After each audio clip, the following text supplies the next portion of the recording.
5-year survival rate in India, and there is inadequate screening also, of course it is there, and in case there is a good screening, the deaths can be reduced significantly, and lack of timely diagnosis leads to high mortality. Cervical cancer is so preventable through preventive vaccination and screening. HPV vaccination for young girls and women is likely to prevent more than 90% of cancers caused by HPV from ever developing. And 91% cervical cancer in women is estimated to be prevented with screening. If a lady gets screened, if any of the age of 30 years and onwards, then at least 90% of the cervical cancers can be prevented. And the breakup of this is, if there is a single lifetime screening, then around 36% prevention is there. But in case there are at least 2 screenings in their lifetime, at least 2, then 76% safety is there. And the reference is given here as well. The good part is, no one needs a doctor's prescription for the HPV vaccination. Just like for other vaccinations, the preventive ones, no one needs a doctor's prescription. It can be done by your own as well. Alright, what can we do? Please look at the graphic here. We have age group starting from 9 years up to 65 years. So age appropriate measures are required. First, 9 to say around 26 years. Up to that age we can give vaccine. The primary target audience for HPV vaccine is 9 to 14 years. Secondary target audience is 15 to 26 years. That someone who couldn't get it in 9 to 14, they were not aware, the vaccine was not available, or whatever the reason is, at least up to 26 years of age, and the girls preferably should get vaccinated. However, when a lady or girl turns more than, after the age of 30, we should primarily focus on screening, HPV or VIA or pap smear. Some facts about the vaccine. It's a recombinant L1 capsid protein, like a virus-like protein. It's not a live vaccine. It's not a killed vaccine. Non-infectious and non-oncogenic, produce higher levels of neutralizing antibody than natural infection. HPV types included in the vaccine are 96, 11, 16 and 18. Most of the vaccine, the quadrivalent vaccine, which is commonly available these days, there are type 6, 11, 16 and 18. Point to be noted is that there are more than 200 types of genotypes of HPV available in the, which are in the system reservoir, and around that, probably 9 genotypes are there which are more harmful. And after that, this is quadrivalent is 6, 11, 16 and 18. 6 and 11 also around, all the genital warts are called by 6 or 11, and about 84% of cervical cancer in India are caused by 16 and 18. So there is a quadrivalent vaccine, there is a nonavalent or 9-valent vaccine, and there is a bivalent vaccine. Bivalent vaccine is no longer available in India, but quadrivalent vaccine and nonavalent vaccine are very much available. I will talk about it little later as well. Yeah, this one. So GSK had bivalent, quadrivalent is one by Serum Institute of India, which is an Indian vaccine we call it as, then quadrivalent by MSD, Merck Pharma, and then nonavalent by Merck. Okay, and so this is the strains covered 16, 18, 6, 11 by all the quadrivalents, but nonavalent has many more strains as well. HPV vaccine is safe, effective, vaccination starts at age 9, and doctors' recommendation matters a lot, because general public probably doesn't know. So as public health people, as doctors, even as clinicians, if everyone recommends, tells that your daughter needs a vaccination, that will matter a lot. Why are we saying it is safe, it is effective, is because there was a long-term Swedish study which clearly defined that 17 years follow-up of the girls and 10 to, for example, 1.7 million females. It's a huge cohort for any public health study, and 538 cases were identified in unvaccinated girls or women, and only 19 cases are found in vaccinated. And within that 19 cases also, look at this, the girls who were vaccinated between the age of 10 to 16, only 2 cases were found later on. And the girls who were vaccinated at the age of 70 to 30, the number of cases were 17. That clearly shows that if an early vaccination is given between 9 to 11 or 14, then the efficacy is much higher than given at a later age. Even the Indian Agency for Research in Cancers, they had a trial, and in that also it was known that the girls who were given a vaccination had much lesser carcinoma in situ chances than those who were not vaccinated. Vaccination is safe. HPV vaccination is extremely safe. In fact, it is said that it is the most studied vaccine for safety point of view. And while there is no increased risk of any blood clot, no venous thrombolism, no multiple sclerosis, no primary ovarian insufficiency, rheumatology, etc. So many other things have been studied, and it is said that it is safe from all the conditions. HPV vaccine, one of the myths could be among the mind of parents or young girls that can it harm the fertility? The answer is no. It only protects the fertility, it doesn't harm it at all. There is no serious side effect other than what is typical for all other vaccines. Vaccination starts at age 9, and this is the guidelines say age 9 to 14 we have to give 2 doses. Now these are the IAP, Indian Academy of Pediatric guidelines. These are also adopted by FOXI, and also these are the guidelines given by NTAG, the National Technical Advisory Group on Immunization. Late dose, if the girl has taken a vaccination in the age say around from 15 years or so, then the girl has missed by 14 years, then the vaccination has to be given 3 doses. And if there is any immunocompromised child having HIV or any on oncologic drugs, then 3 doses. This is age at vaccination. HPV vaccination start at age 9. So effectiveness higher is at earlier age. 12 to 13 is very effective. There is a historic moment for global health. It marks the first time that the world has committed to eliminating a cancer. This is very important, that WHO is well committed, and we all need to also show our commitment and do our bit. Some of the frequently asked questions, I know I've been told to wind it up, but I'm just quickly running through some of the frequently asked questions that you may have. Are HPV vaccines safe? Answer is yes. Does it cause any side effect? Only mild side effect, just like with any other vaccine, so there is no concern. Will HPV vaccination harm my daughter's fertility? Answer is no. Is there any role of cross protection from the genotypes? If I give a quadrivalent, yes, there is a cross protection available. Public health point of view, only quadrivalent will be advised, not the nonavalent. It's much higher cost, and so quadrivalent will also do a lot of good work for public health point of view.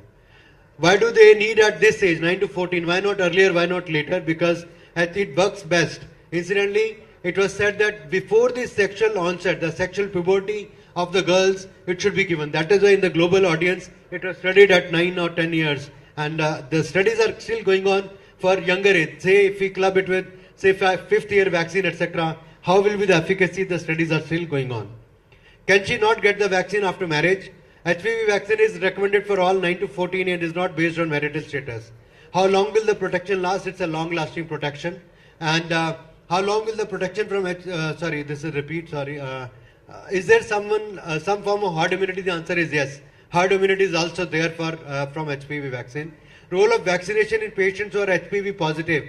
While it is also seen that even if someone has taken someone is turned out to be HPV positive, vaccination can help her from getting the infection from other strains. Say someone has got infected from 18, that doesn't mean that the girl or lady cannot be infected from the other strains of HPV. So vaccination will help us. Single versus 2 doses. This is a big debate going on, single versus 2 doses.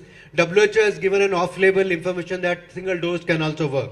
The answer is IAP and FOXI recommends 2 doses, and WHO has recommended 1 or 2 doses. If there is a published literature showing the efficacies of the single dose, then only we give it.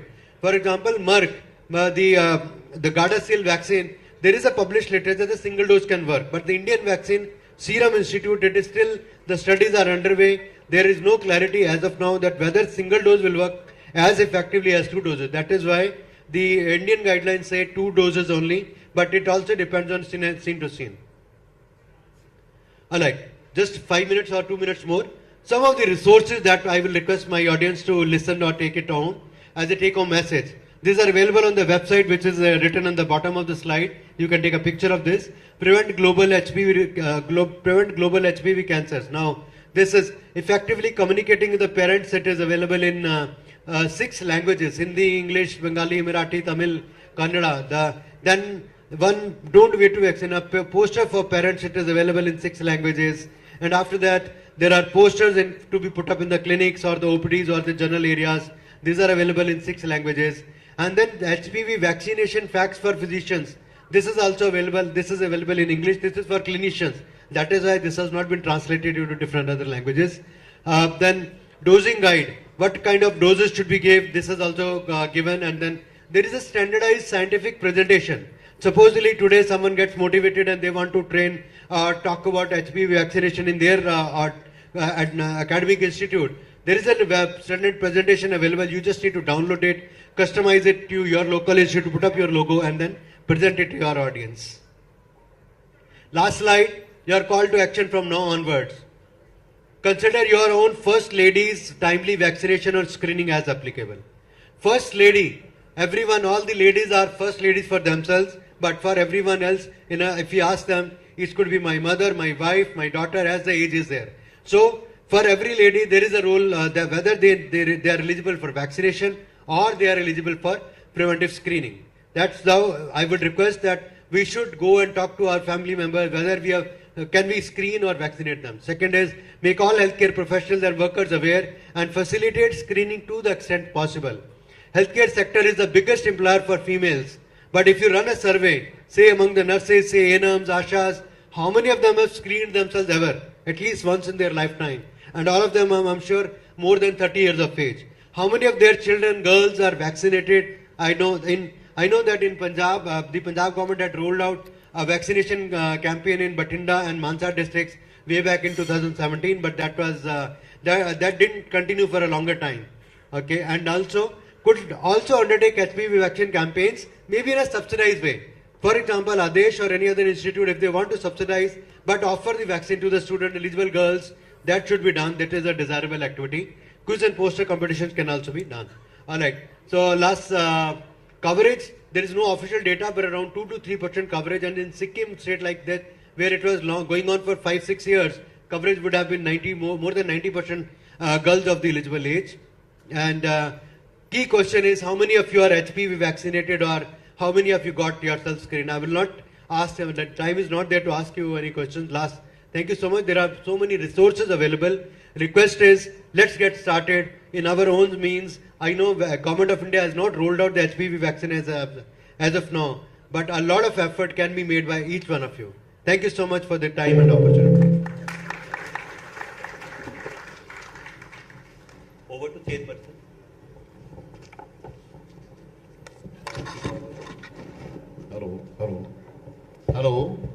Hello.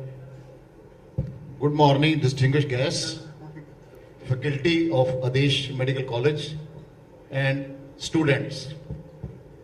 Thank you, Dr. O.P. Bansal, for a well and widely coverage of this HPV vaccine. As you know, this HPV disease is a dreadful disease and it leads to high mortality. Around 2/3 of the patients diagnosed with the cervical cancer, they die. So this vaccination is very important, and the exact age is from 9 to 15 years it should be given, but it can be imparted after age of 15 years up to 26 years. Then there is so many cases, around 3.5 lakh cases they are there of cervical cancer. Now this HPV vaccine is also recommended in males also because it gets protection against various oral cancers, throat cancers and anal cancers. So this is very important to give this vaccine even to males because there is prevalence of around 26% of HPV virus in males. Now the discussion is open for the audience. You can ask questions. Thank you very much.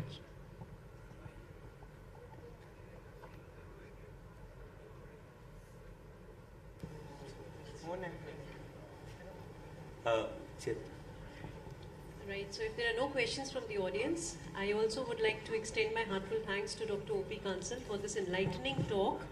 And he has very comprehensively covered the current status of HPV vaccination. In fact, I was very happy to see that you even had a slide on the epidemiology aspect of it for our students, if in case they wanted to read through it. So you have very comprehensively covered the progress so far and even the road that still lies ahead, Dr. Kansal. So thank you for that. And but I did have a little query on. Basically, we all know that earlier this year, our Honorable Union Finance Minister, Madam Sitaraman, also indicated that HPV vaccination would be included in the coming times into the universal immunization program. So, what do you think are the key challenges which are stopping us from doing so? Okay, thank you for asking the question. Government of India, at least in verbally, there is a commitment that yes, they want to roll it out. Even the health minister also spoke in the parliament around a month ago or 1.5 months ago that this vaccine should be rolled out. The challenges that government of India is facing is it's the logistical challenges, operational and logistical challenges. First is if they roll out 2 doses, because today if they want to roll out the Indian vaccine, there are 2 doses to be given. But as you can understand, the cost of doing 2 doses versus single dose, the cost will come half. So they are waiting for in case the single dose study comes out, and in case that shows almost equivalent efficacy, then probably government of India would also like to roll out single dose. Number 2 is the pipeline of the vaccines by the manufacturer is not getting committed. Supposedly they roll out today. If they want to, they don't get a supply 1 year later, then taking it back or putting a pause on it will cause more harm than benefit, at least from a social image, a public image. That is why these are some of the limiting factors that Government of India is not able to give a confirmed date that when can they roll it out. Otherwise, in principle, they have agreed. Many states have started doing it. Bihar has started doing HPV vaccination. Karnataka has alone decided, the health minister has decided that they will do the HPV vaccination very soon. So all this is in picture. Thank you for asking this question. Kansal, I have another query, please. Since you very clearly mentioned about the logistical constraints and also the cost of the vaccine actually being a constraint in why we are not able to roll it out, what about the cultural barriers? You see, the mode of transmission, do you think even considering the cultural scenario that exists in our country, do you think that this also could be one major constraint in actually the acceptance part of the HPV vaccine among our population? Yes, it is there, and that's the reason that when I mentioned that all of us has a role to play, that everyone, whether they are at a student level or at a senior faculty level, everyone has a role to play. That if a patient comes in the box into the OPD, let's say a child is coming for some other reason, if we start saying that your child also needs a vaccination, or if the gynecologist also say that your daughter needs a vaccination, probably that will set the tone towards that. And cultural barriers, once the government rolls it out through their media communication, there will be an objective to overcome that as well. Thank you so much. And now looking at the possibility. Hello, Dr. Kansal. Just one question. Hello. Yes. Just one question. They have given the pilot project in various states in Punjab, Sikkim, Karnataka, as you know, Maharashtra. So what is the result of that pilot project, and whether they are giving to other states also? See, in Punjab, like Mansa and Batinda were given in 2017, the vaccination was given to all the school girls. I think because of the cost issue, the vaccine could not be continued. It's all up to the current government in case they want to continue the vaccination now or not. But pilot projects basically were done. Everywhere it is known that if the vaccination is given, the success is there. It is very efficacious, even if we have 80% coverage or 90% coverage, it is given. But the only challenge as of today is, even with the state government, is from where to get the cost of running this campaign. Government, the Gavi prices are very highly subsidized, but state governments cannot access that Gavi pricing of the vaccine. It's only Government of India who can do that. So these are the challenges. Otherwise, pilot projects done everywhere, they were highly successful. So I believe we do not want to repeat the same exercise which was done in Bathinda and Mansa with WHO support, and then the WHO support being withdrawn, I believe that was put on hold. No, I think it was a funding, because the funding model says Government of India doesn't have the earmark fund till now for cervical cancer HPV vaccination. States say we want to, like Karnataka. Karnataka state has now decided that they will put up the money. Bihar has put up the money. They are buying the vaccine directly from the manufacturer, and they are doing it. So any state which comes up with this, I remember Uttar Pradesh governor wrote to the health minister, this is I learned from a friend of mine, that they want to vaccine, that they need a technical advice. They will fund the money. They have money, they have funds kept for this. So it is the states or the district or the local authority. To give you an idea, armed forces the doctor or any person working in armed forces can get the vaccine. There's just a requisition is required, army will purchase it. Railways also, there is a place, even the public sector entities like SAIL, etc. They all have the facility that if the girls are looking at it, if the doctor prescribes it, the vaccine is given. So I think in the common public health sector also, it is all a call to be taken by the governments only, not by anyone else. So thank you so much, Dr. Kansal, for patiently answering our all queries. Thank you. And thank you everybody for this session. Thank you. Thank you, Dr. Kansal. Very good presentation. And I will like to add that there was a pilot project vaccinating 9 to 15 years school children in Bathinda, and me being DIO, it was very successful. All the cultural restraints, they were overcome by the help of the education department. Again in 2021, we got HPV vaccination and we gave it to the school girls from 9 to 14. So we have given in Bathinda twice HPV vaccination to the school children, and it was a very successful project. And soon it will be included in universal immunization program. This project is in the pipeline. Thank you so much. Thank you, ma'am. Thank you, Chairperson. Now I would like to invite our Chairperson, Dr. Amrit with Dr. Varinder Verma, Dr. Meenakshi Garg, to hand over the memento to Dr. Om Prakash Kansal. Sir.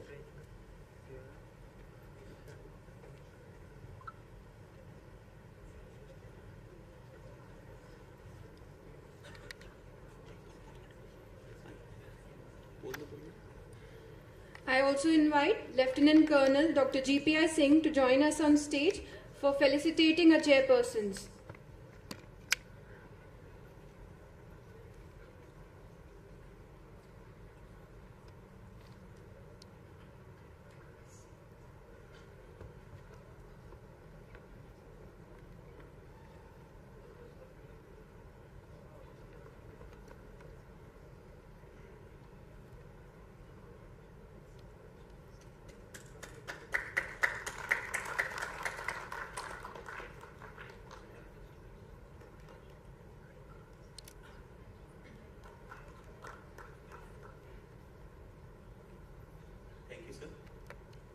We are privileged to have esteemed guests, visionaries and leaders here with us who are working to improve health outcomes, reduce inequalities and empower communities. From implementing large-scale health programs to shaping policy reform, their work is an inspiration to all of us. Indeed, their efforts, passion and perseverance have been pivotal in tackling some of the most pressing challenges in public health, such as maternal and child health, infectious disease control and promoting universal healthcare access. First of all, we would like to welcome our worthy chief guest, Dr. Baljeet Kaur, Punjab Cabinet Minister for Social Security, Women and Child Development and Punjab Cabinet Minister for Social Justice, Empowerment and Minorities. Our guest of honor, Dr. H.S. Gill, Chancellor of Adesh University, and Madam Kamaldeep Kaur, and Dr. Retired Colonel Jagdev Singh, Vice Chancellor of Adesh University. Dr. Jasleen Kaur, President IAPSM Punjab Chapter, and Dr. Preeti Padda, Secretary IAPSM Punjab Chapter. Dr. Harkiran Kaur, Dean Faculty of Medical Sciences, Adesh University.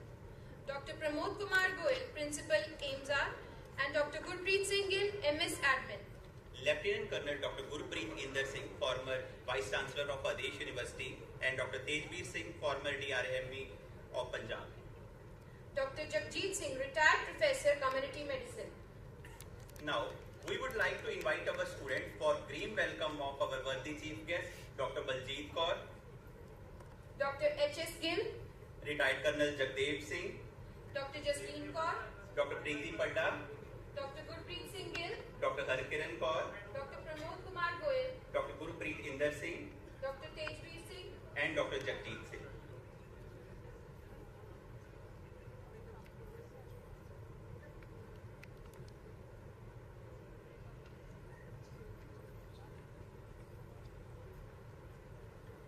Thank you, students. event with the lighting of the lamp is a symbol of knowledge. May we request our worthy chief guest, Dr. Baljeet Kaur, Dr. H.S. Gill, Madam Kamaldeep Kaur, Colonel Jagdeep Singh, Dr. Jasleen Kaur, Dr. Preeti Padda, Dr. Gurpreet Singh Gill, Dr. Harkiran Kaur Dr. Pramod Kumar Goyal, for the ceremonial lighting of the lamp marking the Dr. official. Gurpreet Singh Gill. So kindly join us for marking the official inauguration of the 17th IAPSMCON Punjab chapter.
Let us seek the blessings of Ma Saraswati, the goddess of knowledge and wisdom.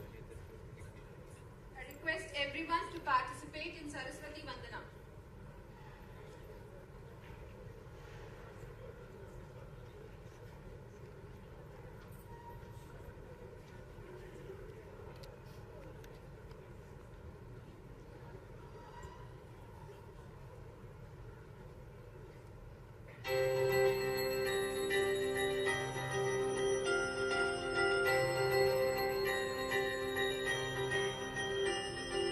Sa sa listening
we request the guests to kindly take their seats on the stage as we begin today's program. Let's welcome them with a big round of applause. Dr. Tanveer Kaur Sidhu, Dr. Pramod Kumar Goyal, Dr. Gurpreet Singh Gill, Dr. Harkiran Kaur, Dr. Preeti Padda, Dr. Jasleen Kaur, retired Colonel Jagdev Singh, Dr. H.S. Gill,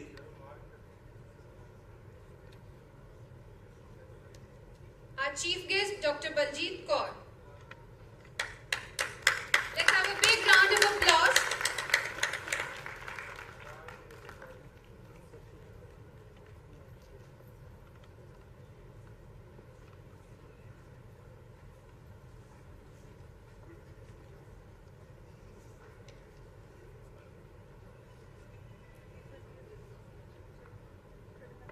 a very warm welcome to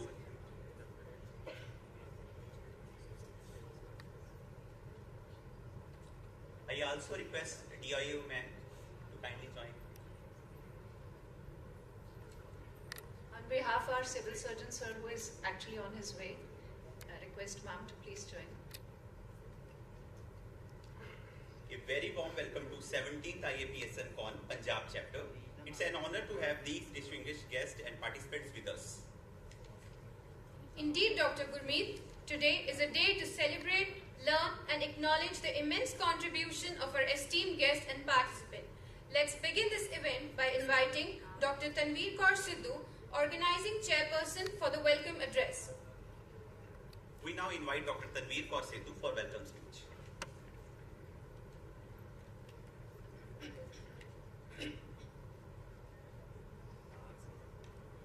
Good morning, everyone.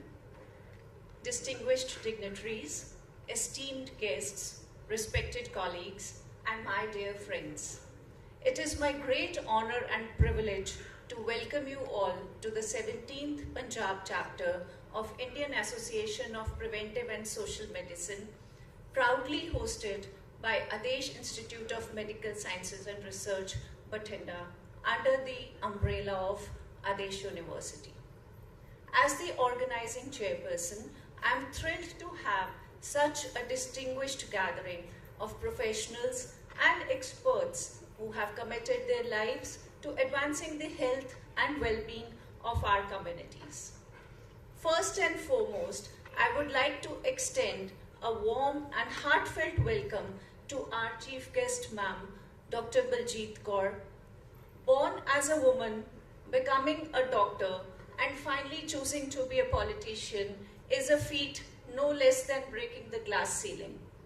We couldn't have had a better personality to project the needed dedication to improving the healthcare and public health in India. Your presence, ma'am, here today is a testament to the significance of our shared vision. The event of today is completely steered by the visionary and ever motivating our Chancellor Sir Dr. H.S. Gill and Madam Kamaldeep Kaur. Your vision and mission of supporting the academic excellence at Adesh University has made us grow by leaps and bounds over the past decades. To have you today, sir and ma'am, amongst us is a great blessing, and we always look forward to hear your invaluable experiences. A special welcome to our Honorable Vice Chancellor Sir and Guest of Honor, Colonel Jagdev Singh Sir. Your preachings continue to be a beacon for all of us. I am also delighted to welcome our Dean Faculty of Medical Sciences, Dr. Harkiran Kaur ma'am, and Dr. Pramod Goyal, Principal AIMSR, who have been instrumental in shaping the future generations of healthcare professionals.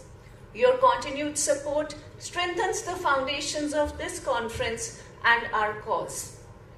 The esteemed IAPSM office bearers of National and Punjab chapter have been championing the mission of public health across India. Dr. Jasleen Kaur, President Punjab IAPSM, and Dr. Preeti Padda, Secretary Punjab IAPSM, Ma'am, your dedication to advancing the objectives of community medicine has played a crucial role in making this conference possible. A warm welcome to all our dignitaries from the District Health Department. Your work on the front lines of healthcare delivery, especially in ensuring the maternal and child healthcare services reaching every corner of our communities, is deeply appreciated. Amongst us, we welcome our very own Dr. Gurpreet Singh Gill, Medical Superintendent Admin, and also the PMC Observer for our today's event. Your support, sir, has always been instrumental in all our endeavors. A hearty welcome to all the IMA representatives and local practitioners from Bathinda district who have always supported the cause of public health and academic exchange of ideas. I also extend my welcome to all the principals, deans, and faculty of all the constituted colleges of Adesh University.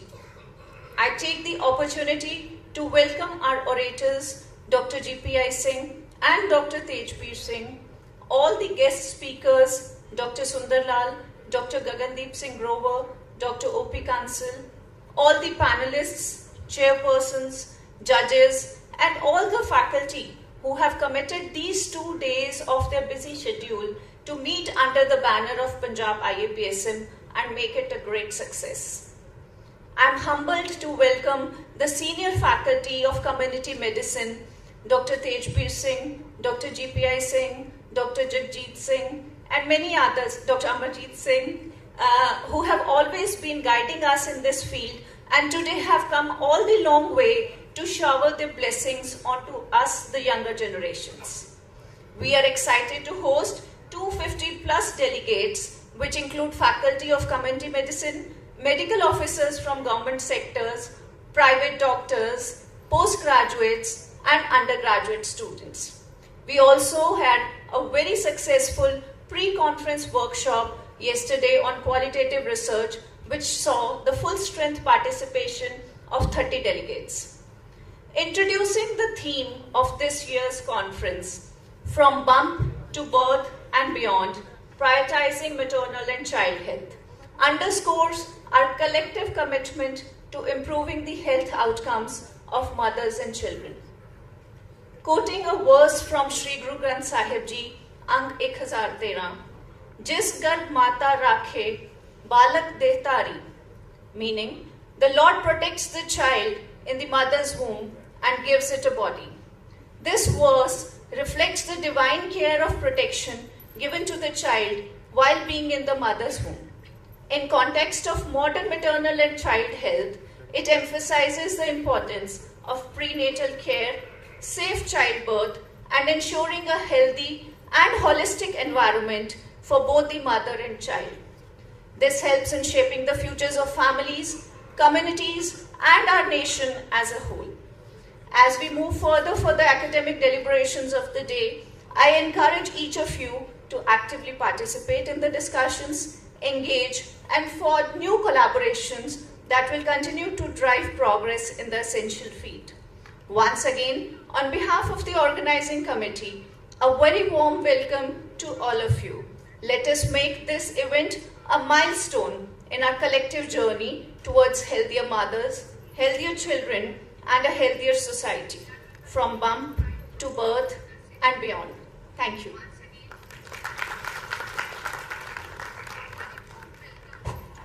Thank you, ma'am. Up next, we have a report presentation by Dr. Preeti Padda, Secretary of IAPSM Punjab Chapter, to provide insights into the achievements and initiatives of the organization.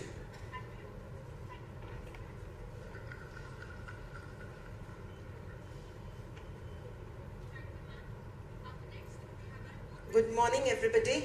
I, on the behalf of IAPSM, thank Adesh Institute and to host us today, as well as I welcome Dr. Baljeet Kaur to be a part of this event and making it a grand event. We have been an organization which was founded in 2004, and since then we are working towards the betterment and development of the subject. We hold we have held 16 conferences till now, and now we are holding the 17th, and I hope we'll carry this baton along for the further years.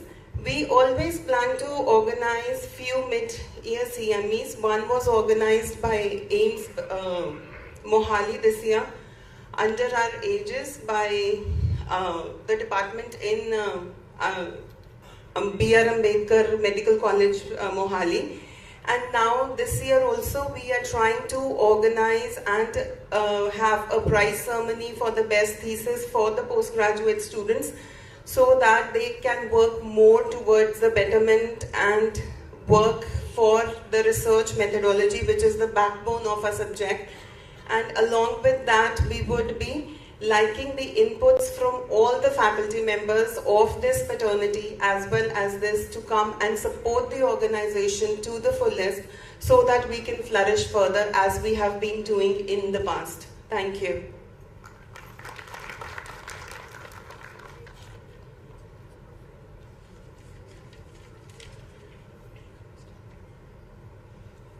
Thank you, ma'am, for comprehensive report. Ladies and gentlemen, we have now arrived at a special moment, the release of IAPSM Punjab Bulletin. This year, we are proud to present the bulletin digitally. In just a moment, a video showcasing the bulletin will play on the main screen, and simultaneously, we request our guest members to launch the soft copy of this bulletin on their respective devices. Let us now proceed with this exciting digital release. Please enjoy the video as our guests launch the bulletin.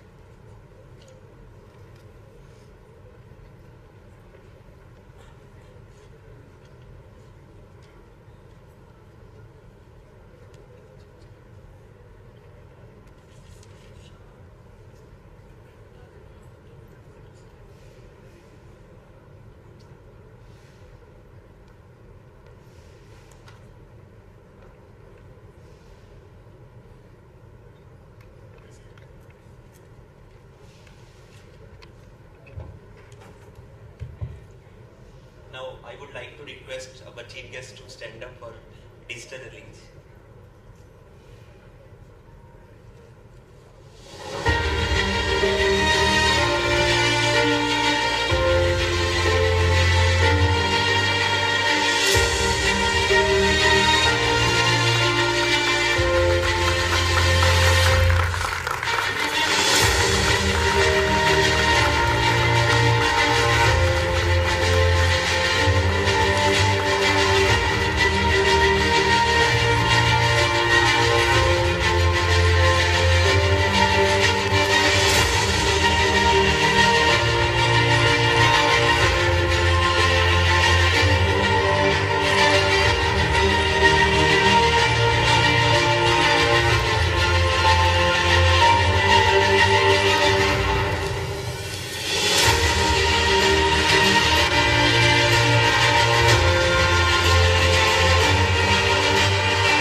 Thank you to all our esteemed guests for this remarkable digital launch.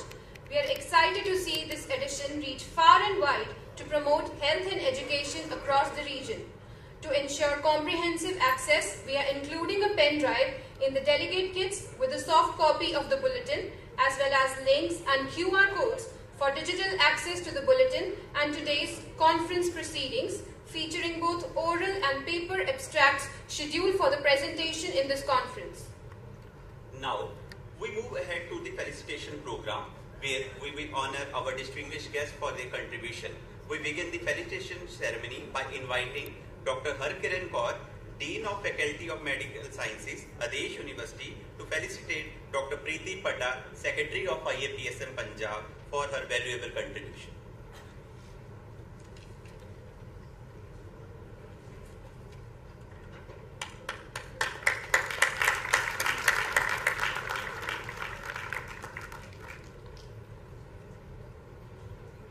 We also request Dr. Harkiran Kaur to felicitate Dr. Pramod Kumar Goyal, Principal of AIMSR Bathinda, for his leadership and contributions in making this event successful.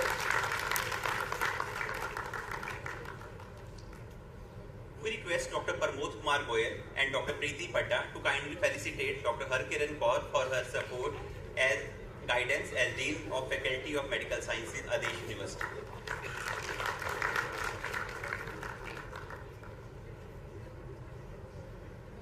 We request retired Colonel Jagdev Singh to felicitate Dr. Jasleen Kaur, President of IAPSM Punjab chapter, for her valuable contributions to the organization of this event.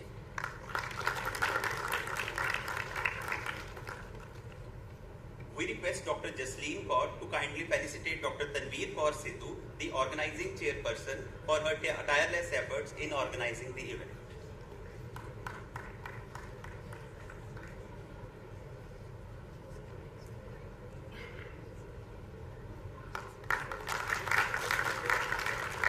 We request Dr. Jasleen Kaur and Dr. Tanveer Kaur Sidhu to felicitate Dr. Gurpreet Singh Gill for his continuous support and guidance throughout the event planning. Now we request our worthy Chancellor, Dr. H.S. Gill and Dr. Preeti Padda, to felicitate Dr. Ramandeep Singla, Civil Surgeon of Bathinda.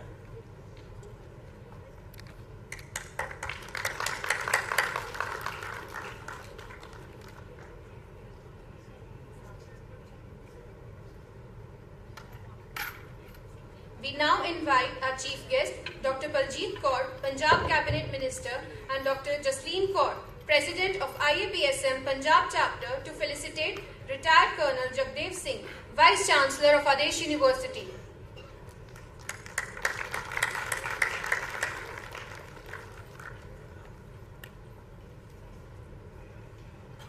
Now I would like to request Dr. H.S. Gill, worthy Chancellor of Adesh University, to share his valuable words. Please.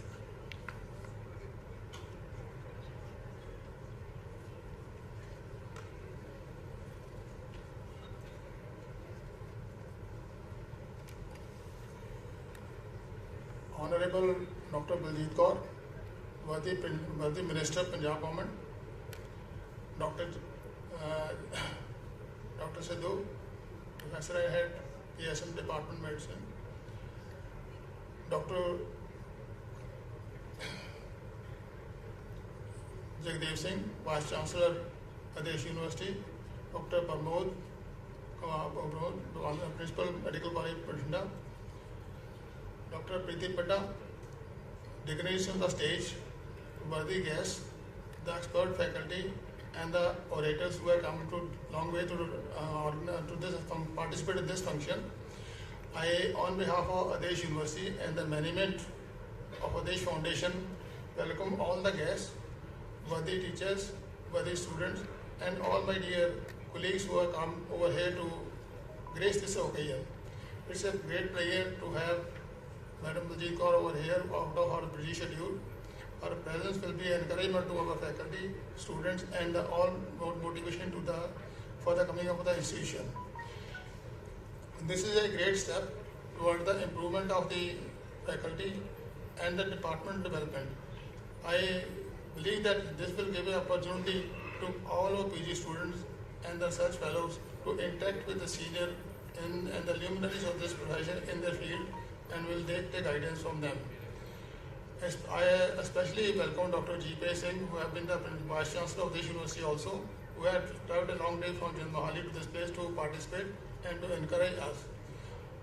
On behalf of all the faculty members, management, I welcome all the guests and wish all the best to our organizers for success of this function. Thank you. Now we invite our chief guest, Dr. Baljeet Kaur, and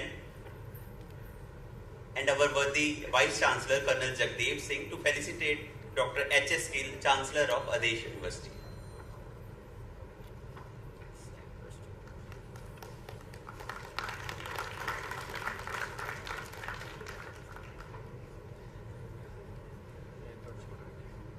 We are honoured to have with us today our chief guest, Dr. Baljeet Kaur, Punjab Cabinet Minister for Social Security, Women and Child Development and Social Justice, Empowerment and Minorities. We now request ma'am to deliver her much awaited speech. Over to you, ma'am.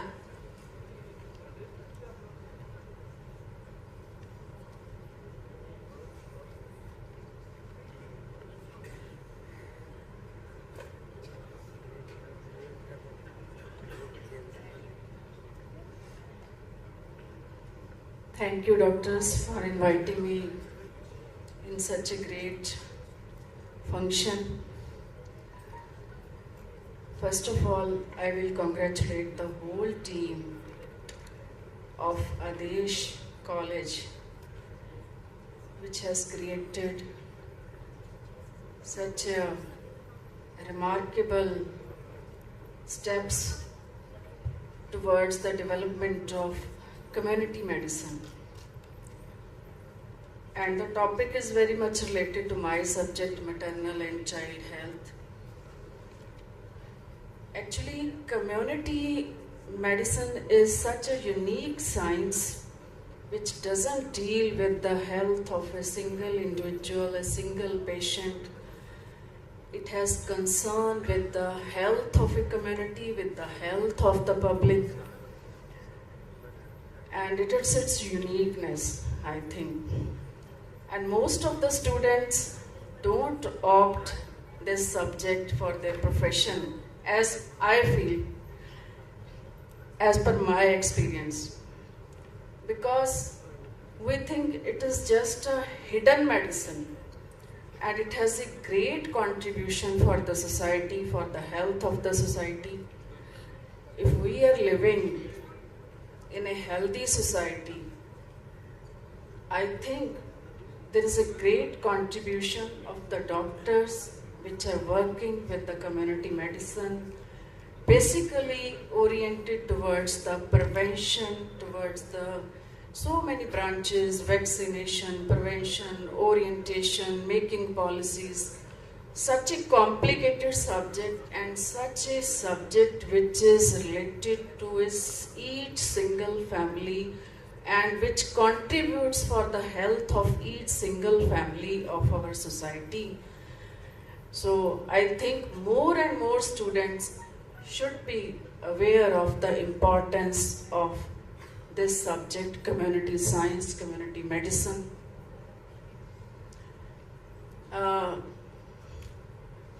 So we have such a great doctors participating in this conference, and I feel happy that so many students are here to listen what is going on in community medicine. Osho gave a very interesting statement. I think the students may be knowing about the Osho, Rajneesh Osho, that a doctor should be paid for the people he is keeping healthy. A doctor should not be paid for the number of patients he is treated.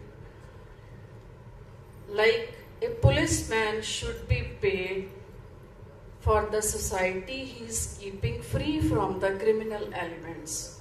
He should not be paid for the number of people he is arresting, for the number of crimes he is detecting. So it is a very different type of concept that what we are doing in our society, but the governments are doing, what our social structure is, that a doctor is paid for the patient he is examining, for the patient he is treating.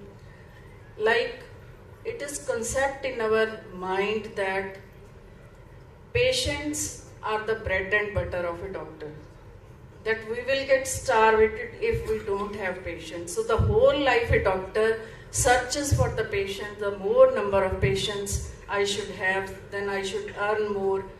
So this all circle, I think it should be broken.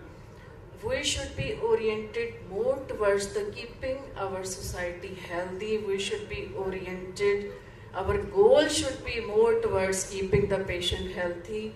So if we are living in a society where there is no disease, where we find the minimum number of patients, I think the doctor should be rewarded for that. And the whole reward should be gone to the doctor who is dealing with the community medicine.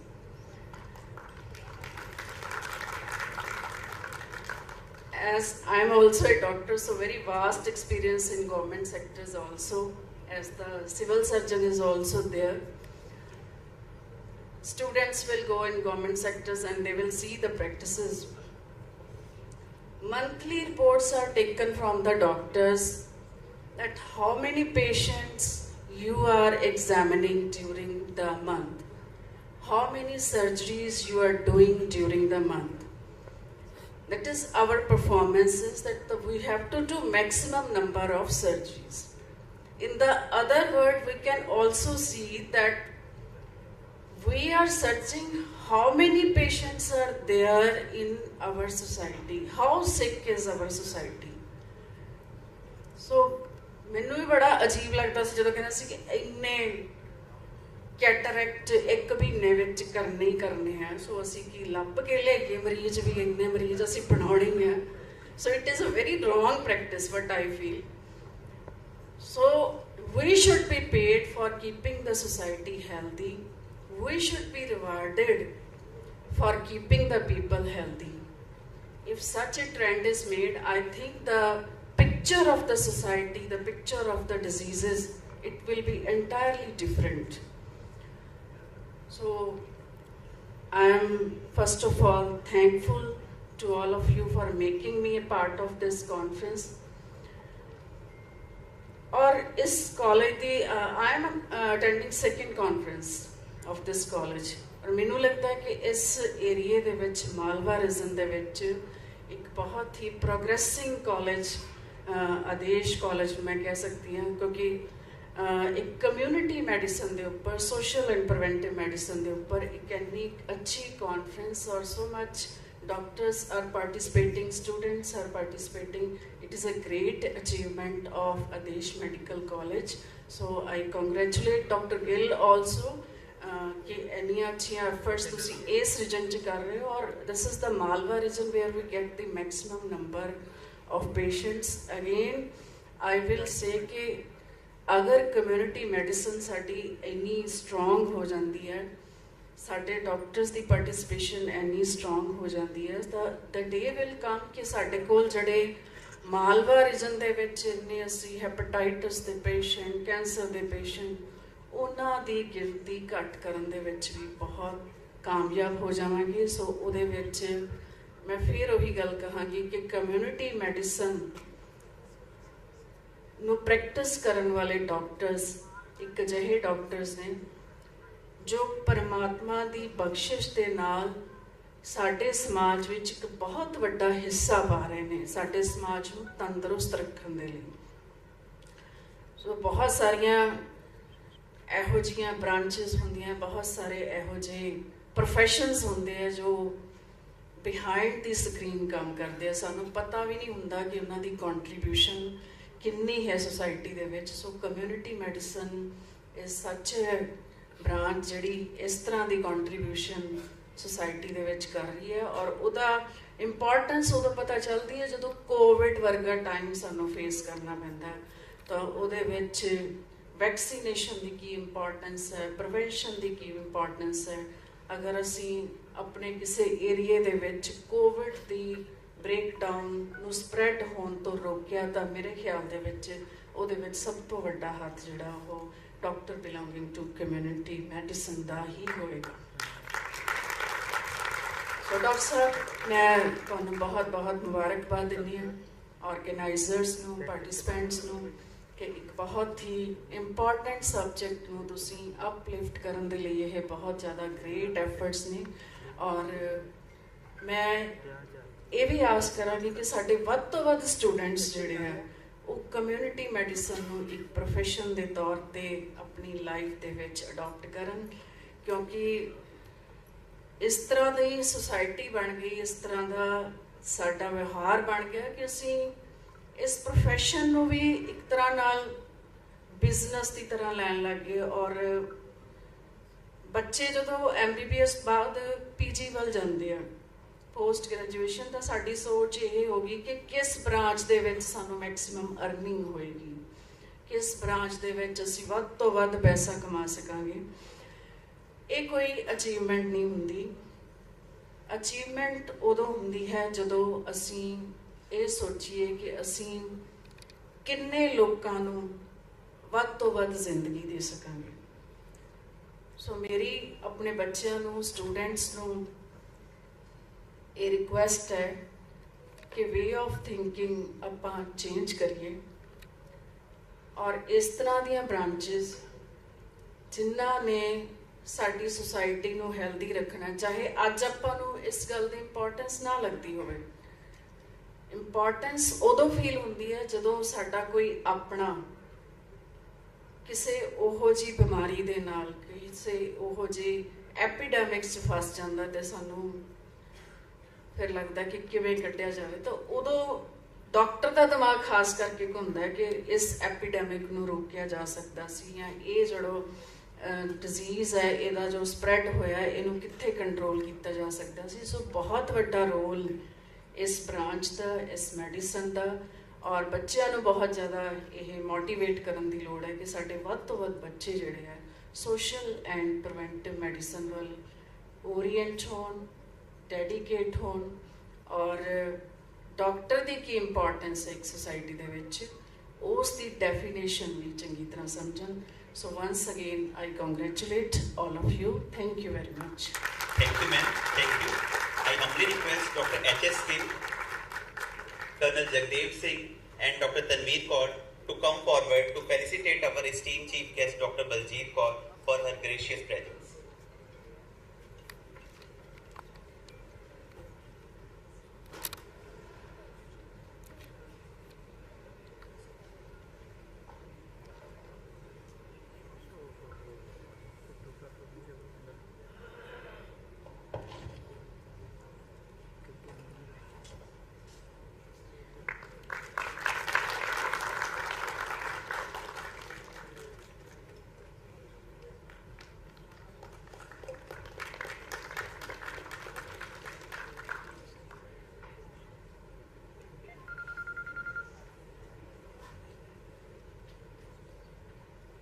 Thank you all. With this, we have come to the end of the first part of our inauguration session. We are truly grateful for the inspiring speeches and warm participation from our esteemed guests. किसी ने बाखूबी लिखा है, मैंने लिखा कलम से माँ का नाम, मैंने लिखा कलम से माँ का नाम, कलम अदब से बोल उठी मेरे हो गए चारों धाम। तो ऐसी माँ की कदर और एक ऐसी माँ से जुड़े हुए मातृत्व की कदर, उसको हम डिस्कस कर रहे हैं। तो हमारे वर्दी चीफ गेस्ट और बहुत हमारे रिस्पेक्टेड मेंबर्स, आज हम उनके सभी के हम यहाँ पे थॉट्स एक्सचेंज करने के लिए हमारे गेस्ट स्पीकर भी आ चुके हैं, और आप ऐसे बने रहिए। As we enter the phase 2 of inauguration ceremony, we now move to a moment of great pride, the presentation of the Oration Award. This prestigious award is a mark of excellence and recognizes a distinguished individual who has contributed significantly to the field of community medicine. To chair the session, I would like to call upon stage Dr. Jasleen Kaur, President IAPSM Punjab Chapter, and Dr. Preeti Padda, Secretary IAPSM Punjab Chapter.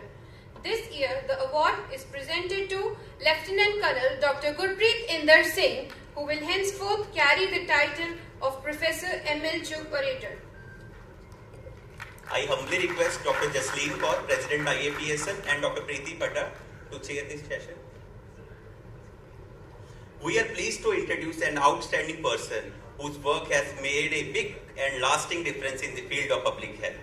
This esteemed guest has been been trained through a WHO fellowship in epidemiology and control of communicable diseases in both the USA and USSR. With 28 years of service in the Army Medical Corps and as faculty at IAPSMC Pune, his expertise is unmatched. He also served as professor and head of community medicine at DMC Ludhiana and as a former director principal at IMSAR Bathinda. He was also the first vice chancellor of our Adesh University.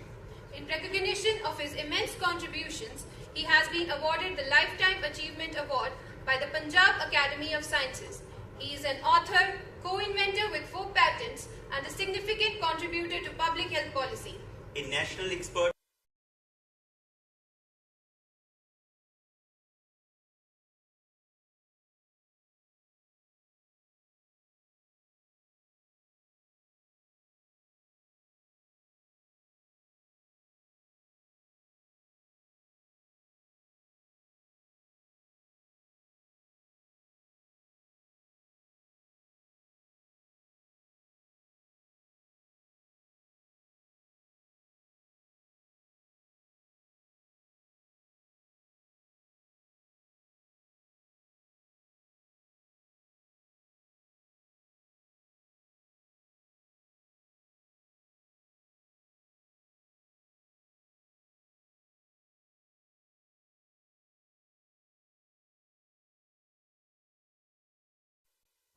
and a galaxy of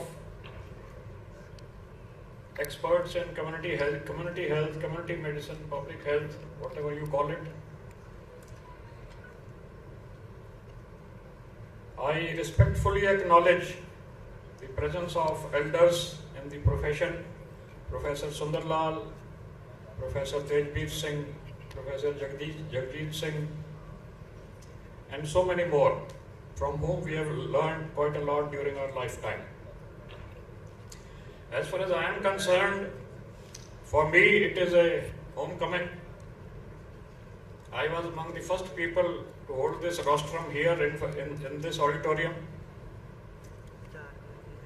I happen to have the privilege of serving this great institution for nearly 12 years during its formative years. What I am going to talk about today is a subject after my extreme interest.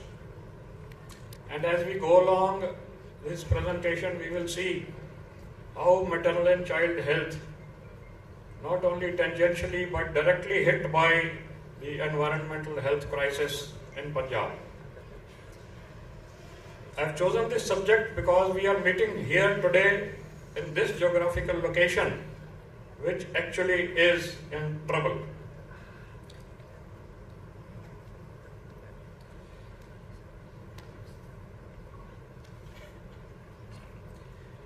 Is there a crisis?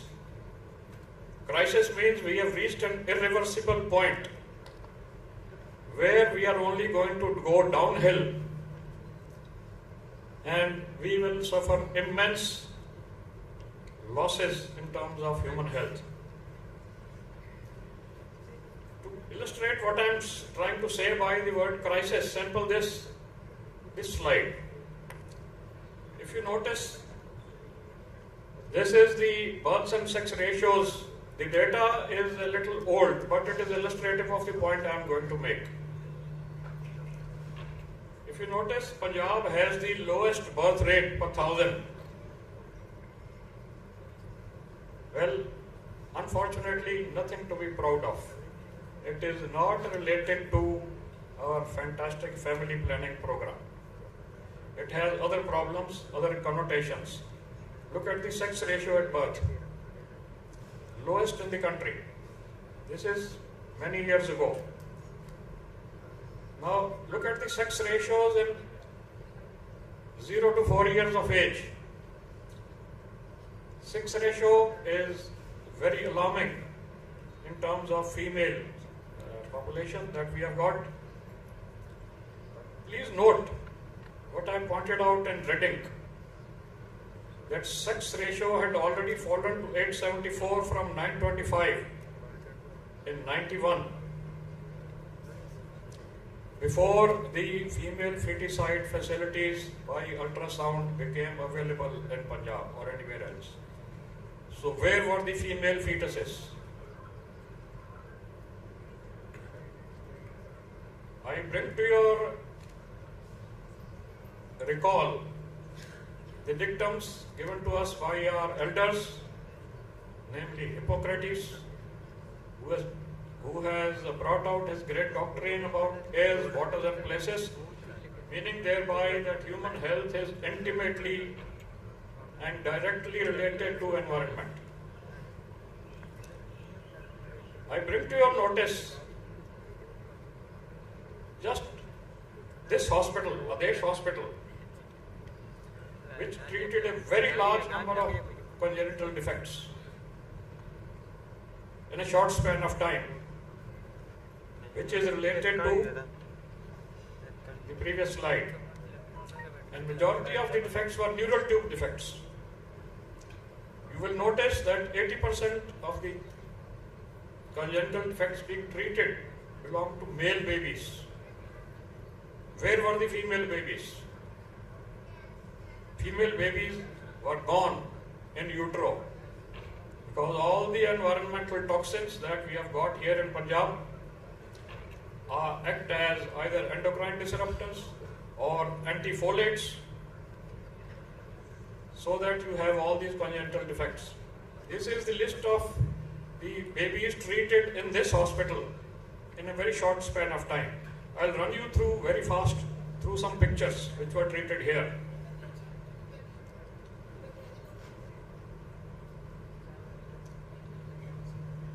We all in the medical profession are familiar with these anomalies, but it is unfortunate that it is occurring in abnormally large numbers in this part of Punjab.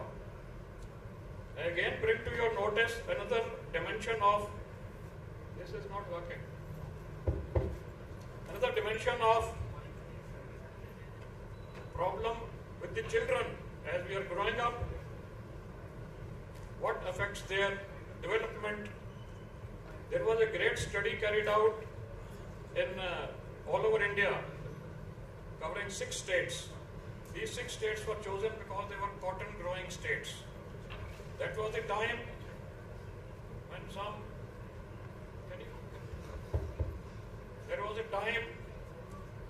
when there was a lot of noise about unregulated use of insecticides all over the country and in this part of Punjab, of which I happen to be a little small, humble partner.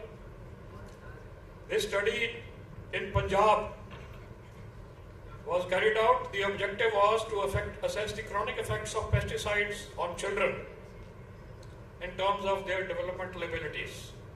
In Punjab, three villages in district Talwandi Sabo, very close to us in this region, and 4 villages of Ropar district were chosen. Why?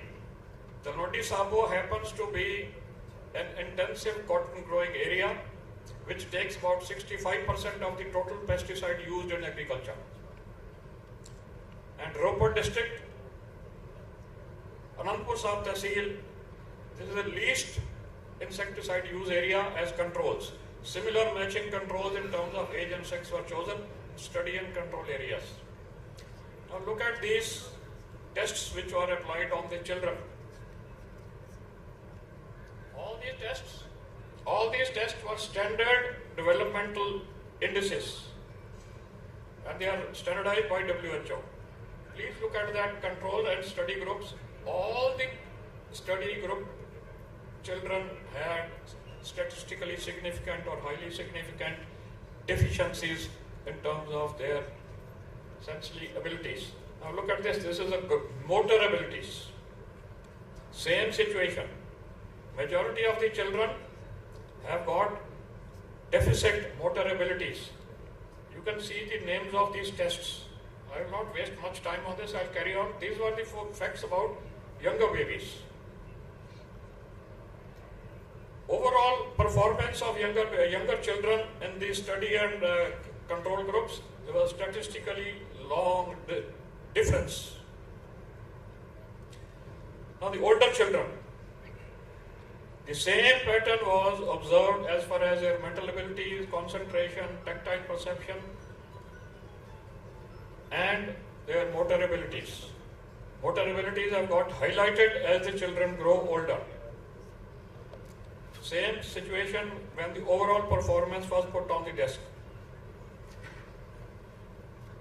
I bring to your notice another study carried out in this region by a German group of workers from the metals and minerals, trace minerals testing laboratory. It was a German study. I was in the medical college at that time. We invited the leading author of this study to present her presentations to our college. These were two papers which were published in very leading journals. Study was carried out in and around Faridkot. They found that in the hair analysis of all the children, there were multiple exposures of heavy metals. Overall summary of this, their study is here. They took adults as well as children, and they found that older children had things like uranium in their hair. All the children had all the heavy metals in their hair. When you have heavy metals in the hair, it is supposed to indicate the chronic exposure. Manganese, same story. Manganese absorption is further aggravated if there is calcium and iron deficiency.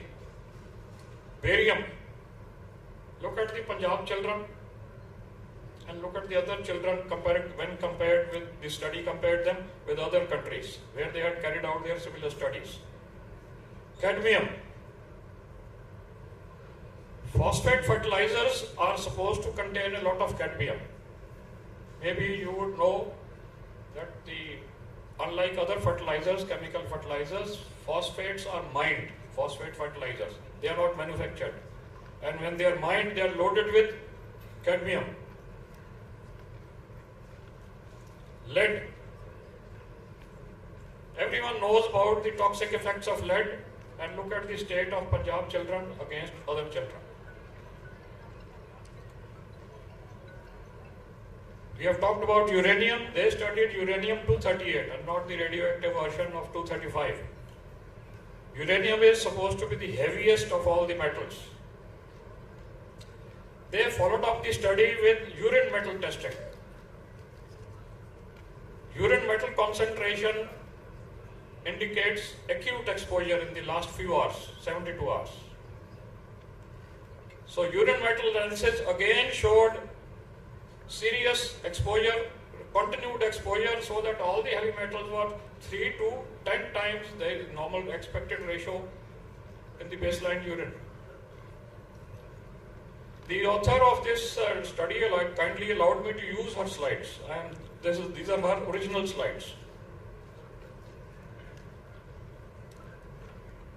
88% of the children tested had uranium in their hair. Now let us come to a very talked about subject in this part of the country, South Punjab, or commonly called Malwa, where we have always heard and talked about cancer prevalence. I'm not going to overload you with data of cancer. The previous author has, the earlier author, Dr. Kansal, had shown you some data in the country. I'm going to only show you some illustrative points. PGI carried out a study during my tenure here. They also took the same two study areas, Talwandi Sabo, and same control area, Chamkaur Sahib, in Ropar district. And they were able to demonstrate that there is a clustering of cases in the study area, in the cotton growing areas, which is an insecticide prone area. The same pattern was observed as has been told earlier. The cancer of breast, cervix uteri, and other cancers were higher in this area.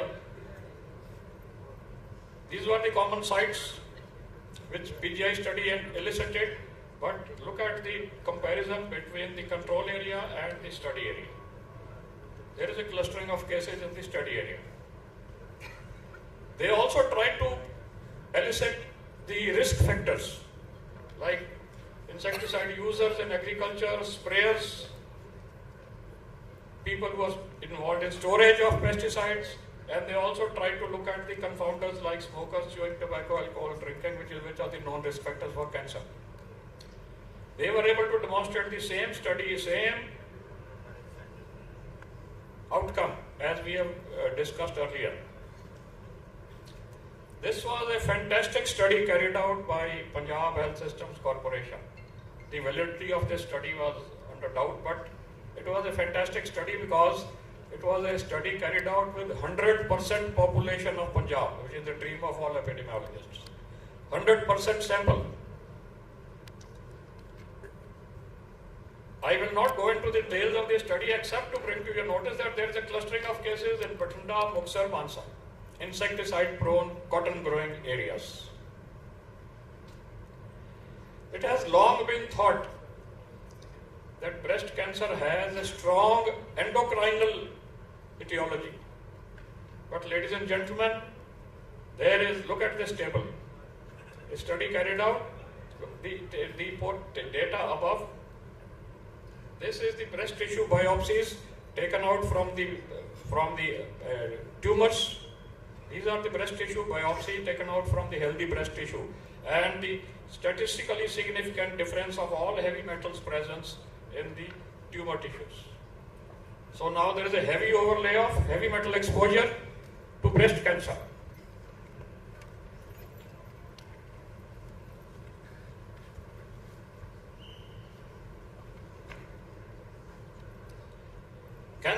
These heavy metals also tend to be interactive. So a cocktail of exposures of heavy metals is a worse phenomenon. Where does the exposure come from? Does it come from water? The Metals and Minerals Trace Laboratory tried to take samples of all with different geographical areas, including the population around Godanala and drinking water in people's homes. They could not bring out any statistically significant relationship of this thing being heavy metals being present in drinking water, except in the Godanala area, which we will talk about later. Does it come from fertilizers? We all know that there is an unregulated use of fertilizers in this part of Punjab, chemical fertilizers, in the quest for higher crop yield. It is known that all pesticides contain heavy metals during the process of manufacture, and cadmium happens to come along with the mining of the fertilizer. German law requires decadmiumizing of all the cadmium of the phosphate fertilizers. India does not mandate any law. Heavy metals and soils and fertilizers, different countries have got laws against it, India does not have. Are Punjabis a toxicity affected community?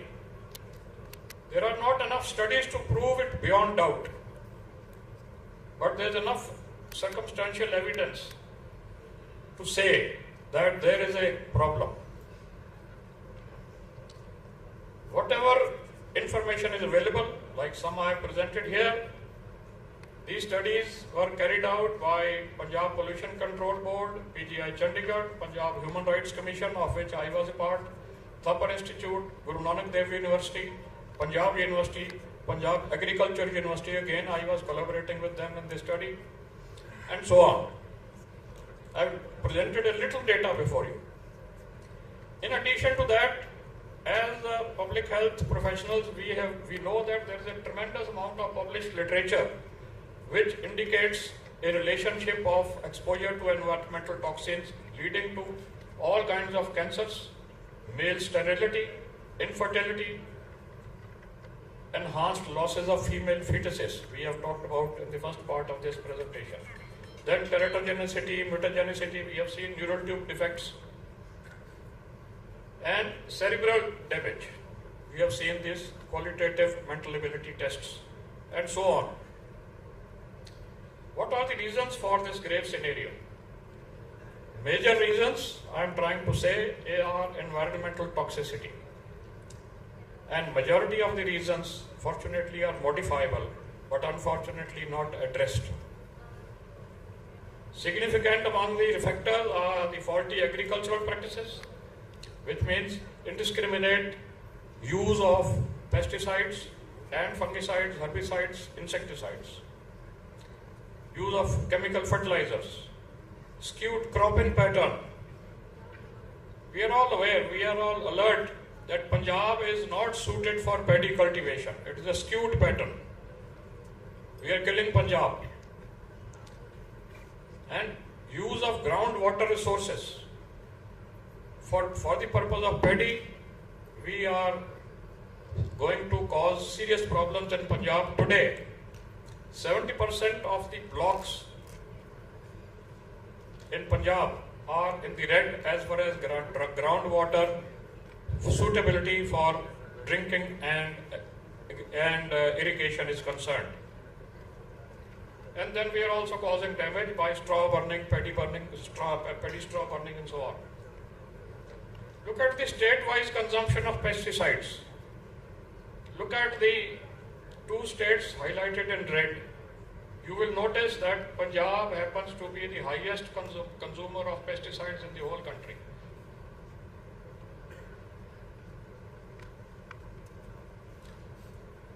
This picture is taken from Maxi's public health book. You have read that book. This is a list of the pesticides which were banned, restricted, or severely restricted in USA, and USA happens to be the largest producer of pesticides. Look at some of these pesticides like DDT, you are familiar, BHC, Endrin, Aldrin, and they were banned as early as 1978. We continue to use DDT and PHC, by the way, in this country. Then the other factor is faulty industrial practices. There is unsafe discharge of toxic effluents in watercourses and soil. PGI Chandigarh carried out a study in 5 major drains of Punjab, commonly known as CHO, monsoon drain. And they detected serious cellular damage and even DNA damage in the populations which were living on both sides of these CHOs up to 1 kilometer, 2 kilometers on either side. I am not going to go into that data. Then we are using outdated industrial technology which keeps on putting out a lot of effluent when effluent can be reduced by modernizing the technology. Now this one is even today, when I think of this, मेरे रोंगटे खड़े हो जाते हैं. We carried out a study to study the problem of Buddha Nala pollution in Ludhiana on the orders of Punjab Human Rights Commission. And when we walked along the Buddha Nala from its origin in the Satluj till it passes through the Ludhiana city and again merges in Satluj, there was no water in Buddha Nala from its origin till about 2 kilometers downstream. The bed was dry. But thereafter, the Buddha Nala becoming full with liquids, and they were all industrial effluents directly being discharged into Buddha Nala. Punjab Pollution Control Board mandates even now that a license to a factory, to an industry will be given based on its effluent discharge safety. And in order to avoid getting caught by the Punjab Pollution Control Board, a large number of chemical toxic industries like dyeing industry, battery industry, plating industry in Ludhiana, they were simply digging deep bore wells in their backyard and discharging untreated chemical effluent into deep water aquifers. Now this is something which is unimaginable. This kind of unethical, inhuman practice that is how we are ending up damaging our water aquifers. Then we have seen that there is a clustering of coal-based thermal plants in a small geographical area. Thermal plants are not as innocent and benign as they appear. Even a small thing like fly ash, which is the result of burning coal, is full of uranium, full of all heavy metals. Then lacks monitoring of environmental parameters, lacks monitoring of diagnostic and survey facilities. We are all aware of that. A note mention must be made of pharmaceuticals, which during the process of manufacture or by the hospitals or by the expiry date chemical drugs which are thrown away by the chemists, they are simply being dumped into the soil or into the water courses or being flushed down the sewage which ends up in the water bodies. Another dimension has been added on the environmental pollution toxicity by the genetically modified crops which are being introduced in India. We made a lot of noise about it. BT cotton, you have all heard, it was the first crop which came into India. BT stands for Bacillus thuringiensis, which is a agricultural bacterium which grows in water. This BT cotton was brought as a sample for research in Maharashtra, but a company deceitfully released it to the farmers as seeds to be sown. Now most of the country, most of Gujarat and most of Punjab is covered by only BT cotton. BT cotton is a very toxic plant. The time does not permit for us to go into these details. There is a large body of evidence which clearly shows that the GM technology has the potential to prove to be the biggest ecological disaster the human beings have seen, even graver than nuclear weapons. These are the list of crops which are being genetically modified in India. Brinjal we managed to stop by making noise. Cotton is already there. Mustard is already about to be released, and so many other crops are being modified. Then industrial toxins. I have talked about toxic water flowing into our streams and being pumped into deeper aquifers by bore wells. There are other health issues other than the issues we have talked about. There is an evidence of all the communicable diseases and autoimmune diseases. The prevalence has increased as people are noticing in their OPDs. I do not have authentic data. This is something which we must be concerned about, reproductive health defects. We all know that reproductive system, the gonads are formed of rapidly multiplying tissues and they are very sensitive during the time of multiplication.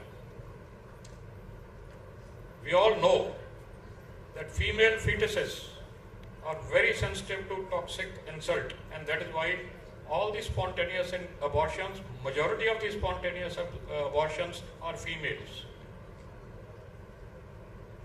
because they act as folate inhibitors or endocrine disruptors.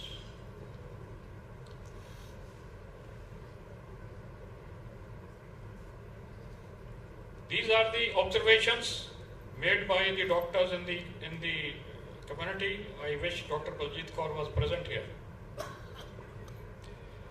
We are all aware that there is a tremendous drop in the sperm count in every sperm specimen which is taken in the infertility clinics. It is about 50% between two generations. Number of childless couples, infertile couples, male impotency, infertility is rising. Now, the early menarche and late puberty is something which is fantastic. Girls have now been known to start menstruating at the age of 8 or 9, when they were doing it at the age of 12 or 13. And there is a delay in developing the male characteristics among the male population. The boys are not developing the puberty characteristics as late as 18, 19 years. Because most of the insecticides and environmental toxins, this is the hypothesis, they act as estrogen mimics and they suppress the male hormones and enhance the female hormones. Early menarche, late puberty.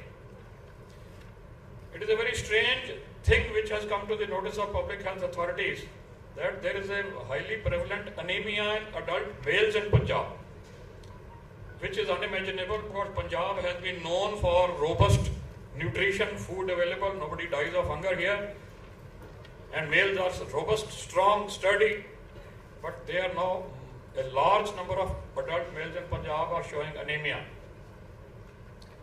Immunotoxicity.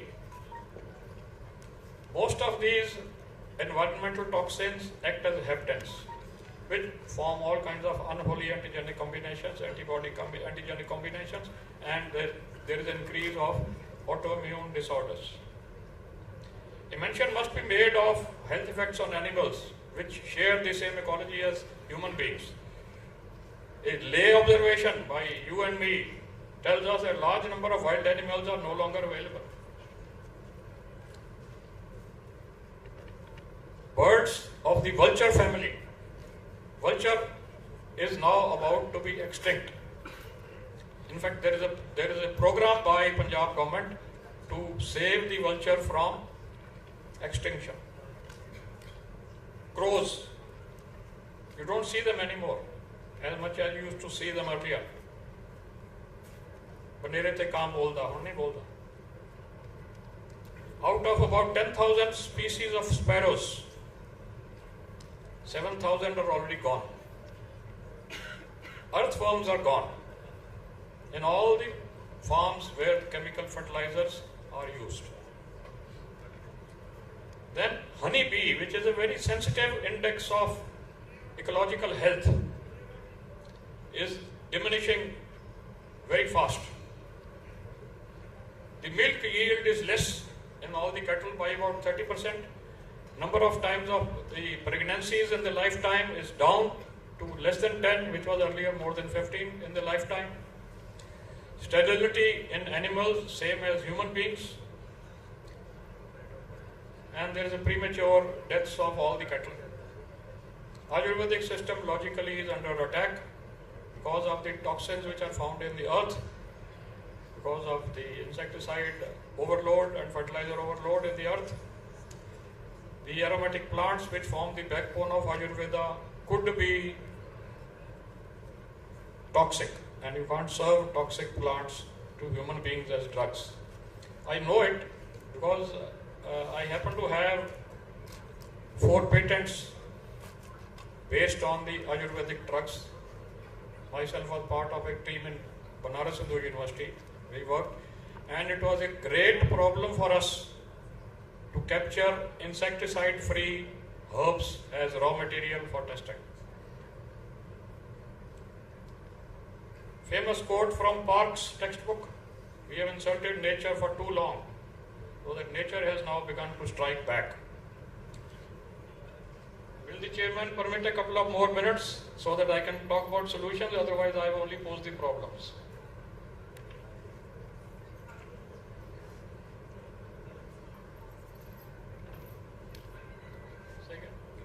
Can't hear you.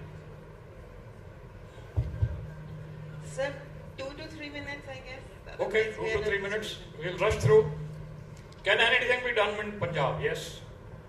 The problem is that the solution is the problem. That is what is due to our faulty policies. I bring to your notice the green strip. This is the Andhra Pradesh use of pesticides. These slides, few slides I have taken in original from a national workshop in Trivandrum on sustainable agriculture, which was in which all agriculture ministers of all the states and agriculture secretaries were present, and I had the privilege of being one of the resource persons. This presentation was made by the Health Secretary of Andhra. They had launched at that time in the 2002 or 3. A community scheme for community managed sustainable agriculture, which will be based basically on non-pesticidal management of crops. Everyone was afraid that once you don't use pesticides and fertilizers, the crop yields will go down, incomes will go down, farmers will starve, and there will be a lot of trouble. Now look at the figures here. They gave us, this is the original slide taken from them. It was noticed that on all the crops, the staple crops, the net income actually increased when they were using non-pesticidal management. Dr. M.S. Swaminathan, the celebrated agricultural scientist, the father of Green Revolution in India, made a warning long ago that there is a technology fatigue in our agricultural policy.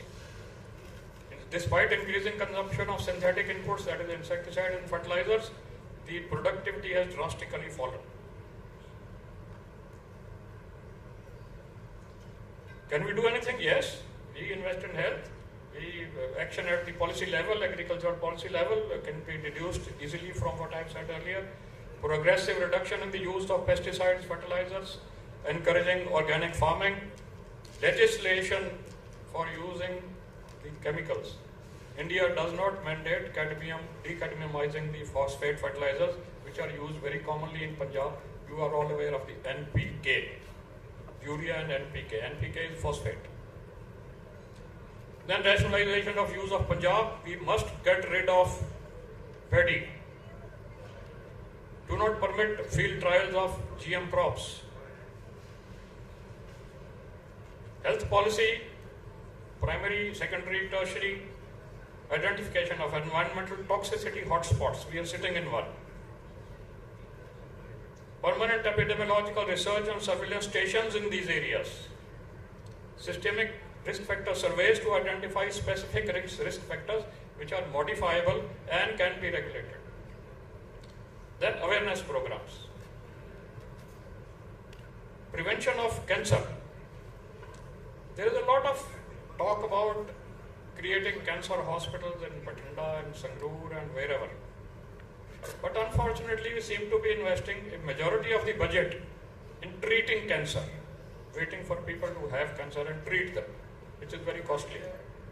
We should be investing a fair amount of budget on diagnostic and research facilities for cancer.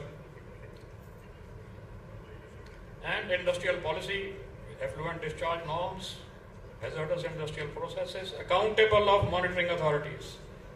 When I was carrying out the Buddha Nala study, the person on my right side was Baba Sichewal. We were together roaming around in the Buddha Nala area. And Punjab Pollution Control was standing at a distance looking at us with telescopes, trying to corner us. Punjab Pollution Control Board or such agencies or Environmental Foundation of India, wherever, central bodies must be accountable to people. They are not. In many advanced countries like Sweden, the polluter pays.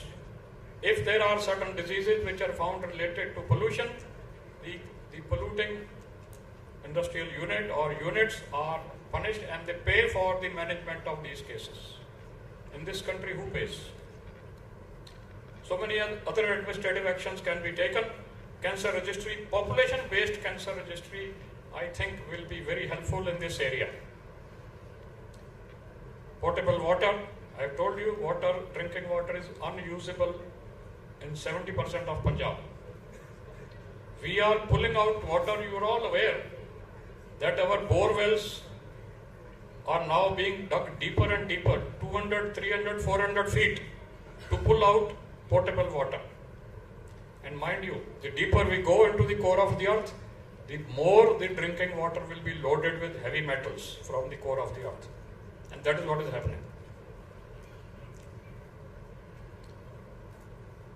Then surveillance of food and water quality and heavy metals, more research, control of agrochemicals and laboratory facilities. These are the things these are the resources which we used in which they showed that in 2004-5, Andhra Pradesh tinkered with the health policy and banned pesticides. At that time, as a pilot project, they started on 225 acres. And today, ladies and gentlemen, 1.5 million acres of Andhra Pradesh are on non-pesticidal management and are all very successful. This little graph shows the progressive reduction of the pesticide use.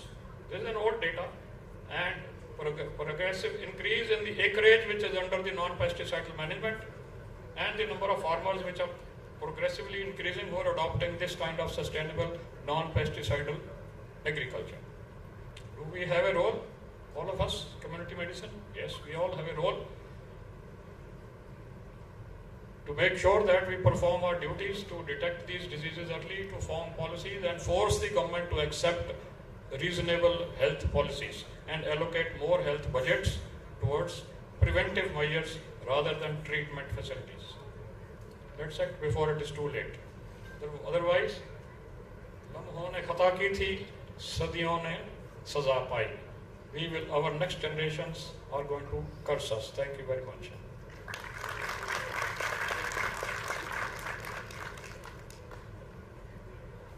I would like to call on stage our Honorable Vice Chancellor, retired Colonel Jagdev Singh, and our chairpersons, Dr. Jasleen Kaur, President IAPSM Punjab Chapter, and Dr. Preeti Padda, Secretary IAPSM Punjab Chapter, for handing over the oration to Dr. Gurpreet Inder Singh.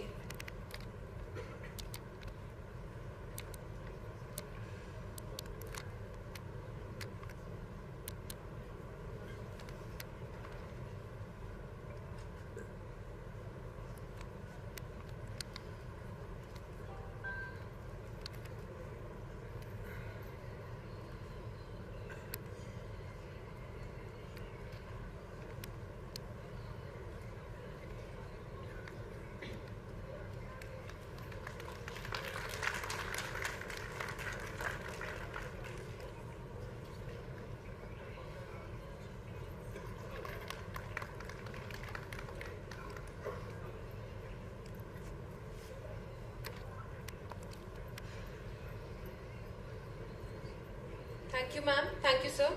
We request the chairpersons to take their seats for second oration.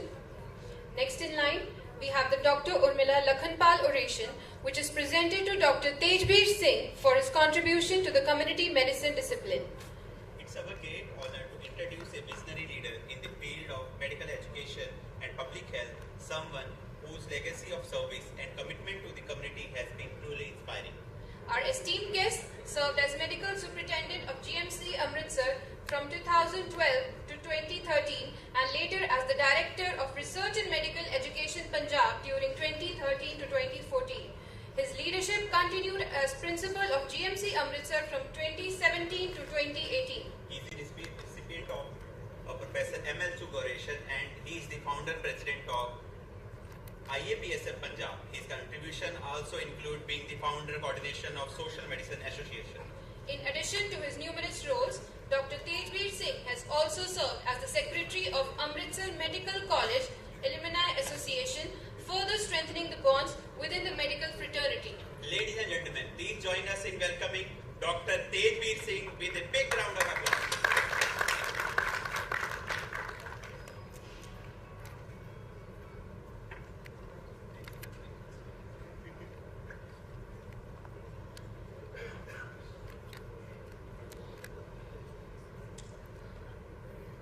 Respected members of the Presidium, President and Secretary of IAPSM, the senior faculty,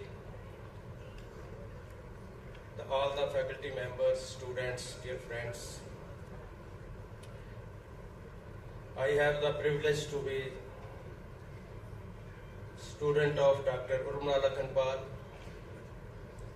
who was heading the Department of Social and Preventive Medicine in the early 80s. I go to the memory of Dr. Urmila Lakhanpal because what I am today and my colleagues. A few students, Dr. P.P.S. Kunar is also amongst them, is sitting here. We learned the community medicine from Dr. Rumna Lakhanpal. Before that, Dr. M.L. Chok was professor and head of Amritsar Medical College, community medicine. That ration Dr. G.P. has given. So why we? I think there is no specific topic which I am supposed to speak. Dr. Preeti was telling me that I should be talking something about the changing behavior of the postgraduate students of community medicine, sharing my experiences. Nothing to be apprehensive by the postgraduate students. I will be talking something about the medical education.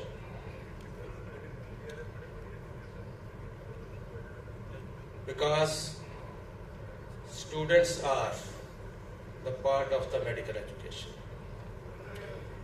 If I recollect my own postgraduate days or undergraduate days, people may not be knowing about Dr. M.L. Chok. The oration has already done.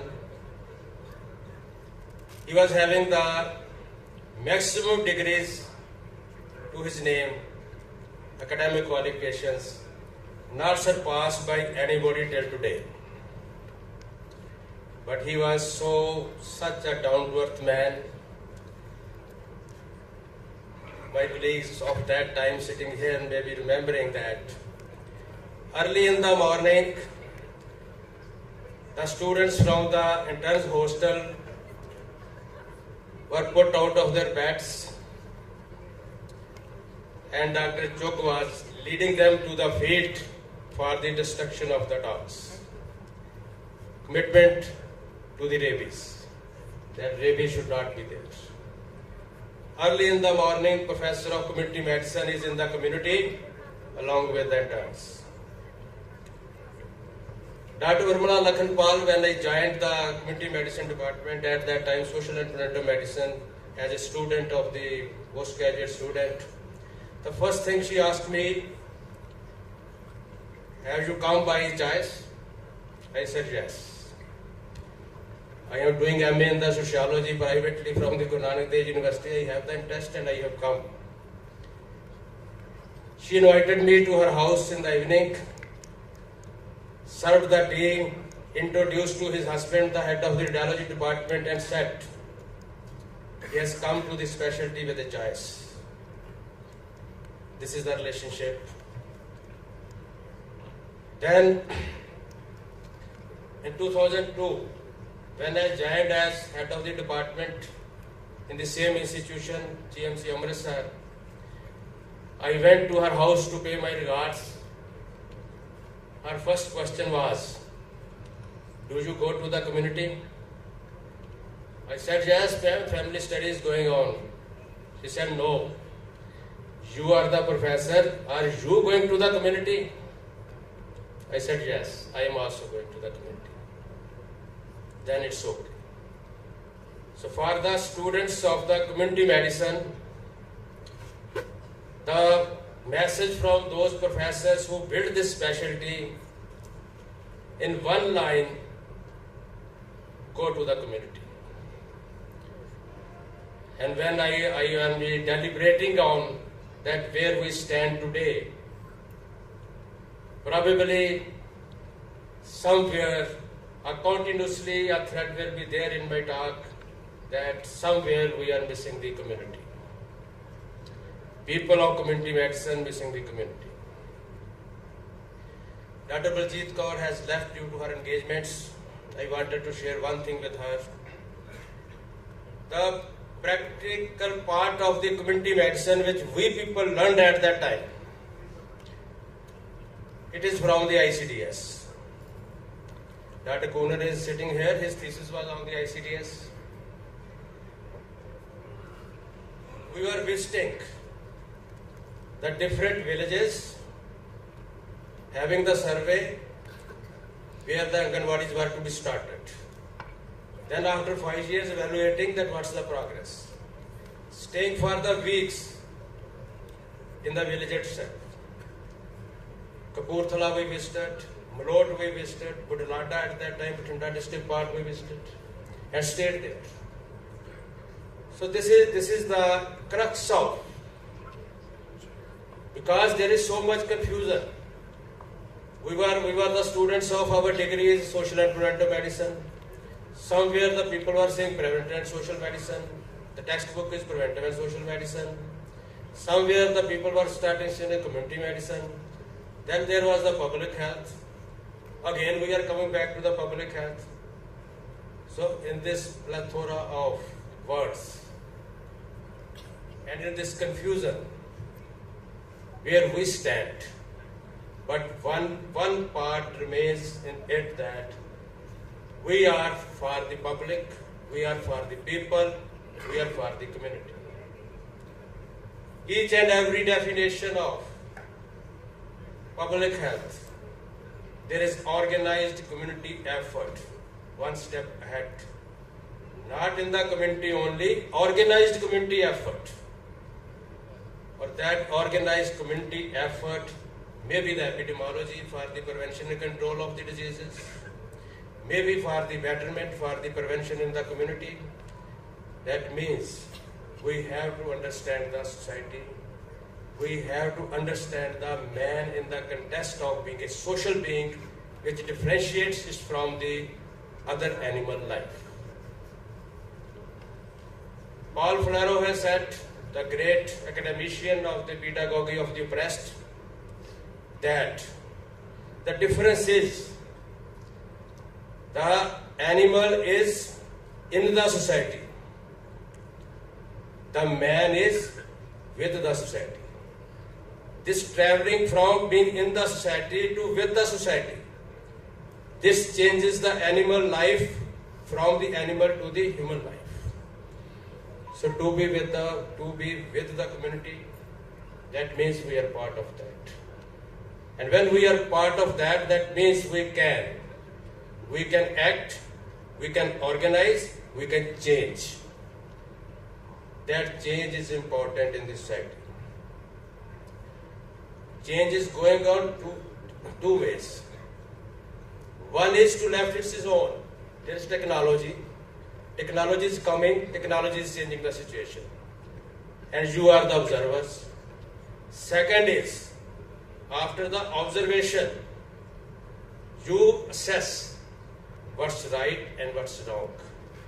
And you stand with the right. That's the expected from the science of the community medicine. Stand with the right. Virtue said, doctor is the spokesperson of the poor. And he mentioned his famous quote that politics is nothing but medicine on a wider scale. And he illustrated that the typhus, white typhus, is epidemic in Silesia. Illiteracy, poverty, lack of democracy. So people of the community medicine are attached to so many things. With the passage of the time, the medical education has traveled. I think time is short. I should be a little bit brief that way. Already we are late. So to be brief, medical education itself is a neglected subject. Briefly, you go into the history of that National Health Policy. 1983, you come first policy, there should be a separate medical education policy. You come to 2002, then they say there should be a medical education commission and nothing in the National Health Policy. Then you come to 2017 and there is a silence. There is a big silence about the medical education. This silence about the medical education is killing the medical education. This is the component. National Medical Commission was to come as University Grants Commission, not in this form in which it is, a revised version of MCI. It was not like this. I I am not in touch with that way. I am a retired person for the last 1 year. The documents of the NMC. I think sometimes I get more confused that what we are expecting from the education rather than getting enlightened. This is faculty may be also feeling that after the NMC, these are very good words, the competency-based medicine, very good words. How to have that competency-based medicine? I don't think that we are having the proper focus that what should we do. The people of the community medicine in these days probably feeling that the way the expectations are from the NMC, you can't practice those. Impossible, impractical. Sometimes you feel. I hope I am sharing it in a true perspective, not criticizing the things unnecessarily. So in this situation, instead of saying that what is the change behavior of the postgraduates, I can say that what's the change behavior of the medical education of the community medicine. What's the change behavior? Change behavior of the medical education is on the part of the teacher, the PPTs, on the part of the students, no notebook, no pen, no pencil. It's advancement. It's a positive advancement also. We have seen the digitalized version of the journal, which also I happen to be editor-in-chief for 4 long years in the very beginning of it. Hard copies. I may be wrong when the old generation person when I am talking about the technology. Digital technology is doing much as far as the benefit of the science is there. And second component, probably that's also important, it's making us slaves of the technology. This slavery of the technology, this should be understood. When I go through the books which are being written in these days about this technology, digital technology, some authors are using the word techno-socialism, that digital technology is universalizing everything. In everybody's hand there is a mobile and you have the technology in there. Somebody is saying that it's a techno-capitalism. The capitalism is using the technology and putting everything in its hands and depriving the people from the true facts. Some books are titled as techno-feudalism. I think techno-feudalism may be probably a more appropriate term has becoming that concentration of the control of the technology in a few hands and what you learn, what they desire you learn, what is happening on the ground realities, probably you don't learn. So when the students of these days in the subject of the medicine or in the community medicine, there stands a gap due to this difference of the medical education that Google is the teacher and where is the teacher? We are unable to understand. Google has become the teacher. Whenever we were talking about some confusions, some things, we are talking about see the textbook, let us see what is in the textbook, along with the postgraduates. Now we ask the postgraduate, what's the latest? And there comes the Google, that this is the latest of that.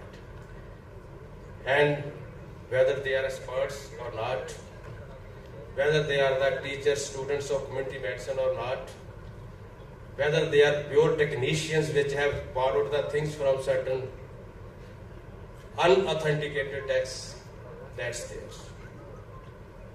So this is one thing, technology.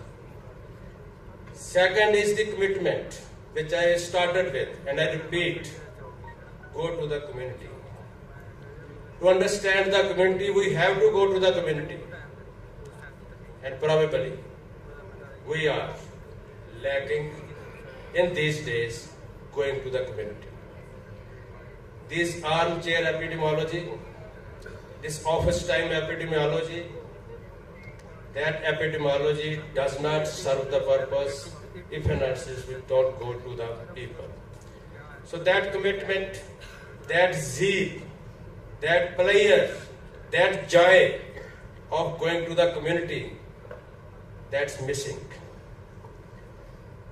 I narrate just two examples of my own experience. One is from the Amritsar, one area, Verka area, there was an epidemic of the outbreak of, there is an outbreak of hepatitis A. We visited that place. We investigated. Everything is very fine. Tube well is there. Equipment is there. Chlorine drafts, calculated amounts are there. Government water supply is there. And hepatitis A is also there. So what to do? We followed the path of the water supply to that area from the source, inquired from the people. A few days back, there was a fault in the pipeline, there was the leakage. Public health department people came, they identified, and how they blocked the leakage with the sunny pack.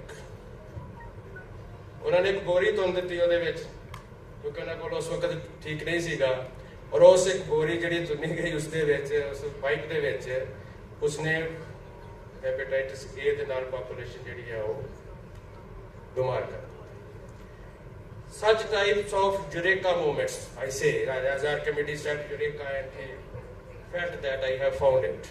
Such types of Eureka moments will be giving you the joy. Hepatitis B, same thing happened in the Malot. You narrow down. Where you narrow down? Only one private practitioner, RMP, using the same syringe and the needle. And the whole village is hepatitis B. It's as Dr. Minister was saying that good for the clinician, there are so many cases, there is a season of the disease and so many cases and so many, that's a different thing. Not criticizing them. But this thing. I talk to my students sometimes, my students, number of are sitting here, investigative literature, the novels you can study. Agatha Christie, study the Agatha Christie's novels. How beautifully you come to the conclusion ultimately, after passing through so many lanes, side lanes and by lanes, you reach that this was the reason. This is the epidemiologist. That joy, that enjoyment, that you have gone to the community, you have found. And I expect, I wish our postgraduates should be seen in the community rather than on the laptops in the offices. That's important. That's required. Or these things make the changes in the behavior. When the teachers become redundant and some technology becomes in the place of the teachers. I have no PPT. I have no written test. I am talking from my heart. Google will not talk from his heart. Teacher will talk from the heart. And student cannot feel that joy of learning from the Google, which can feel from the teachers. So this behavior should be taken care of. So this way, time and again I came back to Paul Freire, the Latin American Brazilian writer. He has written the pedagogy of the oppressed. He has written the pedagogy of the hope. He has written the pedagogy of the heart. He has put in heart and worked for all his life for that. We talk about the China. What happened in the China? There was a Mao Zedong adopted that sometime during his campaign when he was teaching his party workers. Go to the people, live with them, work with them, build from them what they know, build from them, and then change. This is the basis of the community medicine. If we miss it, we miss the proper teaching and learning of the community medicine. So I repeat, time and again I repeat, teacher cannot be replaced by the technology. Technology is helpful, and we people who are working as the teacher should be remained competent that Google should not replace us, and students should have the feeling that it is the required and that settles the behavior of the postgraduate students also. This run for the easy money, it's in our specialty also coming up. But commitment and honesty, ethics, we can't compromise. There are certain very basic things. Now in the COVID, in the COVID we have seen that technology was also its highest peak. There are the mathematical models are there, predictions are there, everything's there. Then we identify the cases that this is the tower of the satellite from where the cases are. But where the things are going to settle, somebody is to go to that area and make the spot map. And then you come to learn about the John Snow that the first map he prepared of the cholera and a broad street pump, and that way the cholera was there. We practically felt, my team, we were in the Gurdaspur and Amritsar district along with our faculty and the postgraduates during the COVID period, going to the homes of the person from where the COVID cases were reported. No worker was preparing the map. On the spot we prepared the map and then we identified. Towers are there, that things are there. What is the target? Target is so many samples, the case 200 samples. DC's order, Deputy Commissioner's order. When we made the spot map, right on the spot within half an hour, we found that from where the cases originated. Every Saturday in the COVID, there was the cricket matches in the area. Teams from the village and the city were coming in the cricket matches. And first cases were reported from that, but nobody investigated that on those villages what is the position. Second case, it was a plumber, and the plumber visited so many houses. If you identify, you come to the conclusion. If you don't identify, then you send to the facility. So in the COVID, we have seen that when in the administrative hands, when the community medicine is put in a situation that the administrators rule, then the technology is compromised, your education is compromised, your practicality is compromised, and the nation suffers. So as the students of the community medicine, my final word, maternal and child health, if you don't feel when you learn and when you teach, if you don't feel that maternal mortality rate, it's 100 or more than 100, infant mortality rate no lower down, maybe 30, maybe 25. If so many mothers and children are dying due to preventable reasons, and I call it's a hemorrhage of the society. It's a plant. I say it's a plant.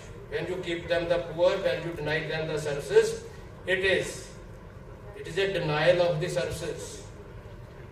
And you plan a genocide of a population. Nobody is answerable. If your heart does not weep and weep the tears of blood, then you have not understood the community medicine.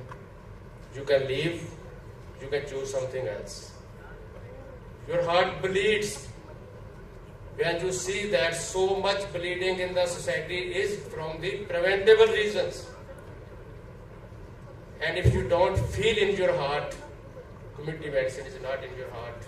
The final message to the students: feel with your heart that what death is, what life is, what difference does it make, and what is the role of the people of the community medicine. Thank you very much, the organizers. I request our Honorable Chancellor, Adesh University, Dr. H.S. Gill and Madam Kamaldeep Kaur and Dr. Jasleen Kaur and Dr. Preeti Padda for handing over the oration to Dr. Tejbir Singh.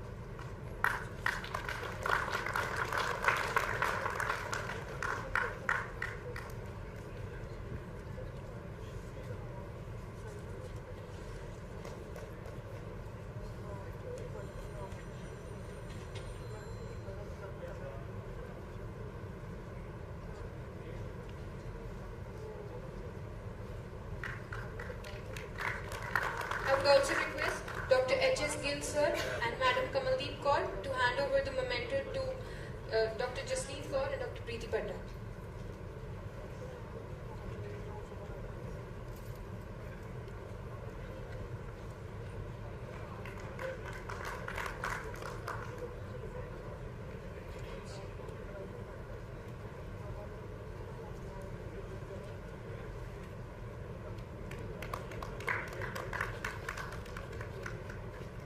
Thank you, sir. Thank you. To formally acknowledge the efforts of everyone involved, we would like to call Dr. Shah Mehra, Joint Organizing Secretary, to deliver vote of thanks on the behalf of organizing committee.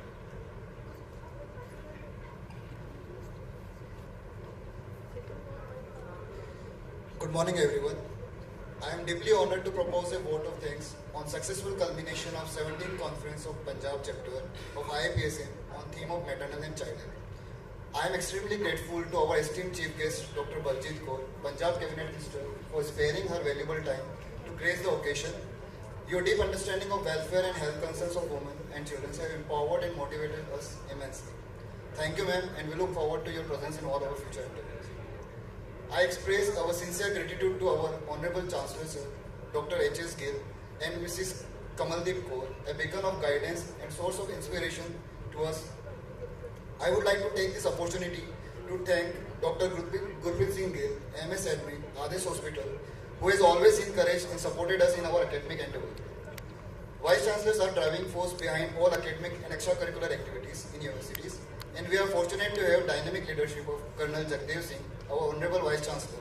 You are our source of strength and wisdom, and we are grateful for your stewardship. I would also like to express my gratitude to Dr. Harkiran Kaur, Dean Faculty of Medical Sciences, Adesh University, for their gracious presence. Our sincere thanks to Punjab chapter of IAPSM for awarding us this opportunity to organize the event.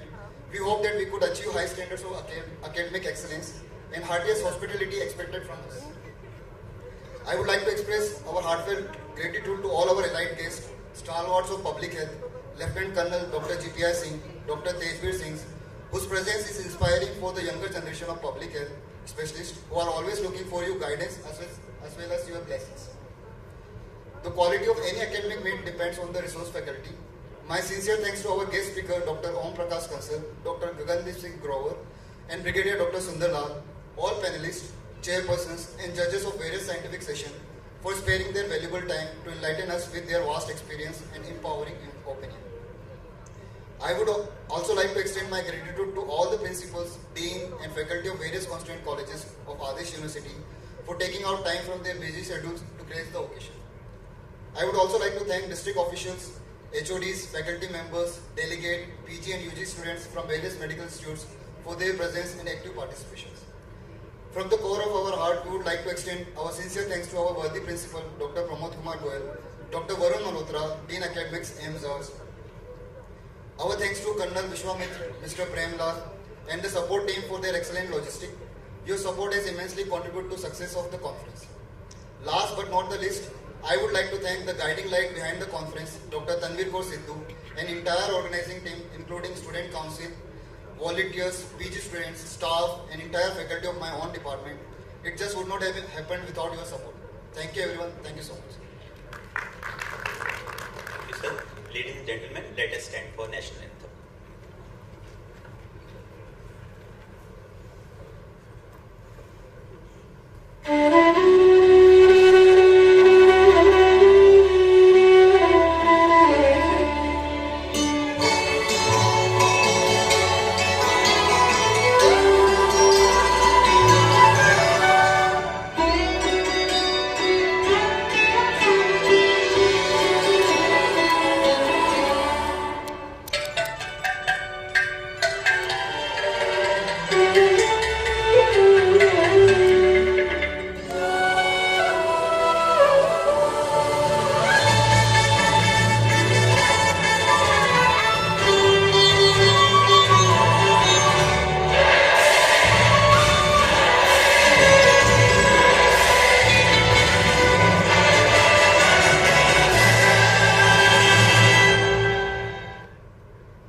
We will start with the next session in 10 minutes. Meanwhile, breakfast arrangements have been made in the cricket ground.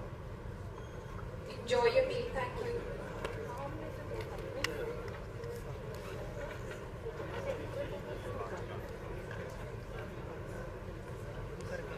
Upcoming sessions of the day are being played on the screen. We have panel discussions and parallel scientific sessions, guest speaker sessions, poster presentation by postgraduates and undergraduates, oral paper presentations, and infographics display by undergraduate students. All around we campus से बड़ा इतना ज़्यादा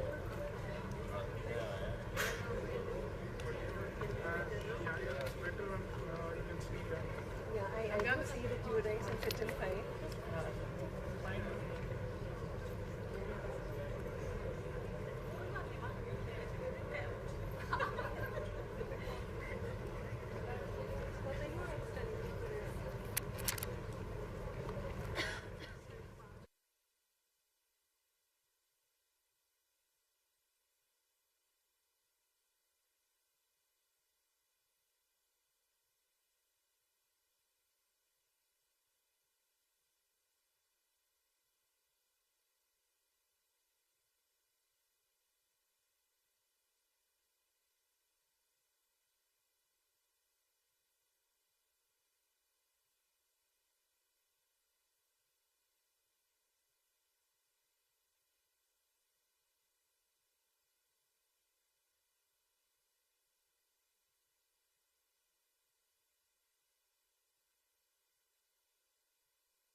There are 5 objectives of that. I'm just presenting one important factor on that is the vertical transmission of that. The study area was Amritsar, Hoshiarpur, Firozpur, Bathinda and SAS Nagar.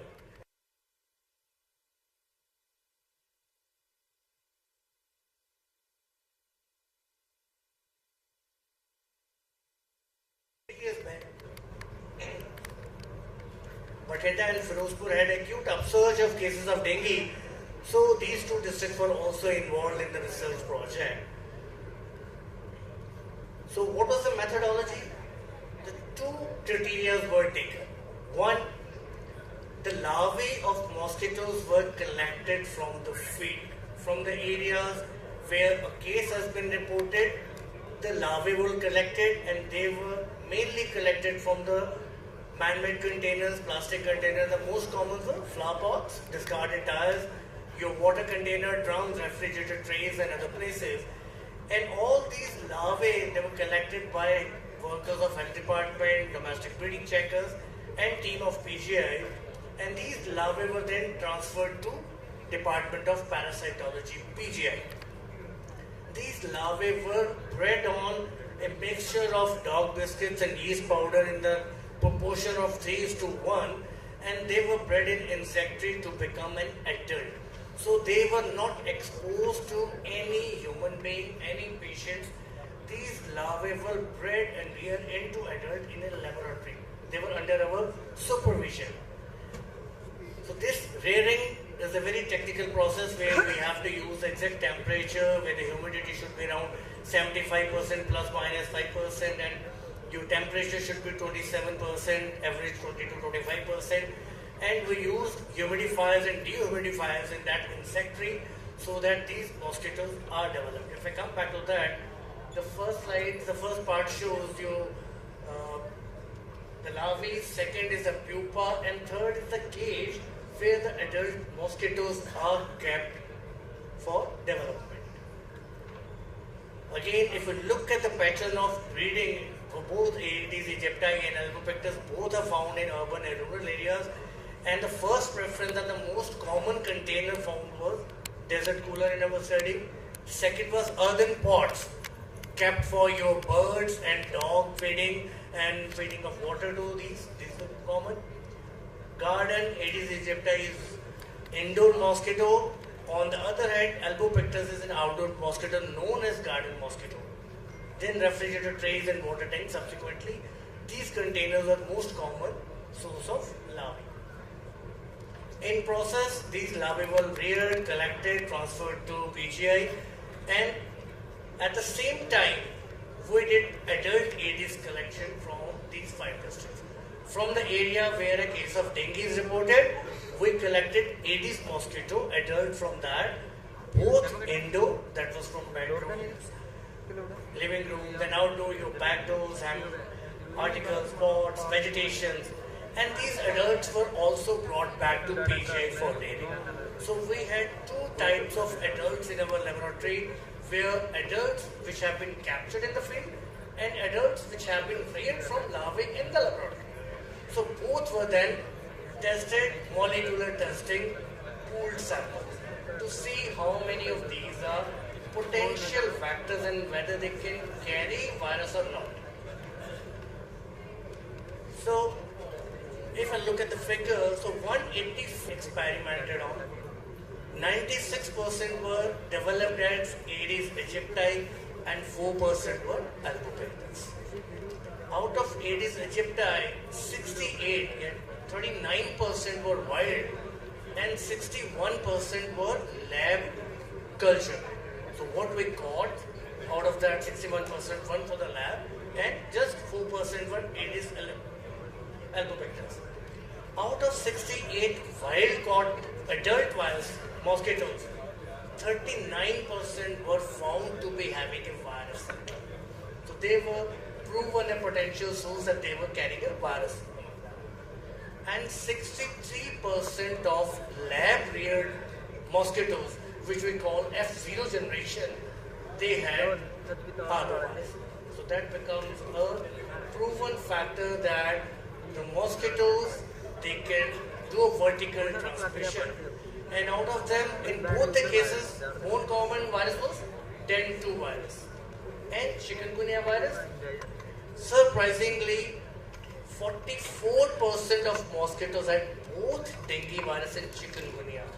That tells you that one mosquito can carry two viruses and is a potential threat for spread of disease, both the diseases at the same time.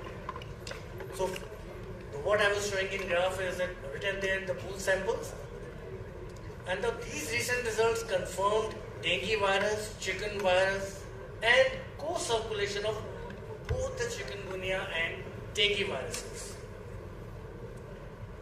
To further postulate, in last year in 21-22, district Mohali had a severe outbreak of chikungunya.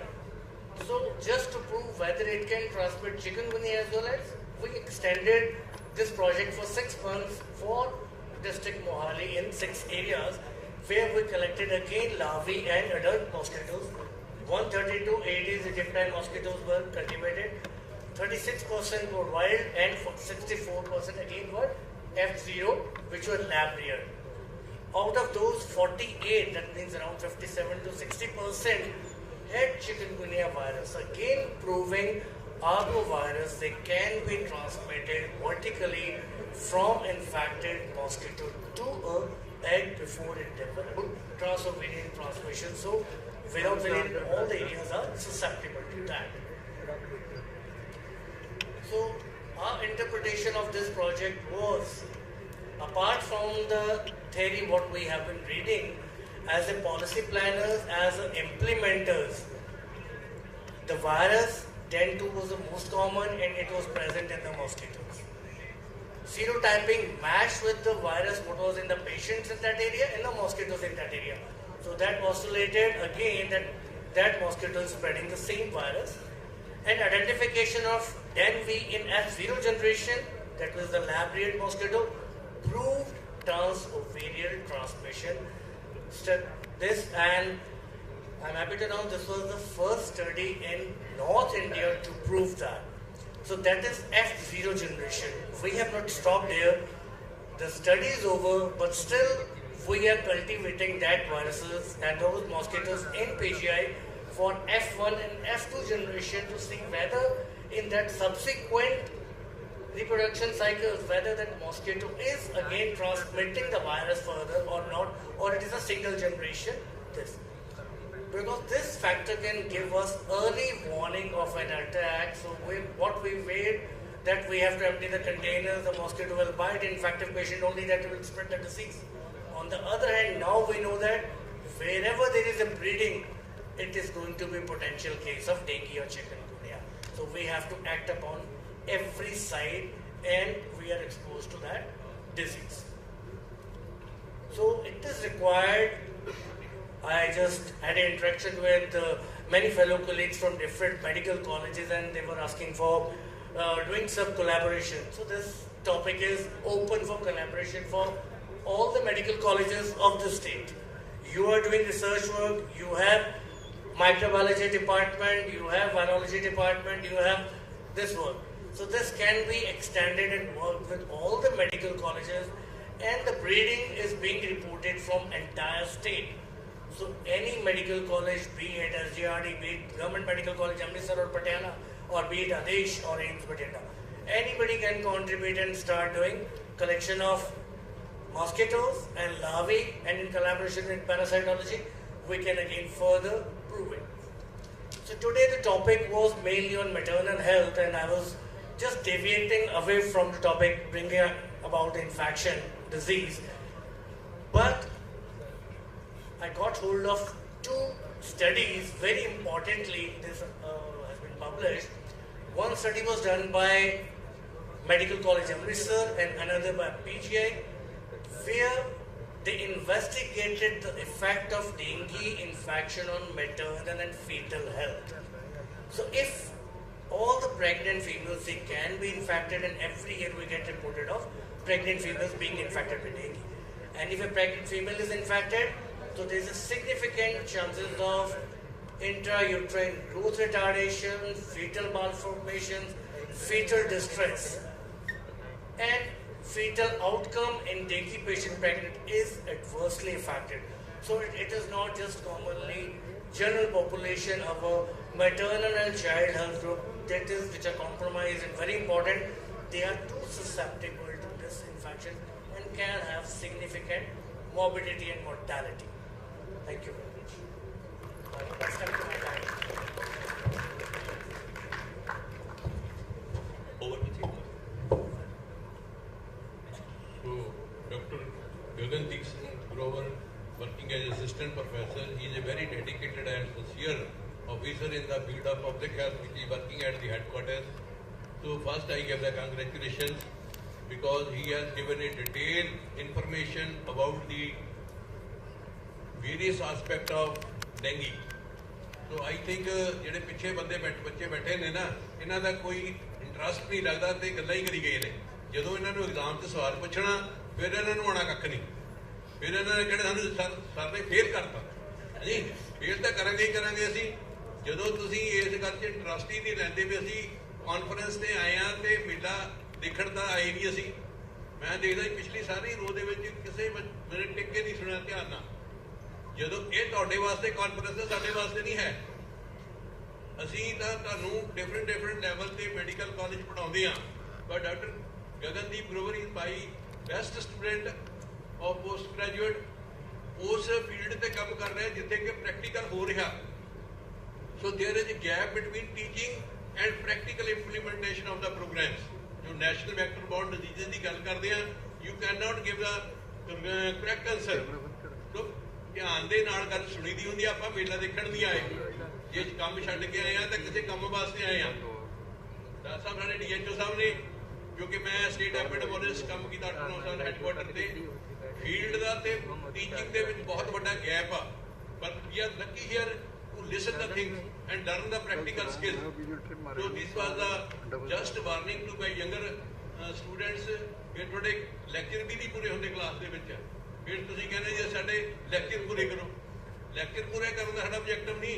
You should ਲਿਸਨ carefully. ਜਦ ਤੱਕ ਧਿਆਨ ਨਾਲ ਗੱਲ ਸੁਣਦੇ ਨਹੀਂ ਉਦੋਂ ਤੱਕ ਸਮਝ ਵੀ ਨਹੀਂ ਆਉਣਾ। ਆ ਤੁਹਾਡਾ ਗੂਗਲ ਦੀ ਸਵੇਰੇ ਗੱਲ ਕੀਤੀ ਆ, ਕਿਤਾਬਾਂ ਦੀ ਕੀਤੀ ਆ। ਕਿਤਾਬ ਤਾਂ ਤੁਸੀਂ ਲਈ ਨਹੀਂ ਕਦੇ, ਨਾ ਤੁਸੀਂ ਪੜ੍ਹਨਾ ਨਾ ਦੇਖਣਾ। ਪੜ੍ਹਨਾ ਕੀ ਹੈ, ਤੁਸੀਂ ਫਿਰ ਸ਼ਾਰਟ ਨੋਟ ਪੜ੍ਹੋਗੇ ਤਾਂ ਵੀ ਤੁਹਾਨੂੰ ਆਉਣੀ ਨਹੀਂ। ਠੀਕ ਹੈ ਨਹੀਂ। ਸੋ ਇਹ ਕੋਈ ਵੀ ਸਾਡਾ ਲੈਕਚਰ ਇੱਥੇ ਕਾਨਫਰੰਸ 'ਚ ਹੋ ਰਿਹਾ, ਇਟ ਇਜ਼ ਮਾਈ ਰਿਕੁਐਸਟ ਕਿ ਸਾਰੇ ਬੰਦੇ, ਅਸੀਂ ਵੀ ਹਾਂ, ਸਾਰਿਆਂ ਨੇ ਧਿਆਨ ਨਾਲ ਸੁਣਨਾ। ਸੁਣਨ ਦੇ ਨਾਲ ਸਾਨੂੰ ਬਹੁਤ ਗੱਲਾਂ ਦਾ ਪਤਾ ਲੱਗਦਾ। ਠੀਕ ਹੈ ਨਹੀਂ। ਤੇ ਉਹ ਇਸ ਕਰਕੇ ਪਹਿਲੀ ਗੱਲ ਤਾਂ ਇਹ ਆ ਵੀ ਸਾਰੇ ਜਿੰਨੇ ਵੀ ਕਾਨਫਰੰਸ ਦੇ ਵਿੱਚ ਸਾਰੇ ਪਾਰਟੀਸਪੈਂਟ ਆਏ ਨੇ, we are all student here, we are learning each other. So ਜੇ ਅਸੀਂ ਸਿੱਖਾਂਗੇ ਤਾਂ ਹੀ ਸਾਡੀ ਨੌਲੇਜ ਅਪਡੇਟ ਹੋਏਗੀ, otherwise we cannot read all the literature.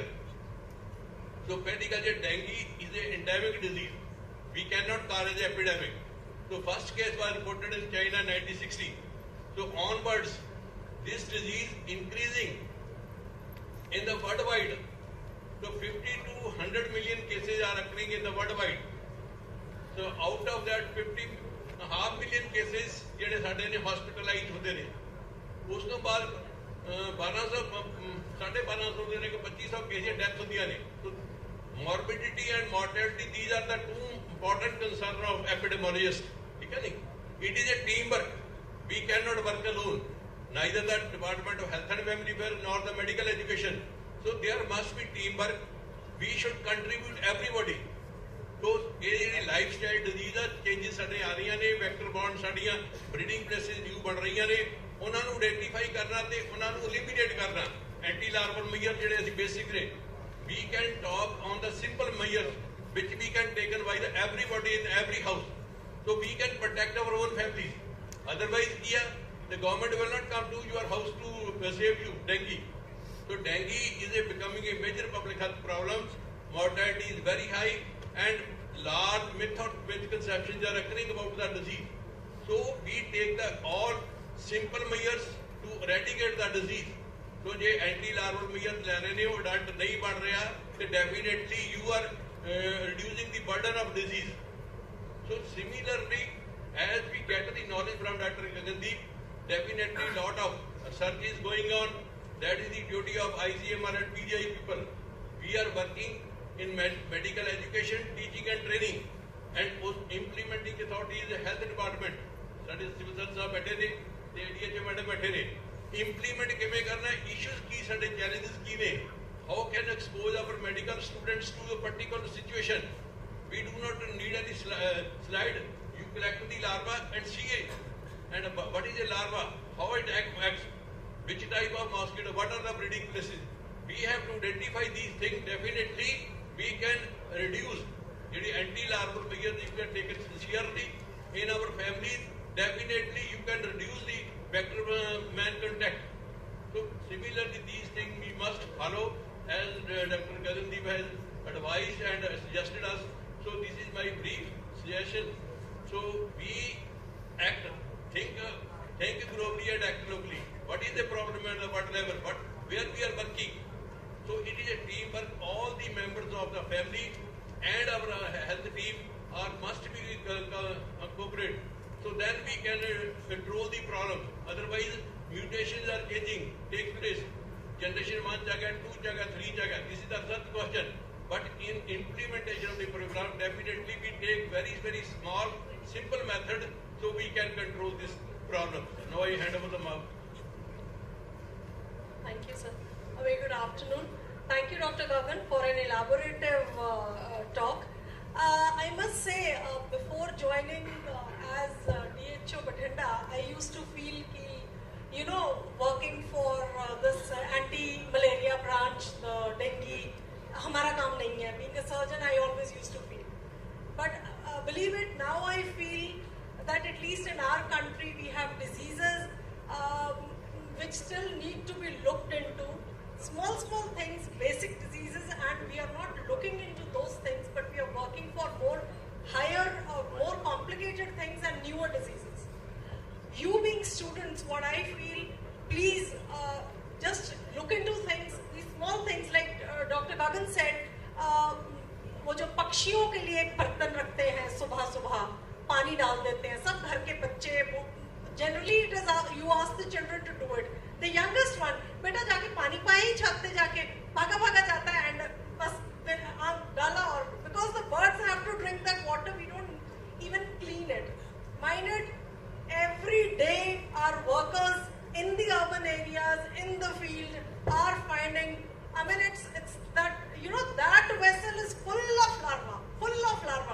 And our Honorable Minister, Dr. Balbir Singh, for the last 1 month, he introduced a program that we take nursing school students, both boys and girls, with our survey teams. We are taking them. He even asked ki medical colleges ke students lijiye. So, Adesh being a private college, I just hesitated, but I think if, God forbid, agar ye kam ho gaya to bahut badhiya hai. Agar dengue hame next month post Diwali mila, I would ask your principal, Dr. Pramod, to send us a few students and batches. You will learn what are the ground realities and the difficulties our teams face. First, male worker, male SI, male breeding checker, male spray person and male fogging person. So it's a male team. And who opens the door once you go there at 9 o'clock in the colony ya gali mein? It is the lady of the house. So no one lets them in the present circumstances, the law and order situations. So if we have students, especially females with them, it becomes slightly easy, not very easy.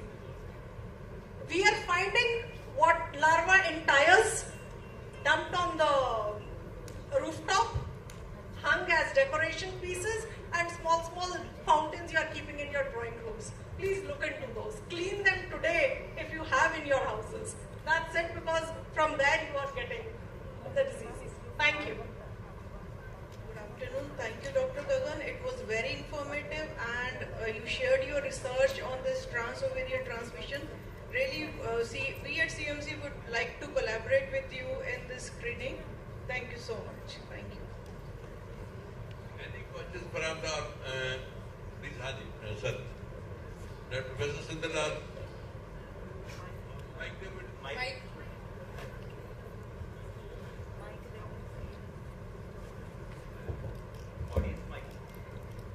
See, the proposition of study of virology in mosquito is the most difficult. It requires a most technical skill. So rather than this, we should continuously surveillance of larvae or adult mosquito is a very important thing. That must be continued throughout the year. Only system wakes up once there is a crisis situation. So India is expert to respond to crisis, and it seldom responds to ongoing things. The other thing is that what we do is the spacious fogging outside. It's a cosmetic thing. The source control is the most important thing. It achieves the similar results.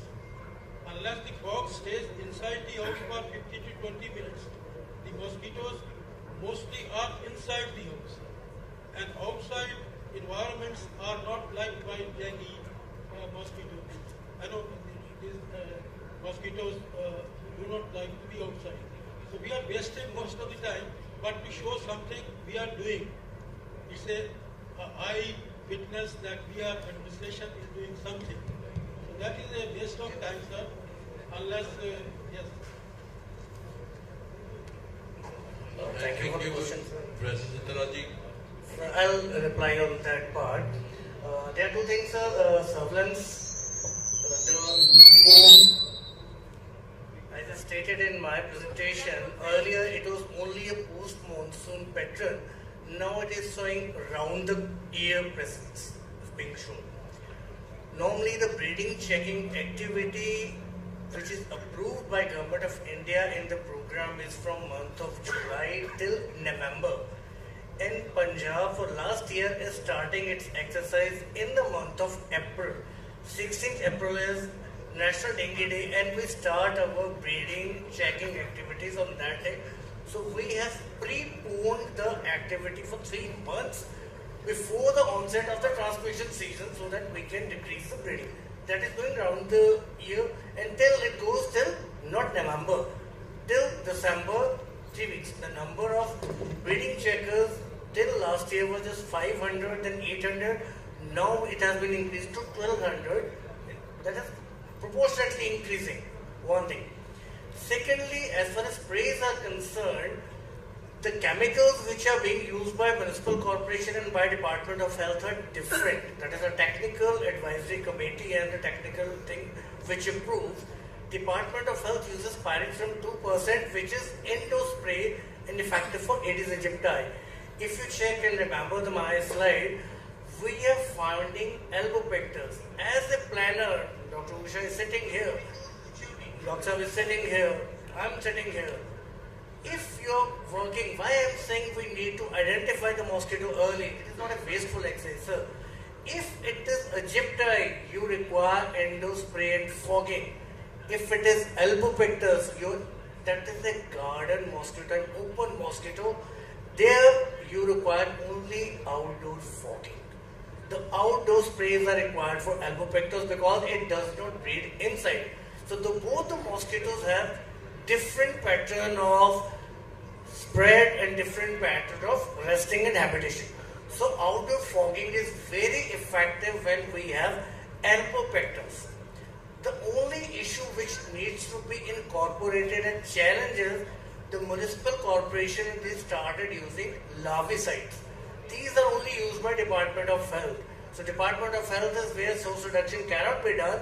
We are using larvicide tamifos, which can be used in clean water, and BTI, which is a bacteria that can be used in polluted water for anopheles and culex. That is being used. Unfortunately, that department is not using, where we are trying to collaborate with them so that they can use it. The most important and relevant part is, like sir said, the government cannot go to every house. It is responsible of each household and each owner of premises that breeding be checked every day, and once a week we destroy it. And I just tell you, all of you, interesting part which I was not trying to, but that open the discussion part. This is a notified disease, and if breeding is found in a premises, the head of the premises, owner of the house, they can be issued a notice and challaning can be done, and that is being done simultaneously. So, as a public health person, I will say the prevention should be the best part, and we should be doing source reduction in preventing the disease. And the sum of my presentation was that over the years, we have been doing this exercise, that the mosquito will bite infected person and then it will become infected. So we have 7 days time. But on the other hand, the vertical, they can be a source of infection. Thank you, sir. So, this is vector biology very important, and it is the duty of entomologist to identify which type of species, what are the breeding places, and whether it is endophily or exophily. So we must know the basic scientific background of any operation. Just for the sake of to please somebody, we should not take any action. We are a scientist, we are working for the community, So definitely we must know what type of mosquito, what are the breeding places, what is the behavior. So vector biology is the basic component for the entomologist. Let us we know how many entomologists are working in our state, whether they are available or not, whether they are performing or not. It is a joint teamwork. But we share our responsibility, we should share our the roles, definitely we act accordingly. Otherwise we will not able to control our problem. So this is a message for all. Let us make a team and coordinate with each other whatever the activity we have planned. So in a Chinese proverb, 70% time you should spend on the planning. Only 30% is required for the implementation. So we never give them proper time for the implementation. We waste our all resources. So definitely we make the planning in such a way that the resources should not be wasted. We have got limited resources. So this is the brief information about as well the administrator as well as the technical person. We are working in different places. We belong to the public health person. So our main aim is to protect the health of people, not individual. So this is the message we should take. We work accordingly. Definitely we can reduce the burden of disease and prevent the death. Mortality is very high coming in the dengue cases. So it is a major public health problem coming in these years. Thank you very much.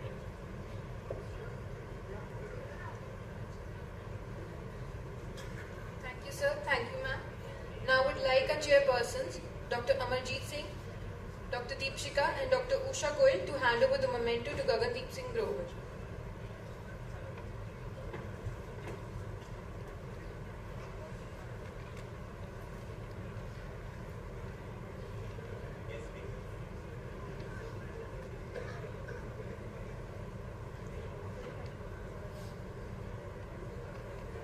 I also invite Dr. PPS Kunar and Dr. Rakesh Kakkad for felicitating our chairpersons.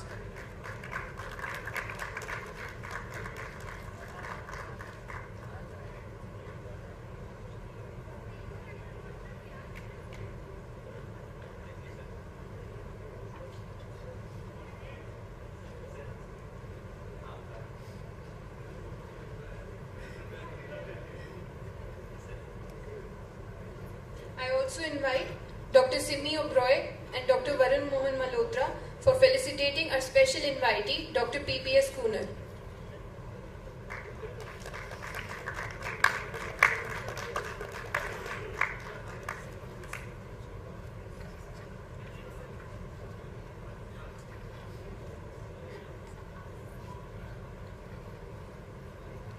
I request Dr. Simi Oberoi and Dr. Varun Mohan Malhotra for felicitating our special invitee, Dr. PPS Kunar.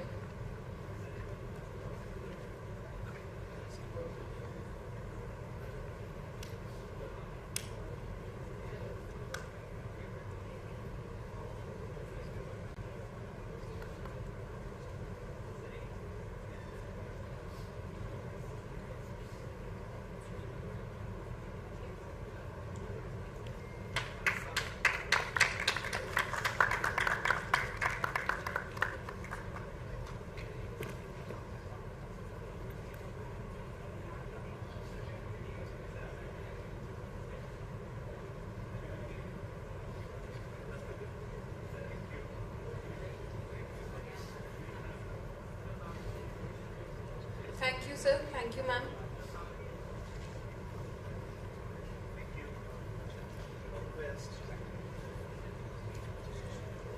Our final session is on topic Newer Initiatives for Universal Health Coverage of Maternal and Child Health, which will be chaired by Dr. Sanjay Gupta, Professor and Head, GGMC Medical College, Faridkot. Dr. Avneet Singh, Professor, CMC Ludhiana. Dr. Ramandeep Singla, Civil Surgeon, Bathinda. Our esteemed guest has held many prominent roles, including former Professor and Head of Department of Social and Preventive Medicine at PGI Rohtak and IMSAR Bathinda.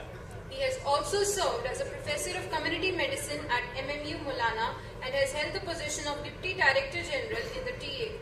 As the Chairman of the Board of Studies of Medicine and Allied Sciences at MDU Rohtak and a member of the National Commission on Population, he he has made remarkable contribution to the public health landscape of India. He has also contributed as a consultant for the ICDS and a member of the National Technical Advisory Group on Immunization and Child Health, as well as the Technical Resource Group on Women, Children and ICDS. Additionally, he had been a NSS Program Officer, Honorary Professor at IAPSMCON and served as President of IAPSM. Please join us in welcoming Dr. Brigadier Sundar Lal with a huge round of applause.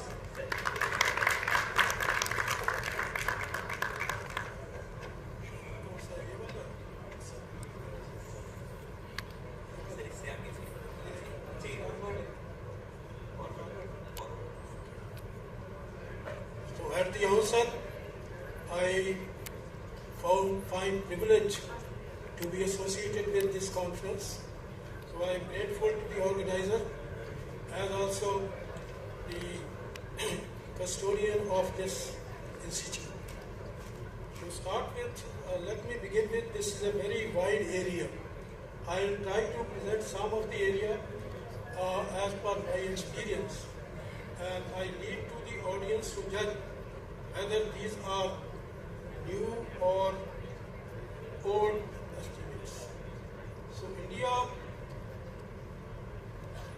was the first country to launch way back in 1952 the National Family Planning Program.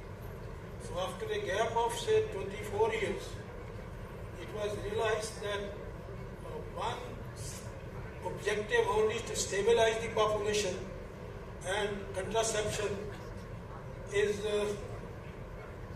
not enough. It requires much more efforts, and that led to a conference which is popularly known as Cairo Conference, and this conference was held in 1994, and it was resolved to reposition family planning as reproductive and child health. So after a long gap of 10 years of experience of reproductive and child health, the focus shifted again in year 2005 to launch or to make repositioning of maternal and child health. It should incorporate newborn, child and adolescent. So a life cycle approach was evolved and it is still progressing, and the development of this approach is quite fantastic. So India was again used a launching pad for make every mother and child count, and this count means that leaving no one behind. So that was an approach, and India was used as a launching pad for this, and same was reiterated once we adopted the Millennium Development Goals, and in 2008 the MDG was revised, and they incorporated an element of reproductive health, and again reiterated that this must be adhered to, and then became era of SDGs.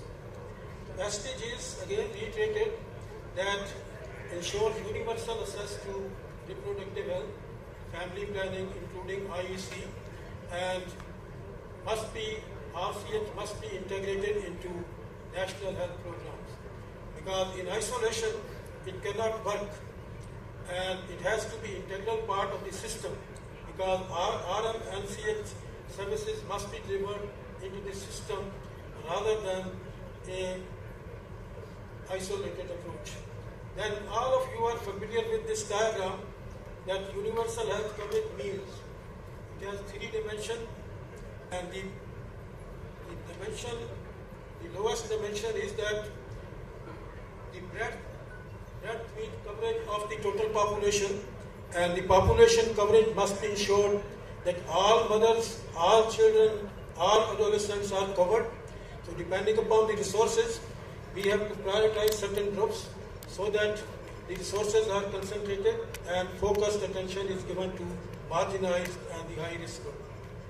The other aspect of this diagram is the depth of the diagram. left me the package of services in different life phases of RMCHA must be ensured, and the height of this queue reflects that the cost sharing mechanism must be enunciated. The state should bear the cost, or the center should bear the cost, the household or family should bear the cost. So out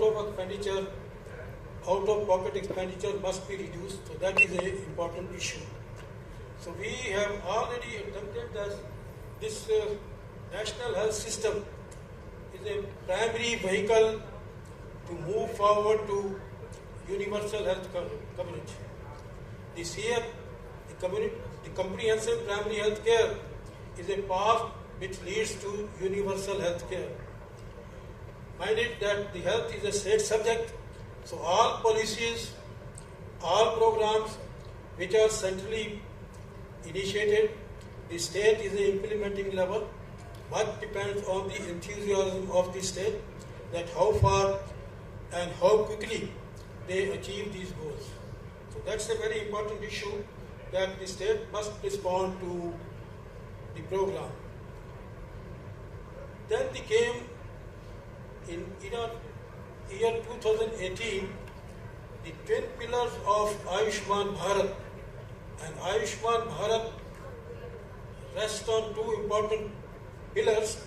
The first pillar is that transformation of all existing sub-centers and primary health centers in urban and rural areas. So that is a revolution. A new structure has come up, and we will dwell it on later on, that wellness center is a pivot, number one, because the delivery of comprehensive primary health care rests on the shoulders of health and wellness centers which have come recently. The team which consists of health and wellness center is comprised by a new entrant which we call as a community health officer or mid-level health providers. After a certification course of 6 months at IGNU or state universities. So I am lucky that I was a part of that evolving curriculum for 6 months for this guy, the mid-level health providers. So this is a new entrant, and they could be either a BSc nurse or an Ayurvedic practitioner. So that system has changed, and according to the role, the job description of the health team have changed a lot. The second pillar of this Ayushman Bharat is the PMJ, the health protection, the largest health protection over the world. It has been launched in India. It covers around 500 million people, and secondary and tertiary hospitalization, the health protection is provided by Government of India. Then the care part, the care during pregnancy and childbirth, this is the part of the comprehensive primary health care. Some of the components of comprehensive primary health care I have listed: care during pregnancy, childbirth, and it's a life cycle approach, and we will dwell it on later on. So the new element which has been added to is the management of communicable diseases, the non-communicable diseases, particularly non-communicable diseases. The community-based assessment checklist has been added to screen particularly cancer, cervix and breast cancer, apart from oral cancer. So that's a new initiative. The key components of RMCHA are 5, which are cardinal. The health system strengthening. So health system strengthening was started way back once NRHM was introduced to the country in 2005. The whole of National Rural Health Mission was to strengthen healthcare system. It made a very important departure from funding a program or funding a sector. The whole approach changed, and it was focused on strengthening of health system. The second component is package of high impact proven intervention, which are evidence based. Those should be delivered in life course of time at different stages of life. The third was the intersectoral coordination, and convergence must be achieved, because of contribution and improvement in health status of mother and child must come from intersectoral coordination. In the areas were prioritized and high priority was given to urban slums and migrants people, and the performance of district which has a low performance. So low performing districts were identified. So it was not a one size fits for all, that was a departure. So we made attempt that it is as per the priorities. And lastly, the monitoring system must be evolved. So we have three important monitoring systems: the portal HMIS, the Health Management Information System portal, the RCH portal, and IADSP portal. So these are the important portals through which the monitoring is designed for reproductive maternal child health. Now the critical components of RMNHCH. So I have designed it as per 8 C's. These 8 C's are most important. The first C pertains to continuum of service. The effective continuum of service means that the essential maternal and child health services must be connected in various phases of life, starting from adolescent, because if the adolescents are informed well, they will have a fewer pregnancies and ill-timed pregnancy, or they delay the age of marriage and adopt the practice once they become mother, the spacing methods. So that's starting from one life, that is the adolescent, or even before. And the second important thing is that the continuum is most effective once the second stage, or every stage depends on the success of the previous stage. It also determines the outcome of the previous stage and the successive stages. And if mothers are given information and stillbirth attendants before, during, or after pregnancy, after delivery, that makes a more sense, and the mother will have a more survival effect, the neonates will survive more. So if this approach is appropriate. The communication for behavior change is a very important, that the household behaviors and the family behaviors must be changed. The reproductive behavior of household and family is a cardinal C, the second C. So there is an inbuilt structure that how the households or families are empowered and the communication system. And I believe very strongly that the families and the communities or households particularly are places where health behaviors are learned. For example, improving nutritional status of children, infant and young children, and starting with breastfeeding, it's most effective, and later on, diversification of food through complementary feeding paves the way for better nutrition. We are struggling to improve the nutrition. Unfortunately, the nutrition level, because of the household behavior and family practices, is not improving. We have struggled very hard, and the nutrition or malnutrition in young children level is very high. Stunting and less weight at birth, and similarly the growth failure or growth faltering is quite heavy, which we can ill afford. The second important thing is the household behavior in respect to what the community builds the toilet, and each person uses the toilet. And excreta of children is not considered harmful. That they must be educated that excreta, whether of children or adult, is quite harming. It contaminates the household environments, and mothers particularly who are handling the young one, and they are busy and their hands get contaminated, so the transmission occurs at family level. The behavior of family is also important. The young children learn behavior, washing of hands particularly, or physical exercise, and use of no tobacco and no alcohol. So the family is a role model. So the behavior change communication is a pivotal. Behavior of the household, behavior of family and community must change so that we have better reproductive health. The community involvement and Panchayati Raj institution is a democratic decentralized process in the country. The community involvement is built into the system in three ways. The first important way is that around 5.30 lakhs village health nutrition committees have been formed, and they meet on 15th of every month, and agenda is to help in social determinants of health, particularly water, the mosquito control, and improving nutrition through best practices.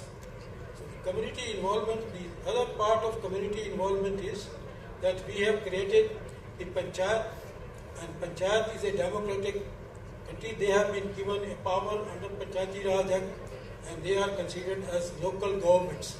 So this government system must be involved widely in the total health system. That is community participation.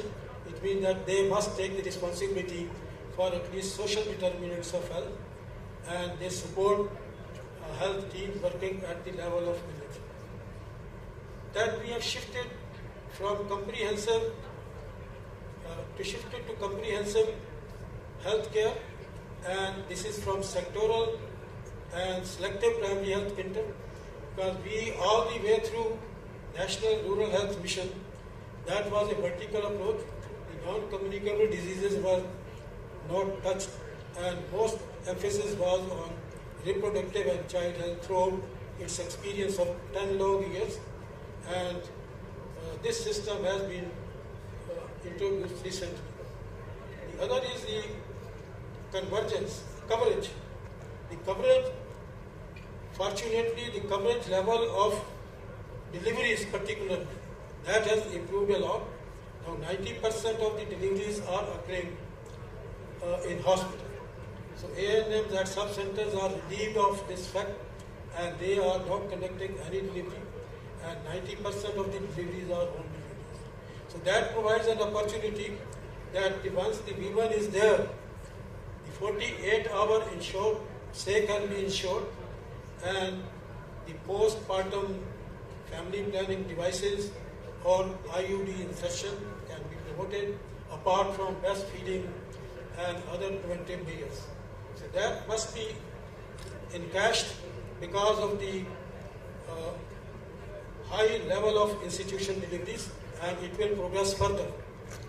Then capacity building is another area that after the launch of RMNCHA, the job description have changed, and we are now focusing on multi-skilling, multi-skill training, and particularly this skilled birth attendants and care during or after pregnancy is being ensured through capacity building. So all persons, all the team at the level of health and wellness center is being retrained.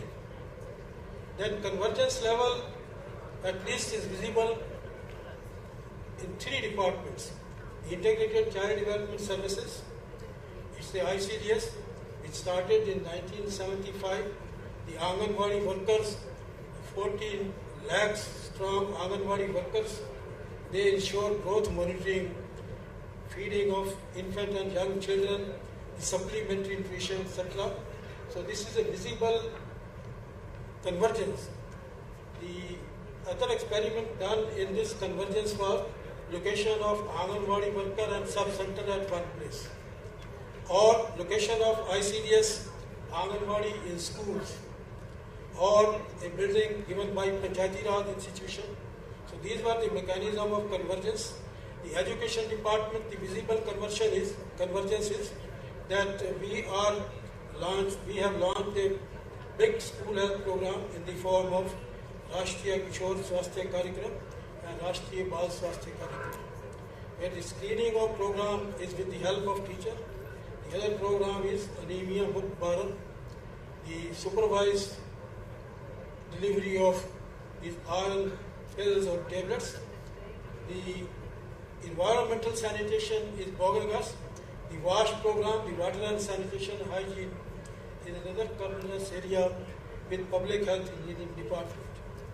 The client satisfaction is a last C, but it is not the least important. It's very important that the client, who is a king of service, the utilizer of service is a client, the satisfaction level must be ensured.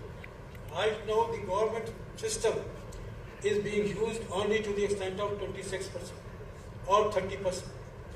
And the private sector dominates in provision of services including the accredited RMNCH center or the MTP centers.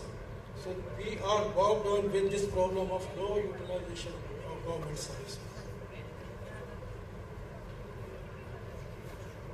Now, the whole set of services, the system has been reorganized. The workflow processes have been reorganized in the form of that now the delivery is occurring at the level of family and household. The primary person who is responsible for this healthcare delivery, mainly promotive and preventive, is done through 13 lakhs ASHAs in the country. And ASHA's program is emerging a very strong program because she is a local worker and they have increased the household access to RMNC. The household access has increased multifold. Anytime they can contact ASHA. So ASHA is accessible to every household and we will elaborate it further. And she works through village health and sanitation nutrition committees and village health and nutrition days. So on that particular day, the services are delivered which are primarily comprehensive primary health care related to maternal and child health. And similarly, the same structure has been organized in urban setup also. The second level of care is through health and wellness centers. So these centers are delivering outreach services as well as the services at facility level. And the main team is being led at Health and Wellness Center. We have discussed already the community health officer or mid-level health provider. So the first level of referral is again either a PSC or a CSC or a district level. So that will vary from state to state. The most important thing done by the ASHAs are that before embarking upon the program of RMNCHA, the population enumeration is a fundamental activity.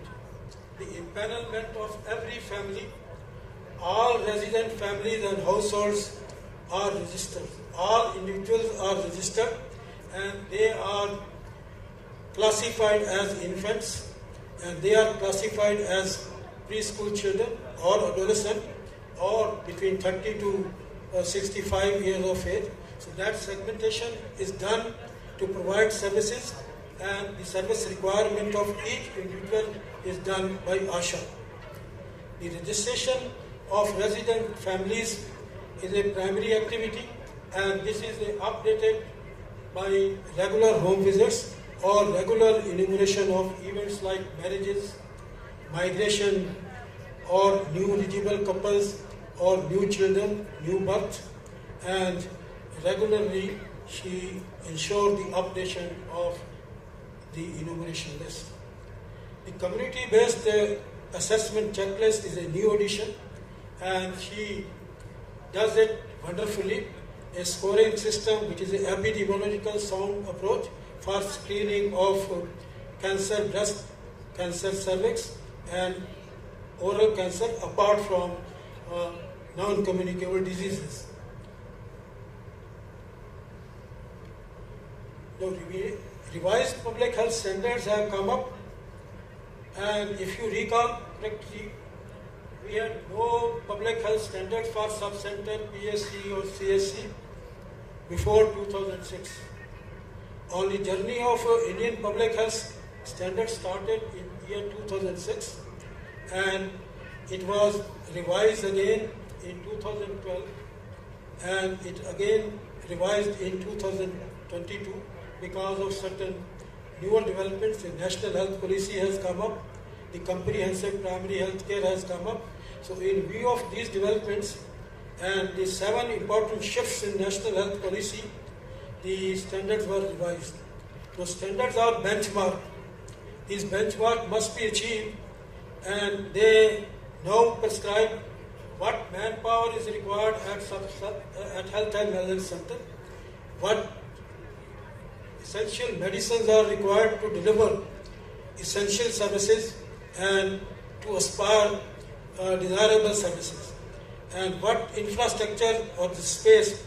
So these are beautiful infrastructure has come up.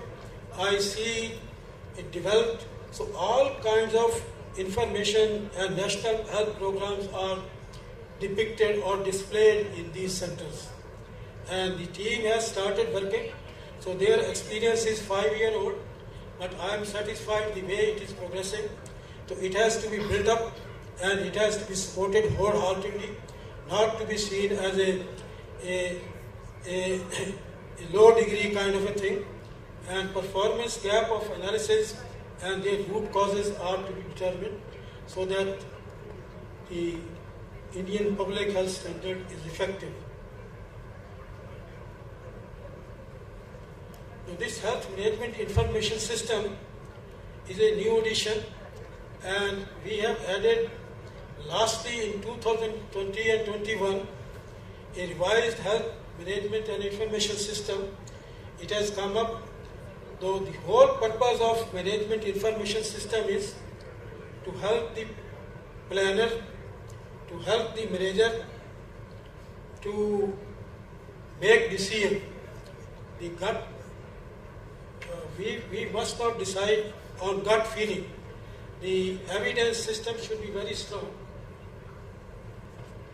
The evidence system should be very strong, and the evidence system means that you have a data, and the database, data information is available, and the information must be utilized for local planning. So this is again an important issue, that integrated reported RCH register version 2.0.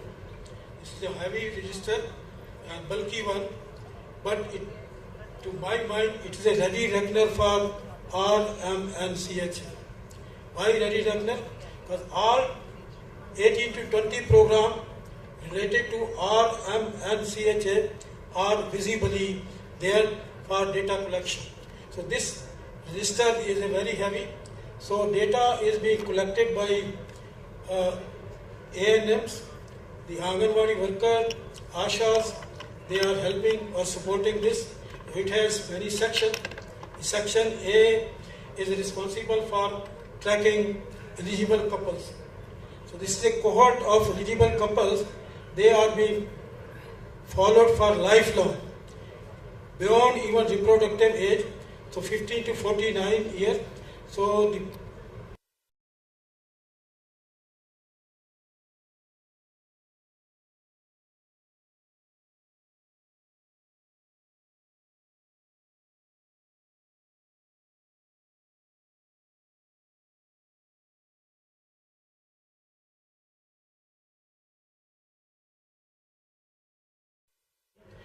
the last important point is the red flag signs have been added. The red flag signs mean the development issues are of prime concern. So this register is being used in combination with these red flag signs, so that the early detection and district early intervention center is there to help these kind of effects. Now, new mother and child protection card. So it is this card is a home-based record. It is available with every family, every mother, and this is a durable record of all events which occur during the course of first 3 years of life of a child. And the mother, so it's the biggest tool It's a most important tool for educating. It is a built-in system of pictorial education. The mother learns through pictures, and the other family members or caregiver can also learn from this. So all programs listed over here, these can be learned only on this durable card, which depicts all R, M and CHA programs.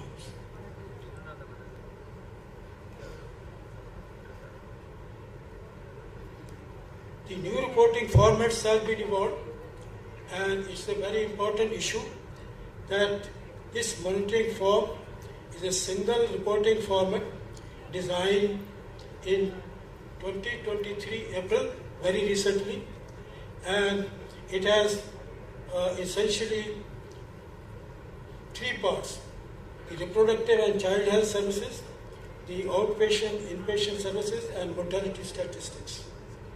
The important message through this slide is that the reporting format, it traces a continuum of services from pregnancy onward till adolescent age. So this monitoring form has many features built in which were not there earlier on.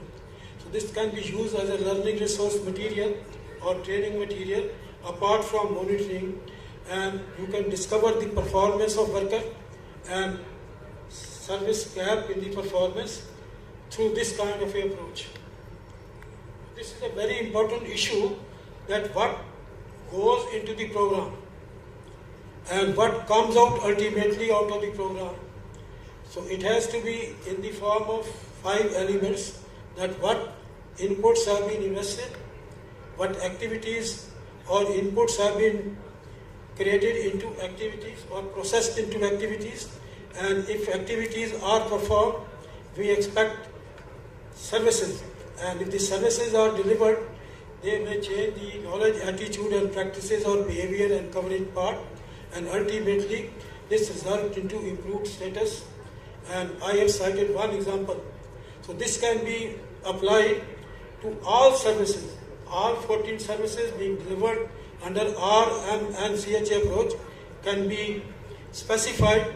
The target population can be specified, the target groups can be specified, and the activities can be specified, and what is expected out of these activities, ultimately outcomes are there.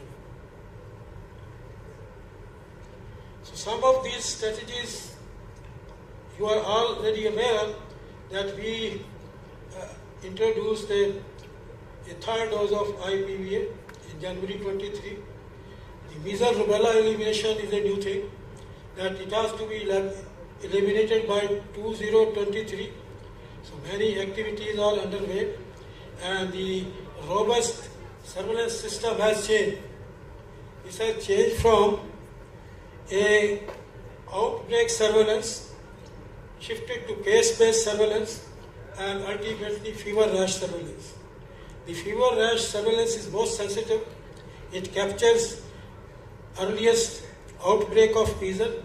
So measles is a tracer indicator, and measles disease is first to appear in low immunity area. So that's why we are depending on the measles coverage, and the 0 dose concept has been developed. So India is the largest or the world largest area with 0 dose children, 2.5 million reduced to 1.6 million in 2024. So HPV vaccination has already been done, and most unfortunate part is that the screening program for cervical cancer, the data says only 1.9% of the women, they are screened. That's a very low as far as the investment is concerned. The breast examination, 0.9% only. So that is shocking that screening programs are woefully low in a country like India. So the screening programs have to be picked up, the visual inspection with acetic acid and cervical examination.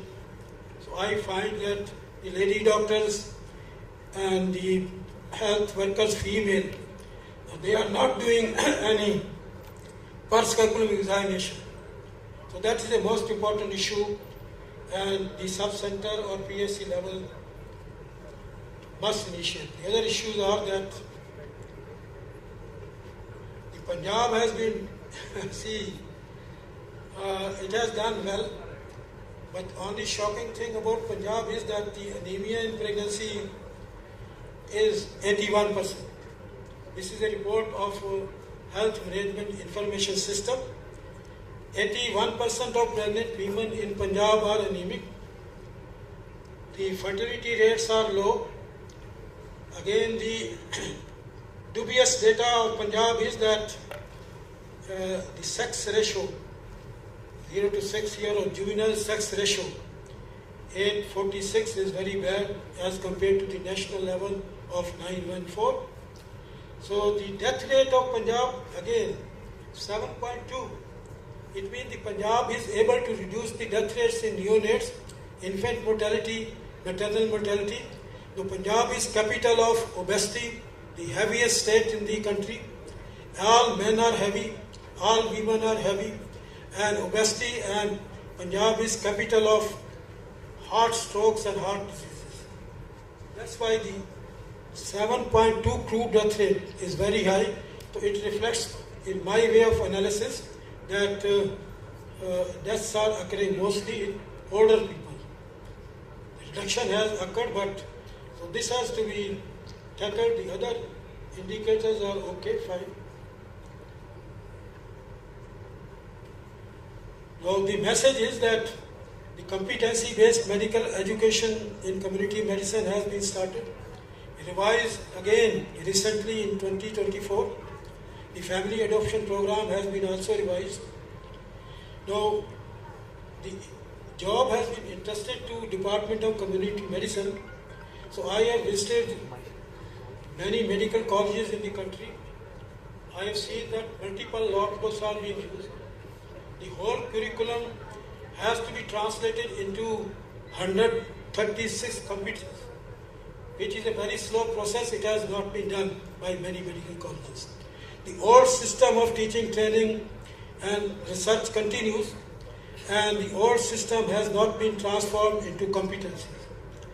And the competency logbook has, multiple logbooks are in use. The activities in the logbooks are totally missing.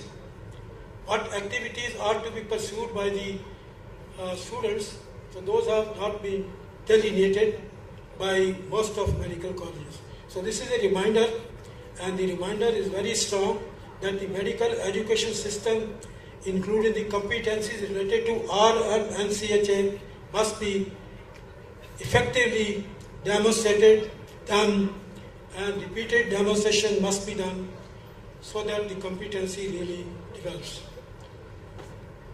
So these are the area of challenges: the low utilization of government facilities and dominance of private sector, the urban slums and migrants, the high rising building in urban areas is a challenging situation. The allocation of population to workers is a very important issue which is not done very well. It needs to be improved. So this child sex ratio I have talked of, the non-functional FRU, 80% of the specialists are not there. The improving global hunger index and gender inequality index in India, the global hunger index is 105.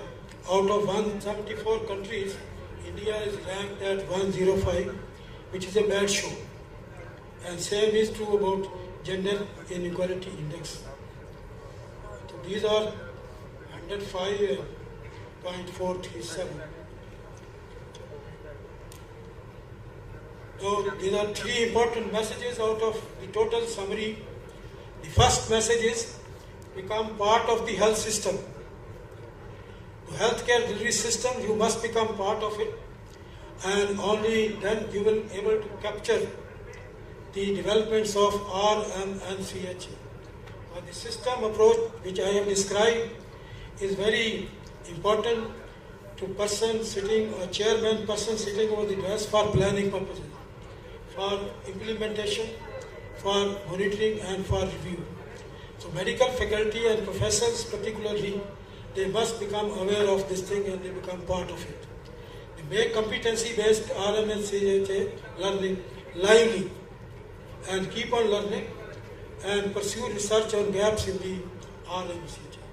So I am grateful again to Adesh Institute and University for giving me this opportunity to share some of the live experience which I have over the years. Thank you.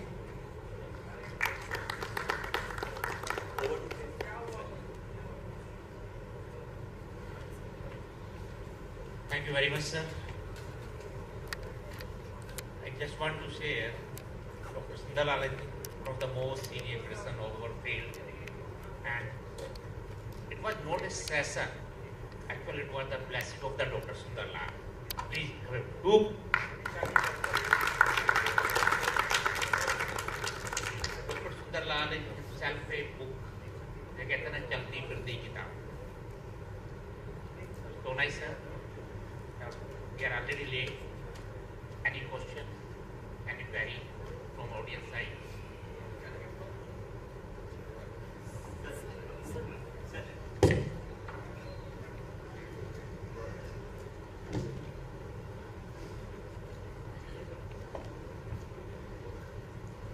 Sir, it is a nice presentations and awakened us to think on certain things.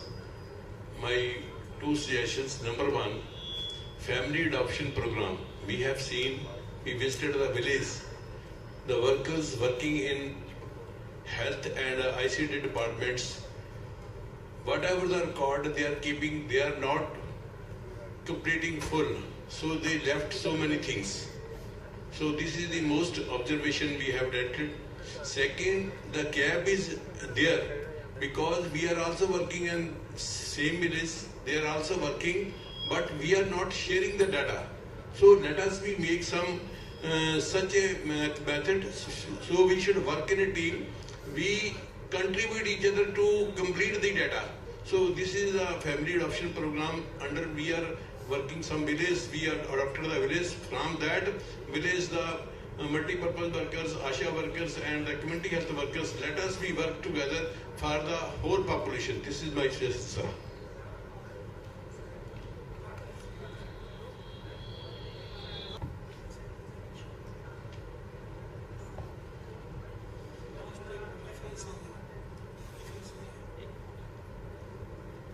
Last slide.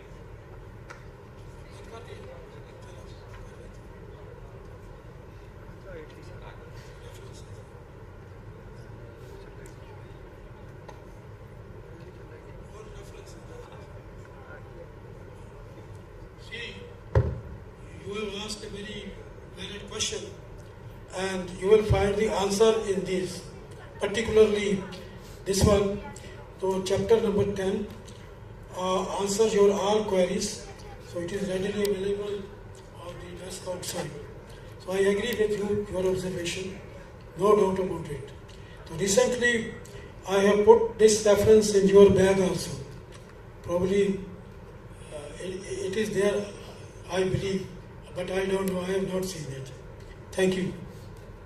Dr. Marji, it is better to develop the manual on the family adaptation program at the institutional level. We developed a manual for the practical, for the family adaptation program. Okay. Any more questions? Sir?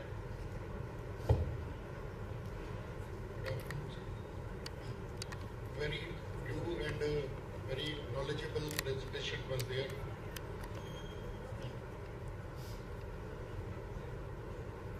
I just want to add one thing, being civil surgeon, that we are facing much problems, like rightly you have said, migrant labor and shortage of doctors. So we made, it is my humble suggestion, that we may develop certain programs like to make the people aware. Actually, we are burdening our health infrastructure. And people are not coming outside. So there is a gap. So that gap should be taken care of. That is my point. Thank you. Thank you, sir, for a very enlightening presentation. About the subject of Dr. David was also saying something regarding that the teaching experience now has changed and there is much for students to learn which the competency-based medical education is not taught. Like the very same topic, whatever is given in the textbooks, various textbooks, the information is not that much relevant or to the point they should know, the student. And I believe IMC never took into account any company medicine person's viewpoints on while making the curriculum. So maybe we as a body can make suggestions regarding the curriculum. Cover the topic, the various topics which require a particular, like the same topic. I think you were mentioning stunting or something else. There are still around 53% of children under 5 years who are stunted. So it's good that the rates of because of this, since the opening of the first health and wellness center in Chhattisgarh, I believe it was in 2018, the rates have come down. The NMR, NMR and IMR also. But still a lot needs to be done on the front of covering the topic in a bit of detail. So it is my humble suggestion to our body or to raise up this issue at a common forum. Thank you so much. Thank you. Now, I would like a chairpersons, Dr. Sanjay Gupta, Dr. Avneet Singh and Dr. Ramandeep Singla to hand over the memento to Dr. Brigadier Sundarlal.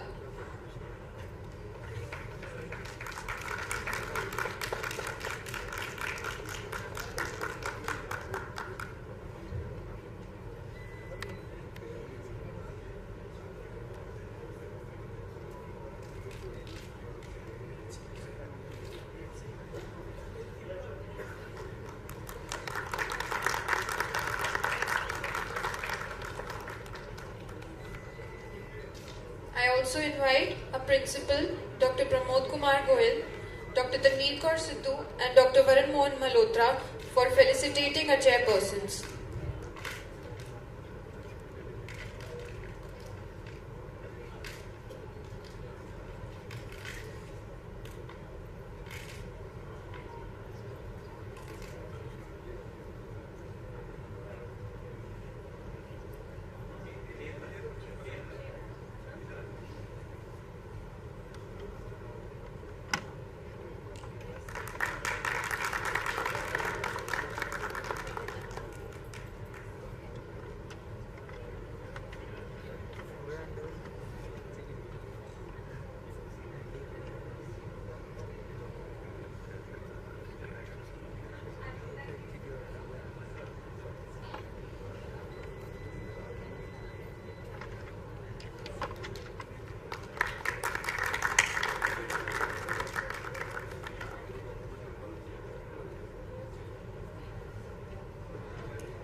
Thank you, sir.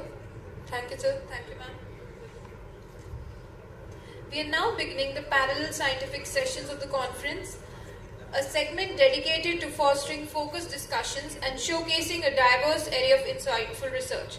In this session, we will have a panel discussion by esteemed experts set to take place in the main hall of the auditorium, the oral paper presentation which will be conducted in the anatomy LT, poster presentations prepared by both PG students and UG students which will be displayed on the first floor of the auditorium. Lastly, a special highlight, our undergraduate students have prepared infographics on public health topics. These will be displayed in the Department of Community Medicine on the second floor of the medical college. We encourage everyone to take part in these sessions.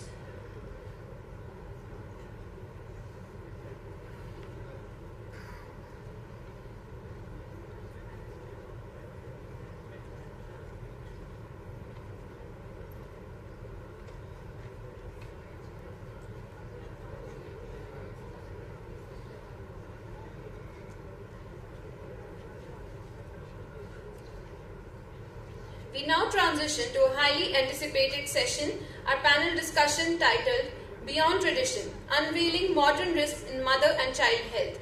This session will provide fresh perspectives on critical issues affecting maternal and child health in today's world. Before we begin, let us introduce our co-moderators and moderators and esteemed panelists of the session. Our first co-moderator for the session is Dr. Shyam Mehra, who currently serves as Associate Professor at IAPSMCON, Bathinda. Joining as co-moderator, we have Dr. Varun Malhotra, our Dean Academics at IAPSMCON, Bathinda. We are also honored to have Dr. Preeti Padda as a moderator for this session, who is Professor at GMC Amritsar. We are honored to have an esteemed panel of experts with us today, each bringing the unique insights and expertise. Let us warmly welcome them on stage. Our first panelist is Dr. Simi Oberoi, Professor and Head at Government Medical College, Patiala. Next, we have Dr. Purav Kumar Midha, a consultant psychiatrist and IMA representative, Bathinda. Joining them is Dr. Rakesh Kakkad, Professor and Head at AIIMS, Bathinda. We are also privileged to have Dr. Priyanka Devgan, Professor and Head at Sri Guru Ram Das Institute, Amritsar. Next, we introduce Dr. Sanjeev Mahajan, Professor and Head at Government Medical College, Amritsar. Also joining us is Dr. Sonia Puri, Associate Professor at Government Medical College and Hospital, Chandigarh. We are also delighted to welcome Dr. Mini Bedi, Professor, Obstetrics and Gynae, AIIMSR, Bathinda, and Dr. Pramod Kumar Goyal, Principal at AIIMSR, to join us on stage for panel discussion. Let's give our panelists a huge round of applause.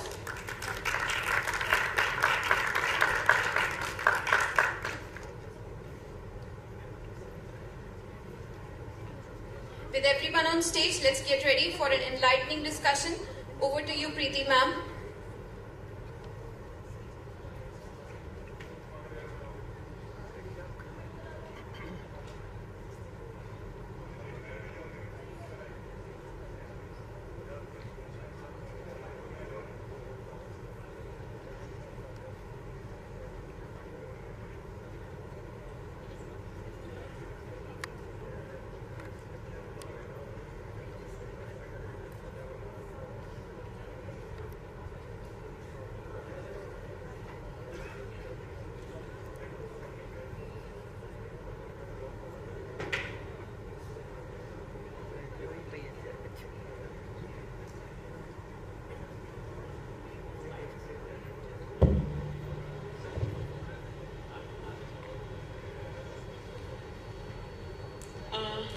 Welcome you all to this panel discussion. And before we start with the formal panel discussion, I'll be briefly introducing our panelists. So the first panelist on board with us is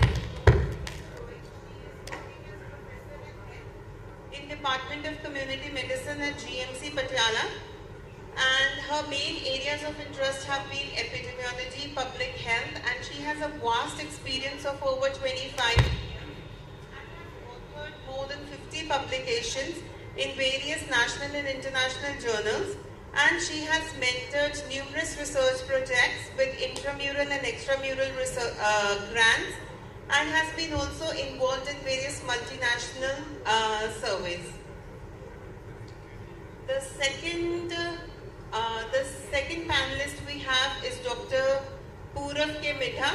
He is in the Election Hospital, Bathinda.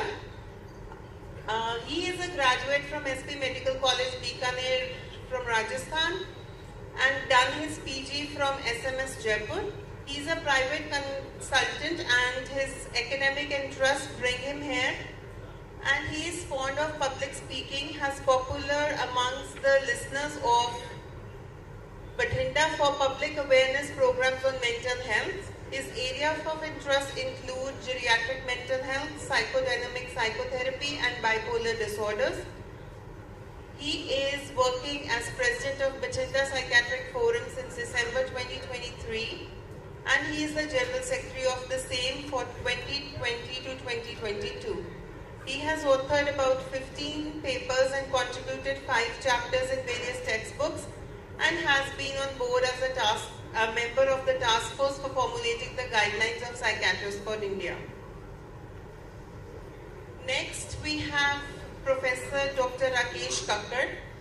He is working as professor and head in Community and Family Medicine Department of All India Institute of Medical Sciences, Bathinda. He has received fellowship from IAPSM National Body and IPHA and also has won an oral paper award, Best Oral Paper Award at IAPHA in 2008. He is a receiver of Vasudeva Oration from North Zone IAPSM 2025, which he is due to receive next year. He is the president, he has remained the president for North Zone IAPSM for 2022-23. His academic contributions include that he has worked as an editor in IAPSM Textbook of Community Medicine. He is the chairman of State Task Force of RNTCP, now NTEP, Uttarakhand, medical superintendent of AIMS, Mangalagiri, editor of IAPSM Textbook, the latest edition, and editor of IJCM from 2016 to 2020. He has over 87 publications and still more to come. Then we have Dr. Priyanka. She is the HOD of Department of Community Medicine, Guru Ramdas Institute of Medical Sciences. That happens to be my alma mater. And she has done her graduation and post-graduation both from GMC Amritsar and has received the postgraduate diploma in health management from IGNOU. She has over 18 years of teaching experience and more than 50 publications in various national and international journals, organized various conferences at state as well as national level, and has worked as a resource faculty and has conducted trainings and workshops for the funded and the non-funded programs launched by the government at various times, and she has guided many postgraduates and PhD scholars in her research. Then we come to Dr. Sonia Puri. She is working currently as an associate professor in Department of Community Medicine at GMCH 32, Chandigarh, and she has over 19 years of experience and has completed her graduation as well as post-graduation from GMC Patiala, fellow in International Medical Sciences Academy and Indian Council of Nutrition. She has been a Chief Program Officer and a Nodal Officer for various national health programs in GMCH 32. She has over 62 publications in indexed national and international journals and has worked as a principal investigator.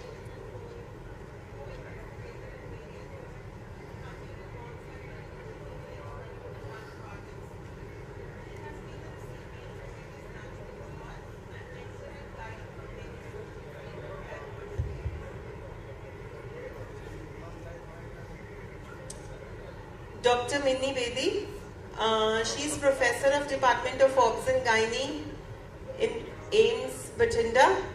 She has a special interest in high-risk pregnancy, fetal medicine, and minimal invasive surgeries. She has an achievement of that she is working as a founder secretary of Bathinda Menopause Society, member of FOXY and AMASI, She has various publications in national and international journals and is also working as a reviewer for various journals, organized various conferences at different levels and conducted the training workshops and mentored many students from diverse fields. We welcome, last but not the least, we have Dr. Pramod Goyal, Principal in SAR, Bathinda.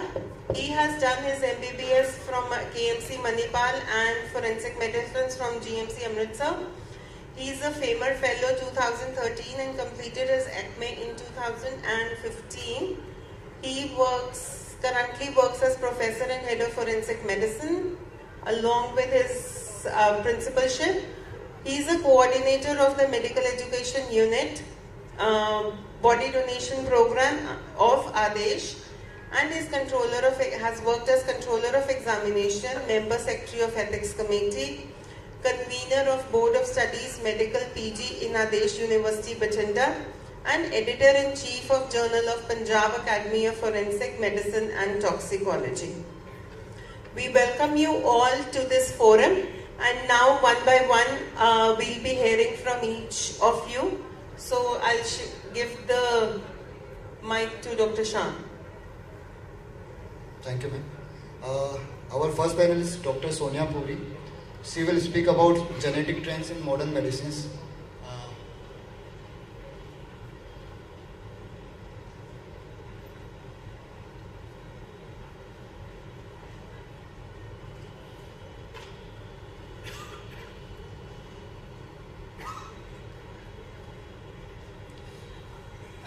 Good afternoon, everybody. I'm really thankful to the organizers for giving me this opportunity to be here in this 17th IAPSMCON Punjab Chapter Conference. The topic so assigned to me today is somewhat difficult. Some difficult, or we can say something unique. That is the genetic trends in the modern medicine, the future of the personalized mother and the child care. I just told it difficult because this concept is not so much prevalent in the community at present. So as we stand on the brink of the new era in medicine, the integration of the genetic insights into modern medicine is revolutionizing the landscape of maternal and the child health care. Now, if we see, it can be divided into three areas, that is the preconception, prenatal and the postnatal. So coming on to the preconception genetic screening, it's a proactive approach. We go for the pre-test counseling for the prospective parents, and in this the main is the expanded genetic or the carrier screening that is done, and the carrier screening is basically for the diseases like cystic fibrosis, sickle cell disease, etc.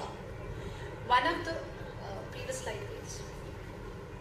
One of the components in this is the genetic counseling, and the genetic counseling, it entails the patient education, and which is of very importance, and it's rather the cornerstone for the genetic screening and the guiding, because it leads to the informed decision making of the couples once they are educated, so they can take the informed decision making for the treatment options and for the family planning.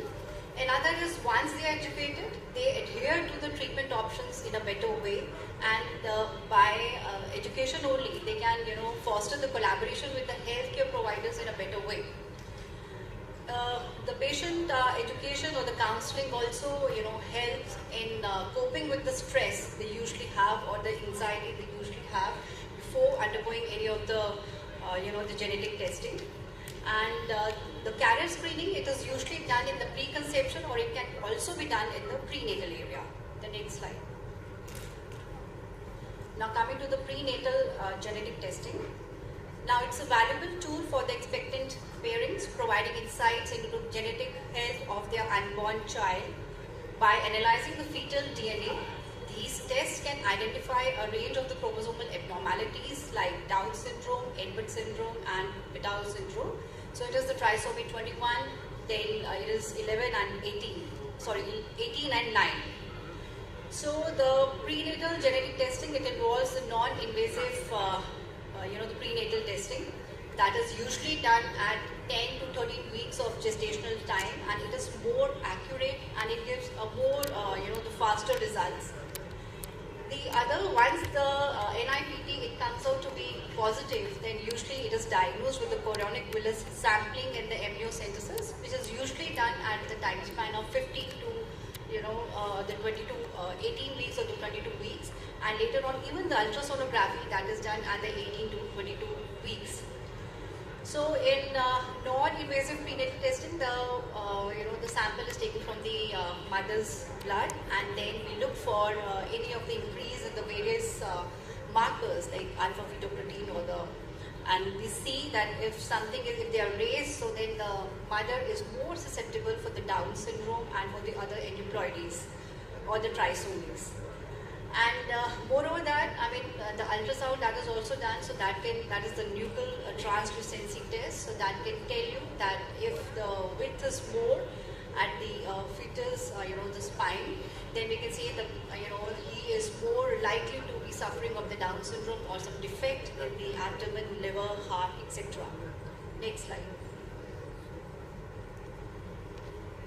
Okay, so another thing is that is the postnatal checkup. So that is done in the newborn child, and the blood is taken from the heel of the newborn child, and we look for the diseases like phenylketonuria, etc., or the hypothyroidism. Now, coming on to the personalized medicine in the maternal health.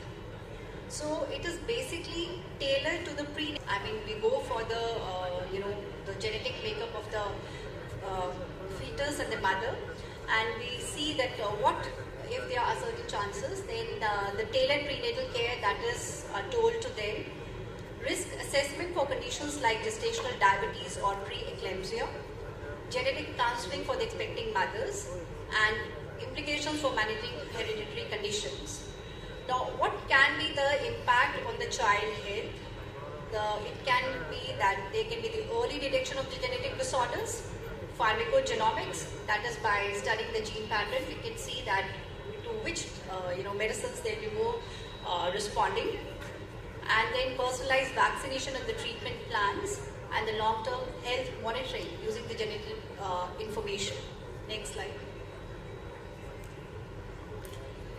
So the conclusion is that the integration of the genetic trends into the maternal and the child healthcare is not just a possibility, but it's becoming a reality now, and it must be incorporated in the primary healthcare.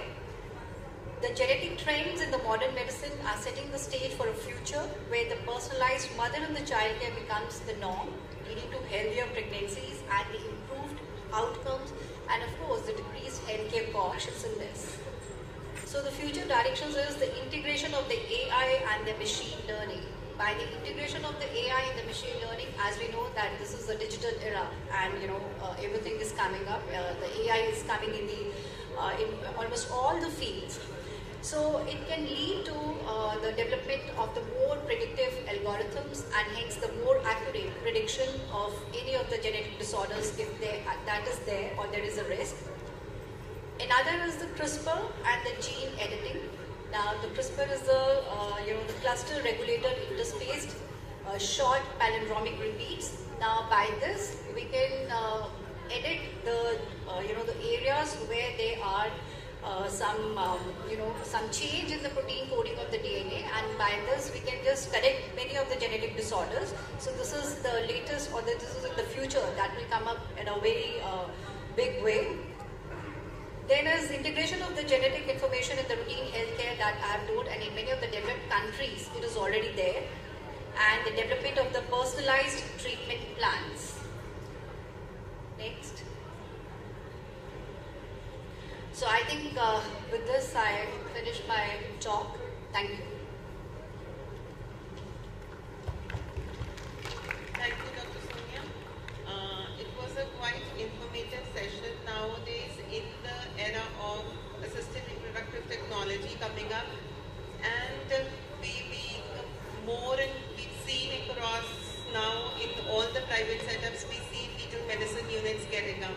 So genetic thing is catching up there, because chorionic villus sampling, everything is a part and parcel of those fetal medicine units.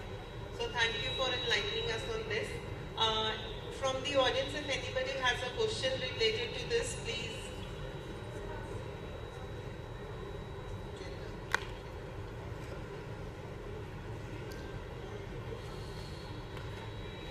Thank you, ma'am. Okay, thank you.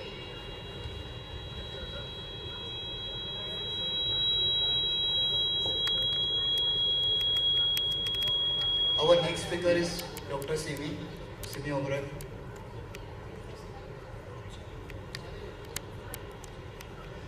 She is going to speak about the balancing act, navigating the challenge and celebrating the triumph of working mothers.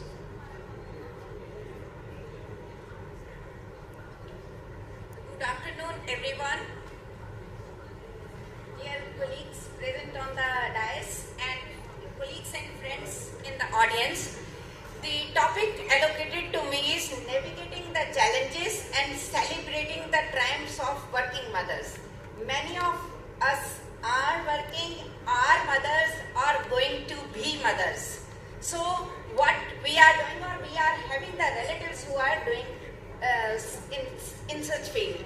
So what we are going to do in this is, that is what we find is that once a woman is there and she is working, at that time she is having problems in the work related, that is if the bosses are not listening to her, if the bosses are not sensitive, there may be certain things which are available, there are societal expectations, there is home and care of the baby, then there is a existential crisis. Her own things are also there. So I will be taking one by one each. Next slide, please. Please click. I can click. Okay. We talk about the existential crisis. That is those mothers who are breastfeeding their babies, and at that time if they are feeling the difficulties, at that time they are more likely to discontinue the breastfeeding, and they may decide that to do something else, to start the top feeding. So in that field it becomes difficult for her to continue the breastfeeding, and hence the child gets deprived of good things. And she may be fighting with her own demons also, that where I am existing. Sometimes the job, the breastfeeding, the work, sometimes she is feeling lost to herself also. Then there are expectations in the society also. The moment she says that because of the work pressure, I am not able to give breastfeeding to the child, at the time she gets labeled. People get judgmental about her. And once she gets, even sometimes if the children are older, they may say that you are a bad mom. And it is a very detrimental to her existential crisis. So at that time, these things, the family, friends, they condone her and it becomes difficult for her. And we talk about, besides the breastfeeding, her work, there is lack of support in the job place. The rules may be there, the guidelines may be there, but if that in the postnatal care, if the bosses are not gender sensitive, she is not getting that breaks, the pumping breaks, or the BSRs are not there, that is breastfeeding support rooms are not there, she is not having a private place where she can go pump the breast milk and later on use it for the child. So at that time it becomes very difficult for her, and the traditional role that she is the caretaker for the child, for the home, for anybody, elderly population also. So all these things become difficult for her to manage. The emotional burden is also there, and all these things will combine to her mental fatigue, and it will impact the breastfeeding confidence. And we know when she is stressed, the oxytocin is not going to get released and the ejection of milk is going to get impacted. So with all these working home problems and the mentoring by the senior persons, if it is not there, the senior ladies are not telling her how to do and what to do, so this becomes troublesome for her. So I will be in the next slides. Will be talking about the solutions. The solutions are that if we can have a working mother and we recognize what she is doing at home, what she is doing with the baby, what she is doing at the work, that recognition is there, and we redistribute. That is the mother-in-law, the husband, or even the senior mentors, they are taking care of all these portions, and probably we can have a healthy mother in the hand, and that will be a happy picture for all of us. Thank you.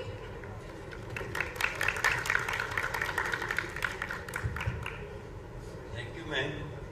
Dr. Simi Obrai has very nicely explained the challenges and also given the solutions to also what we as a society can do at the workplaces and at home, so that this our aim of promoting breastfeeding is sustained. I will request any audiences if they want to ask any question, please go forward. Thank you. Thank you, ma'am. Now we will proceed to the next one. We have next panelist, Dr. Purav K. Midha. He will be talking about mental health matters.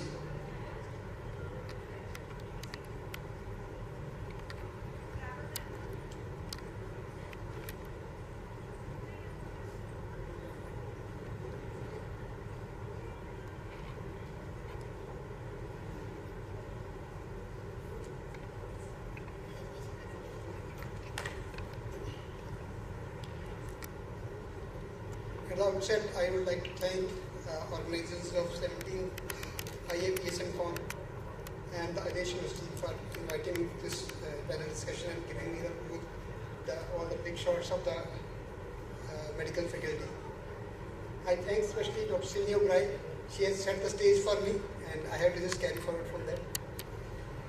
Mental health matters, understanding and supporting modern mother's mindset. Before I start, I have certain assumptions, terms, and some declarations. There will be certain terms like male, female, men, women. They are not interchangeable. I'll explain them as and when it's required. When I'm using the word you, most of the time I'm referring to women. When I'm using the word me or us, I'm referring to the men, unless and until otherwise specified. My presentation is purely based on the research, academics, and teachings. It is purely for educational purposes only. The videos shown are only representatives. If by chance they relate to somebody's personal life, it's purely coincidental. Conflict of interest, none. So before I start this, my question to all of you is, why we are discussing modern mother's mindset? Why not modern fatherhood? Why mothers only? As Dr. Simi has already, to some extent, touched this topic. Dr. Tanveer is also a mother. Now, what did you say? You also think that fathers they've got no role, or they're good for nothing? That is, I think, a bias. And we are a gender biased society. This is a slide almost 11 years back I prepared in a lecture on gender implications, gender inequalities and its implication on mental health. This was in 2013 I gave this lecture, it's still relevant now. There are difference. Mother nature, now again a gender biased, mother nature, not father nature. Mother nature once decided that she put more oxytocin and more FSH and more LH in you, not us. And then we expanded that into men and women. Now what is the difference between male and female and men and women? Male and female is just a sex that genetics has decided, that nature has decided. Men and women is that society has decided. As a man, what role I have to play? As a woman, what your role have to play? What is my responsibility? What is your responsibility? There is certain gendered statement used day in and day out. There's very common statements. Just take them. Be a man. हमारे कौन से मोती लगे हैं जो women में नहीं है? Sorry, this is in Punjabi, not showing. This is like, why are you crying like girls? कुड़ियाँ वांग क्यों रोई जाने? And then next one will sound a bit late. Okay. There isn't spare रानी जानसी. खूब लड़ी मर्दानी, वो तो झांसी की रानी थी. When she fought bravely, when she fought bravely, why don't you recognize that she fought like a girl? Why Mardani? The question has been since ages, and still this gap has been widening. Gender versus sex. Gender implicates culturally and socially shaped variations between men and women. And the next two statements are very strong. Please pay attention. Gender explains influences the differential power men and women, differential power, have to control their lives and cope with specific health risks. Gender explains difference between men and women's susceptibility and exposure to specific health risks. Now, you are susceptible to become pregnant. You are susceptible to have the implications of pregnancy. That is where gender says, it's not the nature says. So, when we have all means you and me both, men and women both, that we treat our women differently. So what challenges modern mothers face? First and the foremost challenge, I believe, that modern mothers believe that they can do it all. I think that is the toughest challenge they believe. Second is mom's guilt. Balancing family and work, already discussed by Dr. Singh. The dark invisible glass ceiling. Self-worth and body images. Gender role and expectations. Violence against women. Carrying the mental load. Always the prime caregiver. Sleep deprivation. Single parent. Since time is limited, I'll touch only one or two. Modern mothers believe that they can do it all. There are two whys to this. Why do you believe it? Why do you believe so that you can do it all? And why should you do it all? आप लोग क्यों ऐसा सोचते हो कि हमें ही हम सब कुछ कर सकते हैं और आपको करना ही क्यों है सारा कुछ? As Dr. Singh has already said, why don't you delegate the duties? Why don't you distribute the work? And do we need to have to be perfect? Do everyone has to be perfect? And media feeds us like that. Yesterday morning I was rehearsing this when my son came. कि पापा आप ये बीच में YouTube क्यों डाल रहे हो? ये तो गलत आपने तो लेक्चर देना. So I just told him that's very common dictum nowadays. कुछ मीठा हो जाए. Indians got 1,000 types of sweets, but मीठा is Cadbury. So I'm not against Cadbury. So media feeds us like that, and we start believing in the same way. I would like to show a small clip.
media makes us believe that we have to be a fussy mom to be a good mom. So, coming next, mom's guilt. Modern mother is already overwhelmed with the guilt before she is even pregnant. तुम ये मत खाओ, तुम वो मत खाओ, तुम ऐसे मत बैठो, तुम ये मत पहनो. And once you are pregnant, the whole world is on your advice. And the irony is, the various advices you get, the various advices you receive, they are least concerned about your health. It's all about the kid which is yet to be born.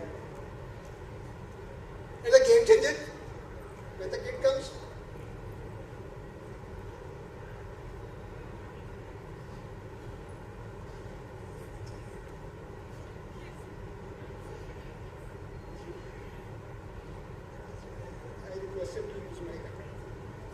when the kid comes, the whole attention shifts to kid, not to you. Self-worth and body image. Matrice sense is just like common sense. It's very important. It is about the process of becoming a mother and the biological, psychological, social and emotional changes that occur during the times. Modern mother wants to be kitties. They are influenced by Kareena Kapoor, Katrina Kaif and Alia Bhatt. But deep embedded in their psychology is still Nirupa Rai. So you want a zero figure, but an emotions of Nirupa Rai, mere Karun Arjun aayenge. Last, the dark invisible ceiling, glass ceiling that most of the working women, especially corporate sector, they must have felt. Working females face a number of challenges and discriminations. It may be subtle and difficult to detect, yet it's there in the most of their organizations. Less salary than the male counterparts, less sense of promotion. So I think I've set the ball rolling for the challenges faced by the modern mother. How to find a solution to them, we'll discuss in question and answer sessions. Beyond thank you, this picture has been taken by me. This, since it's very small, it's father and baby room. It is from a country where females are always covered with hijab. When they have started thinking about father and baby rooms, why can't we? Thank you so much, ladies and gentlemen, for patient listening. Thank you so much for giving so much insight in that most neglected part, like mental health. And postnatal depression is one of the most neglected. Many of the mothers, they are suffered from postnatal depression. I just want to ask, like, what a father or a husband can help his wife or mother to deal with all these mental health issues. What is the role of husband?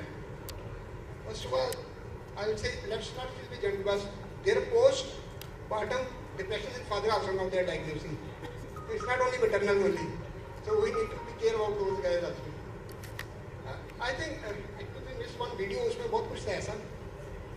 Father, first of all, father should know that though the kid जो आ गया बच्चा, it's a bundle of joy, but we start neglecting females. For the family focuses the attention on the kid. We start taking care of the child. We start taking care of इसको क्या खिलाना है, इसको क्या पिलाना है, and we start forgetting. Though there is some Indian setups. Scenarios, this is not so like much of like a mother-in-law. They take care of the daughter-in-law especially, and more especially when there is a male child. So we should be more. Father should spend more time with the wife, mother of the child. Father should spend more time. Father should make him feel important because another slide is deliberately removed. But most of the time, men have their mind focused on the sex only. Most of the female and their mind focused on the multiple aspects. So, since he is not getting his desires, so men start ignoring the ladies at that moment. And that's where emotional trauma starts. And postpartum blues is seen in 95% of females. And 5 to 10% go to get into depression. And 1 to 2% go into psychosis also. So that has to be taken care of. बच्चा आने के बाद में फिर हमें लगता है कि वाइफ को हम साइड में करके बच्चे पे फोकस हो जाता है और इम्पोर्टेंट होता है कि हमें लाइक वाइफ मतलब लेडी को भी उतना ही केयर करना केयर करना चाहिए जितना हम बच्चे के लिए करते हैं. उसको ज़्यादा नीड है स्पेशली क्योंकि उसको पता नहीं होता है कि कैसे हैंडल करना है. तो वहाँ पे सपोर्टिंग एंड शायद पूरी फैमिली को ही ऐसे मदर की तरह बिहेव करना चाहिए, ना कि सिर्फ मदर को मदर की तरह बिहेव करना चाहिए. Doctor many have some question.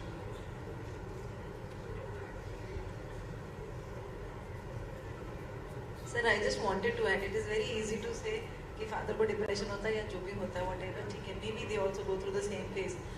But, there are some works, maybe by nature, maybe by society, they have been distributed to the female, they have been distributed to the male, It is very easy for us to say कि when the patient comes to the OPD, you can tell the father कि अब आप इनका ध्यान रखो. किनका ध्यान रखो? The baby का. But it is almost taken for granted कि father ने baby का ध्यान रखना है. Because most of the times, what answer do we get? इसको मम्मी दी है ना, इसके लिए तो घर वाले हैं ना, तो वो देखेंगे. I need to go to work. It is everywhere. It is very easy to say कि हम ये changes कर सकते हैं. Why do we need to do everything? But it is it is very difficult to have it in the daily practice. Recently, I had a patient. She's a very good. She's an IAS officer.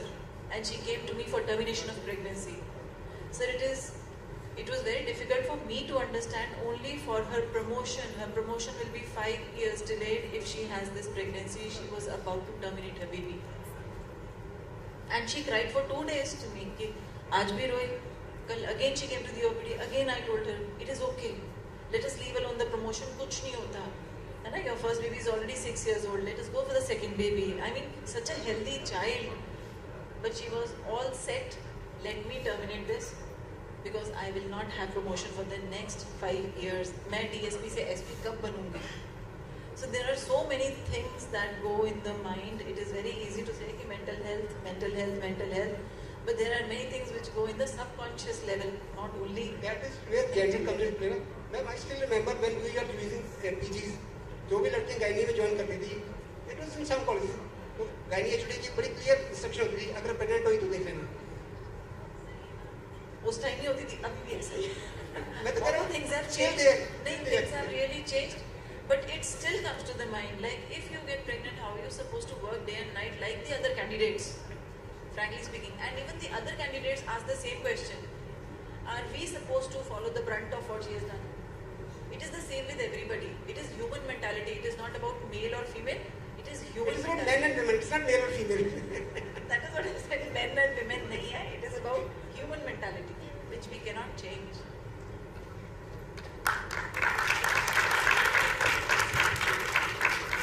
Thank you so much. We have our next speaker, Dr. Rajesh Kakkar, who is going to speak about one of the most important topics for especially students, obesity epidemics, strategies for healthier future for our younger generation.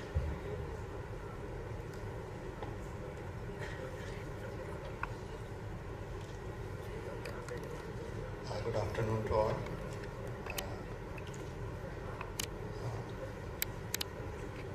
Chairpersons, other senior faculty members of the dais, and I would like to thank the organizer for inviting me for this session.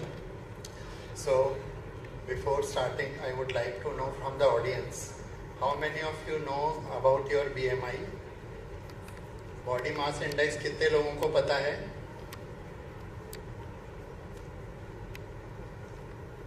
काफी लोगों को पता है. अब next question is how many of you do physical exercise at least 30 minutes per day? Very less, only few hands. So at least all of us are aware of why the obesity is on rise. Still, there is a gap. So, I'm not going to give you something new, but we will discuss why these gaps are there. So, we have to follow certain things like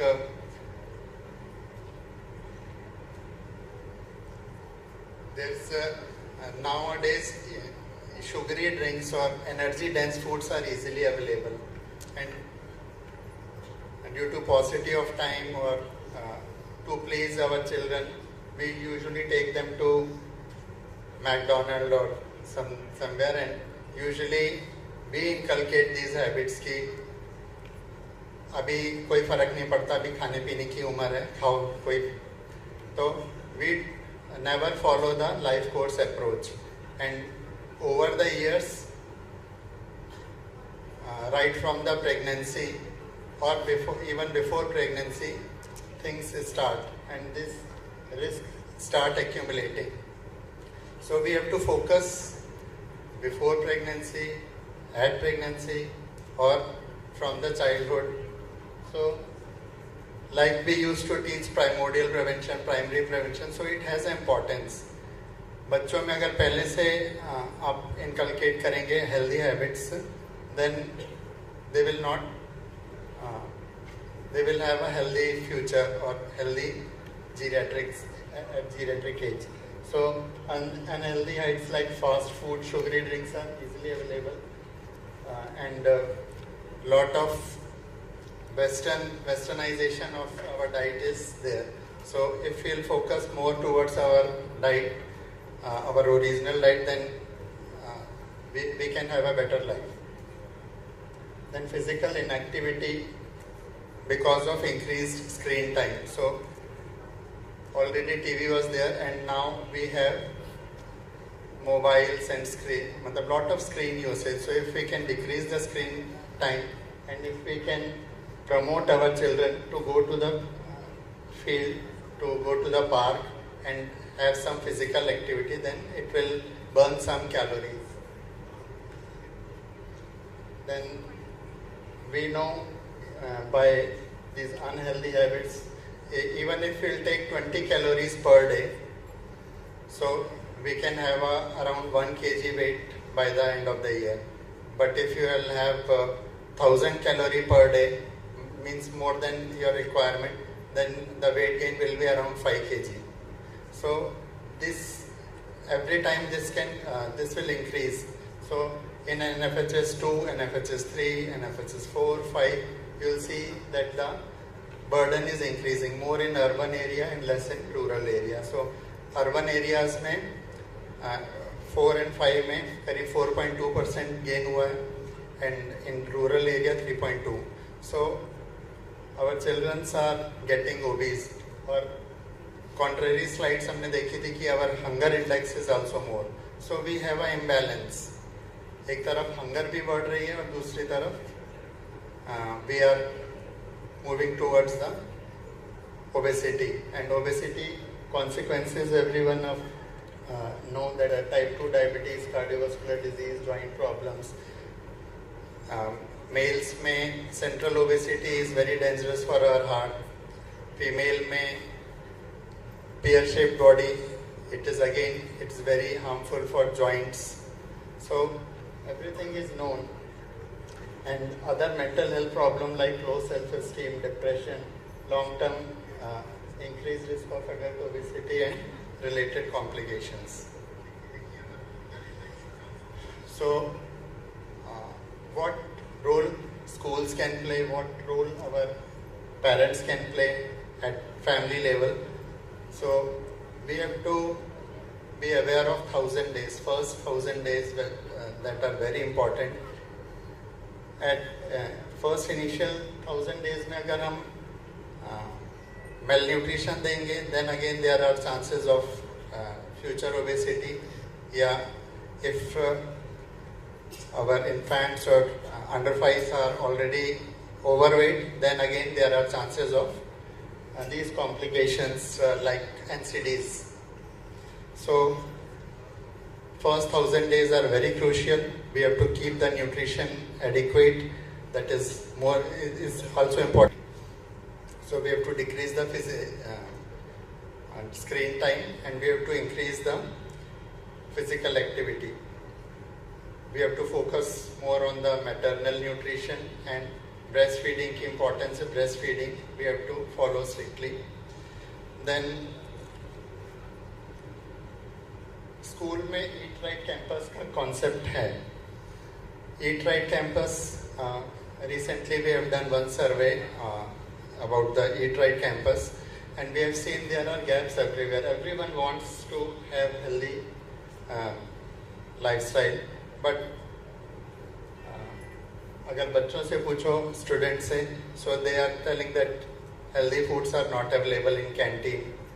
canteen से पूछो कि वो बच्चे junk food ही पसंद करते हैं इसलिए वो रखते हैं. प्रिंसिपल से जाके पूछा तो बोले कि मतलब ये इम्प्लीमेंटेशन कराना बहुत मुश्किल है. तो everyone is aware of the risk involved, but gap is everywhere. So health administration can take a strict action, and if we can increase the cost of sugary drink or energy dense food, and we can give that additional cost to the food which is healthy, then people are encouraged to have the healthier food options at the canteen. Or even if the schools are motivated, they can take certain more steps, like they can convince parents and they can provide the food at the I know many schools are there which are practicing this thing. They are providing food from the school. So healthier food option can be provided, and I think anemia, आपने देखा कि 60 to 70% anemia is there. So such type of food can be offered during the school time to minimize the anemia. So schools can play a very important role. Even we, medical college, can play a very important role now. Everyone is talking about the family adoption program. So we have now opportunity, at least in our field practice area, if we can develop a model, so that will be good for others to follow. So we can utilize this opportunity of developing a good model that can be replicated in other places. Certain apps are there. So in Android and in Apple, more than 2,400 apps are there related to obesity or to keep ourselves fit. So if we can even use those apps to keep us fit, like in Apple Watch, we can count our steps. So if we can increase our steps on daily basis to keep ourselves fit, then it's good. Then there are many policy initiatives like Fit India Movement, Poshan Abhiyan, Eat India Campus, Eat Right Campus. FOPL means food labeling. Food labeling concept अगर हमें पता हो, so we can choose food as per our requirement. We have done another survey related to food labeling, and we have seen that even our medical student, they do not see the food label, they buy it directly. So despite of so much awareness, still we are not following those things. So still ministry is trying to implement this like like traffic light, that is red signal, green and yellow, to inform what is not good. If the content is the food packet is having more of salt or more of cholesterol or more of harmful substances, then it can be marked red, or if it is good food, then it is green. And we can have a control on the media. So like our earlier speakers discussed about the kuch pitha ho jaye, to usually during the festivals we eat more and we gain weight. So we should also have some control over the media. Thank you.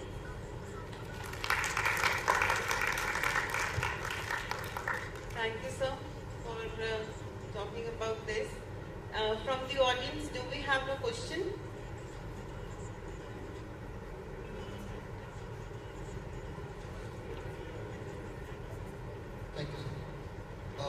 मुझे लगता है sir जो fast food होता है जो pizza वो ज़्यादा attractive लगते हैं. Like appearance is more important than test.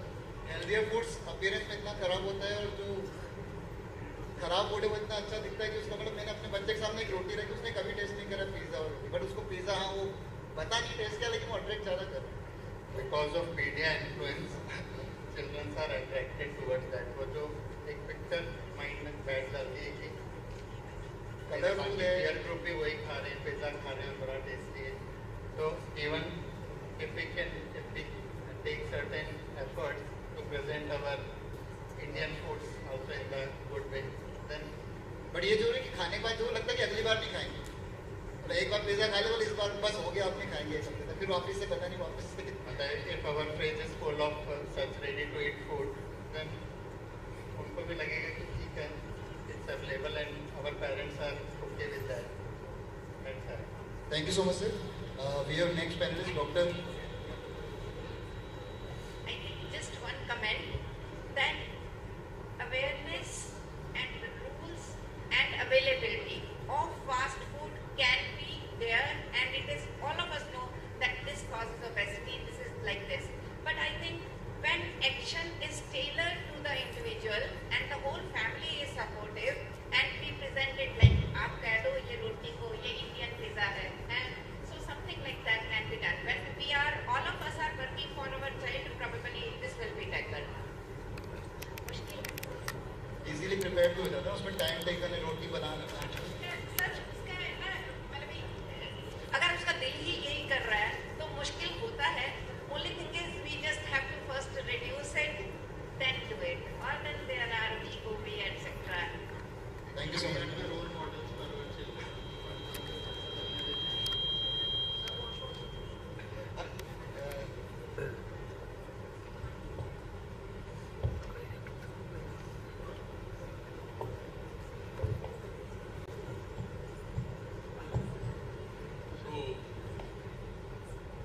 Mental health points here, I want to add one thing. We are becoming more sensitive. Patients are losing. So this is the basic thing we are losing. So if you increase your patience, definitely expectation will be less. This is the basic problem we are facing in the. So we are talking about the modern mothers. Mother is mother. That is a modern. Our working women are housewife. So we should treat mother as a mother. So pressure is different. So sometimes we are expecting much from everybody. We are more concerned about the rights. We are never think about the duties. So if the gap between the rights and duties we can adjust, definitely the problems can be solved. So it is the mutual understanding of husband and wife. So we are residing in a nuclear family. So no doubt we can get the help from our grandparents or parents, but the couple should act accordingly his wishes. If he needs some information, definitely he will get. But then we make the cooperation. So the concept of basically rights and duty is important. This is one point. Second point regarding the nutrition, Rasam is telling very nicely. We are forgetting the art of making food. So this was the basic. So everybody is in a hurry. Time is same, but we want to take those things which are ready and available, whether the nutrition or somewhere. So definitely, if we know the art of cooking, that gives a lot of positive things. If you know the making something from preparation, definitely you feel happy, you will be satisfied your taste, and it becomes helpful to your body. So similarly, that environment will be created in the families, because time is there, but we are not interested to learn, and we are not interested to do practice. These are something you want. Thank you so much, sir. Our next panelist is Dr. Priyanka Devgan. She is going to talk about one of the important problem in working mother, infertility.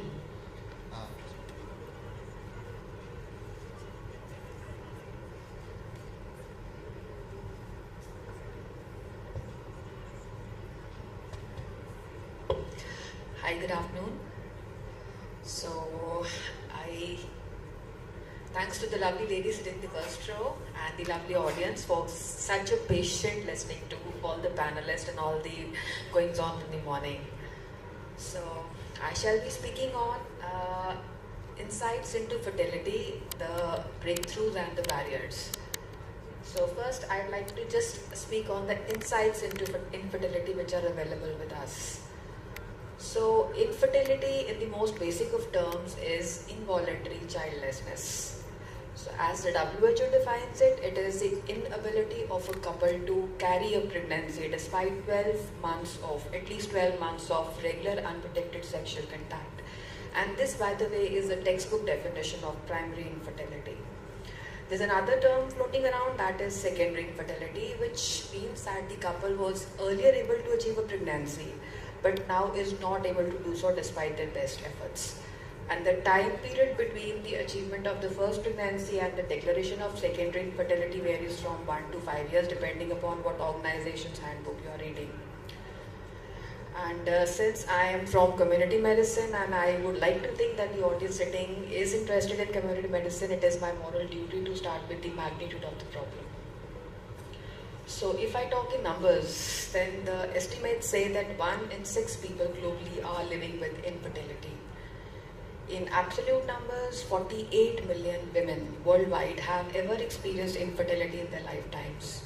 And if we boil it down to the number of couples, almost 186 million couples are living with infertility. So that is the absolute numbers, and we have certain metrics by which we measure the magnitude of infertility. The first metric is known as period infertility, which is the proportion of population which has experienced infertility in a specified time, and that usually is 12 months. And for the world, this figure stands at 12.6%. And the second metric which is used is known as lifetime infertility, wherein the proportion of population which has ever experienced infertility in their lifetimes, and that figure stands at 17.5%. And if I have mugged up a few figures, so I'll speak them out. So the period prevalence of primary infertility stands at 9%, and the lifetime infertility stands at almost 9.6%. And on the other hand, the lifetime prevalence of secondary infertility stands at 4.5%, and the lifetime infertility stands at 6.5%. So that's what the numbers. And as you all know, that WHO has divided the world into 6 regions. So the maximum prevalence, lifetime prevalence of infertility has been posted by the Western Pacific region.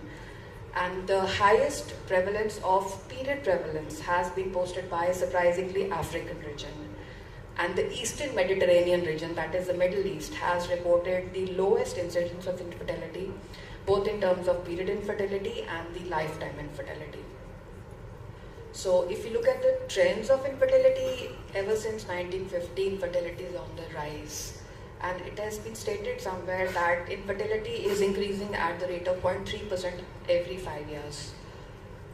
If we talk about the age distribution, there is a contradiction. Some literature says that the infertility is more at the extremes of ages, and some literature says that as the age advances, so does the infertility.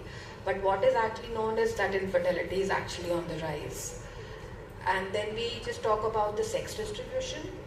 Then there is no separate split for how much it afflicts the males or how much it afflicts the females. But females definitely appear to suffer more from infertility. And that too, figures are rising. The rate of rise surprisingly is more in males as compared to females. And as far as India is concerned, we have around 18 to 20 million people who are living with infertility. And the figures posted here in India are from 6% to 17%. In India, J&K is posting the highest rate of infertility. That's as far as the figures go and the magnitude goes. Then we have the determinants of infertility. There are multiple ways you can arrange and rearrange determinants. But the most beautiful thing, not that infertility is a beautiful thing, the most beautiful organization of classification I found in a model called Etiological Model of Infertility given by WHO in 2019. It said that there are factors related to the male tract, the factors related to the female tract, then you have a combined list of factors, and then you have the unexplained factors. And the same document said that you can attribute 35% of the infertility to the female component, almost 8% to the male component, 37% to the combined factors, and 20% to overall the unexplained factors. Or there are other documents which classify or determinants as the physical factors, the psychological factors, the physiological factors, and the lifestyle factors. So whichever way you go, the factors remain the same. And then we have the impact of infertility.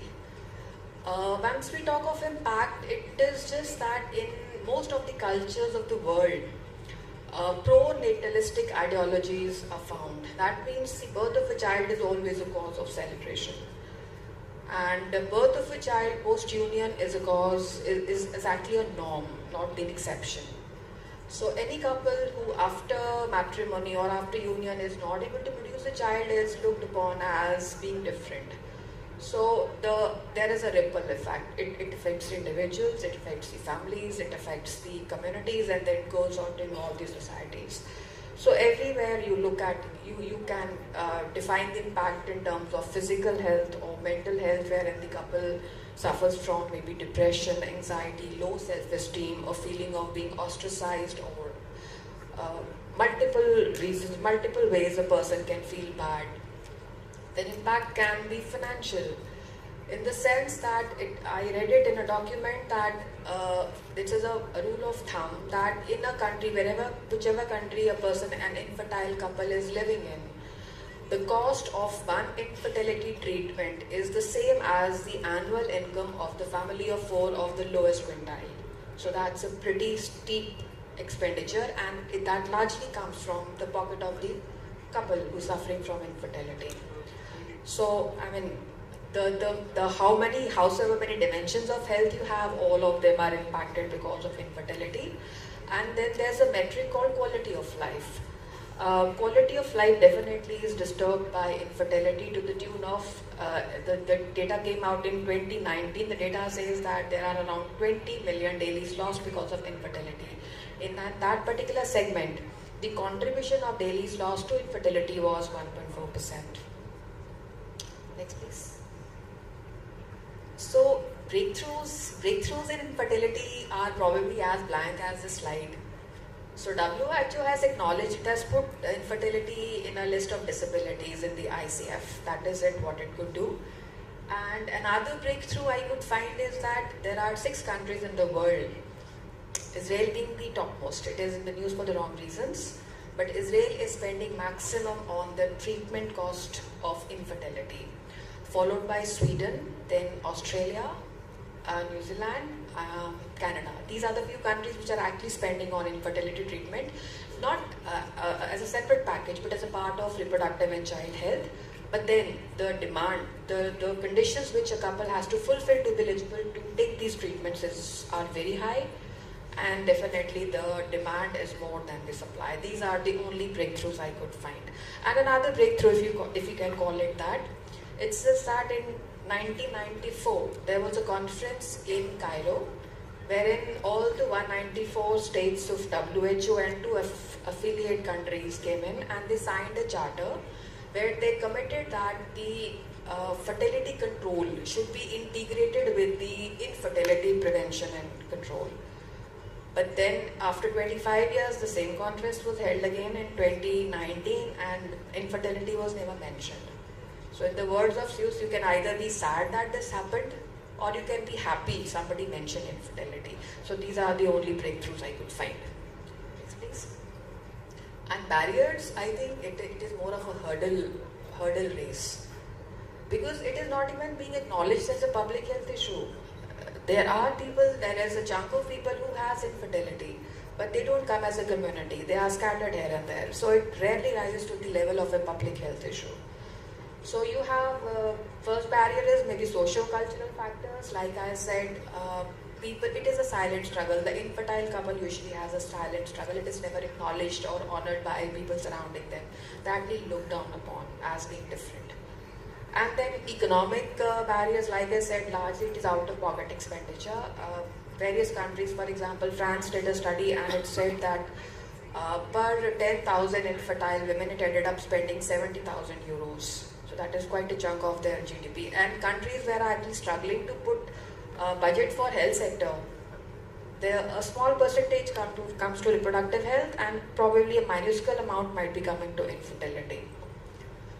Then we have the healthcare system. Most of the countries don't have healthcare systems which are attuned to, or they are fit to treat infertility. I mean, things are largely lacking in terms of money, manpower, and everything. And the last is, like we teach in SPM, nothing is possible without political commitment. There is no political commitment because there appears to be no felt need. So the community feels it, there is a voice, and there is a political advocacy for that, but there is no political advocacy for infertility as of now. So here I would like to just wind up my presentation, and the last lines I would like to end them with is that, like we say, health is a crown which is worn by the healthy and seen by the sick. So is the ability to have children biologically. This blessing is actually worn by the people who are actually able to have biological kids, and this blessing can only be felt by the infertile couple who long for a child. And since we have adopted this profession as our lifelong companion, I think the least we can do is not give up on hope. We should not give up on hope or enthusiasm to bring this very important health issue into limelight. Thank you.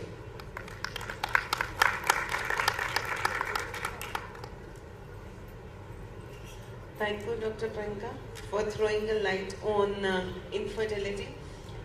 Because nowadays, no socioeconomic status. Earlier, it was said that higher socioeconomic status, the infertility is higher, but nowadays, no socioeconomic status is without it. So, taking it forward, I would request Dr. Minnie Bedi to talk about the C-section trends.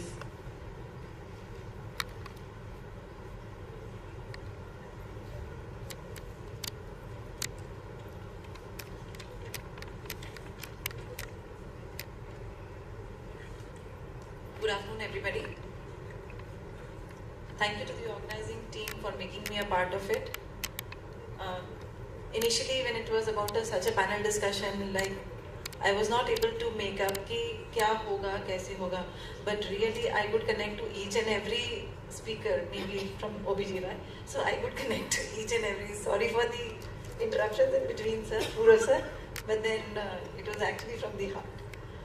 So when I talk of cesarean sections, can anybody tell me why did we keep this name cesarean? Anybody can go up to the history of what is a cesarean? Have you heard of this word anywhere else? Half of it? Wonderful, wonderful, sir. So it's something relates to Julius Caesar. Perhaps let us not go into too much details of it, but then something related to a disaster. So when cesareans were started in the past, it was actually a way to take out a baby from the abdominal route. And it was actually done for people who were dwarf, whose pelvis was not adequate and they could not give a birth to the child vaginally. And so such a dangerous or a disastrous procedure was done to them, because we did not have so great advances of science. We did not have suturing material, we did not have asepsis, we did not know anything about it. The mother was actually left to die. Die because somebody died of bleeding, the others succumbed to infection. And so this name was kept as a cesarean section.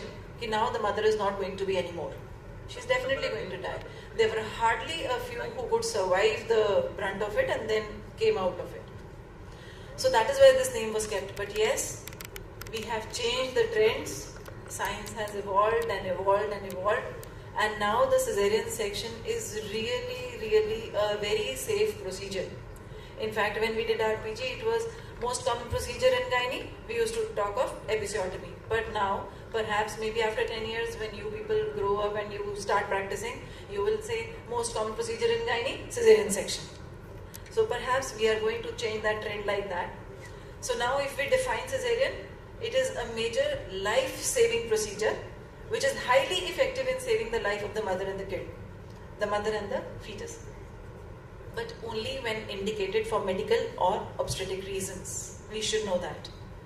However, if we talk of these trends, the cesarean rates are increasing. We have many people who are talking about it.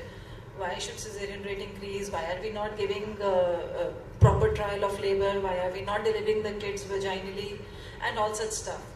Yes, as global trends are increasing, of course, India is also on the rise. So the incidence of cesarean sections is rising globally, and in India also it is increasing.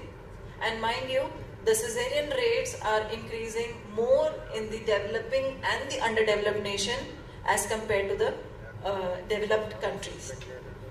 So it is rising. We had 1992, it was only 3% cesarean rates of India. And by 2015 and 16, they have been reported to be 17%. And perhaps by 2030, we will come to something around 35%. So there has to be a reason why this cesarean rates are increasing. Can anybody make a guess why cesarean rates are increasing? Anyone? Anyone from the backbenchers also can talk. Why do you think the cesarean rates are increasing?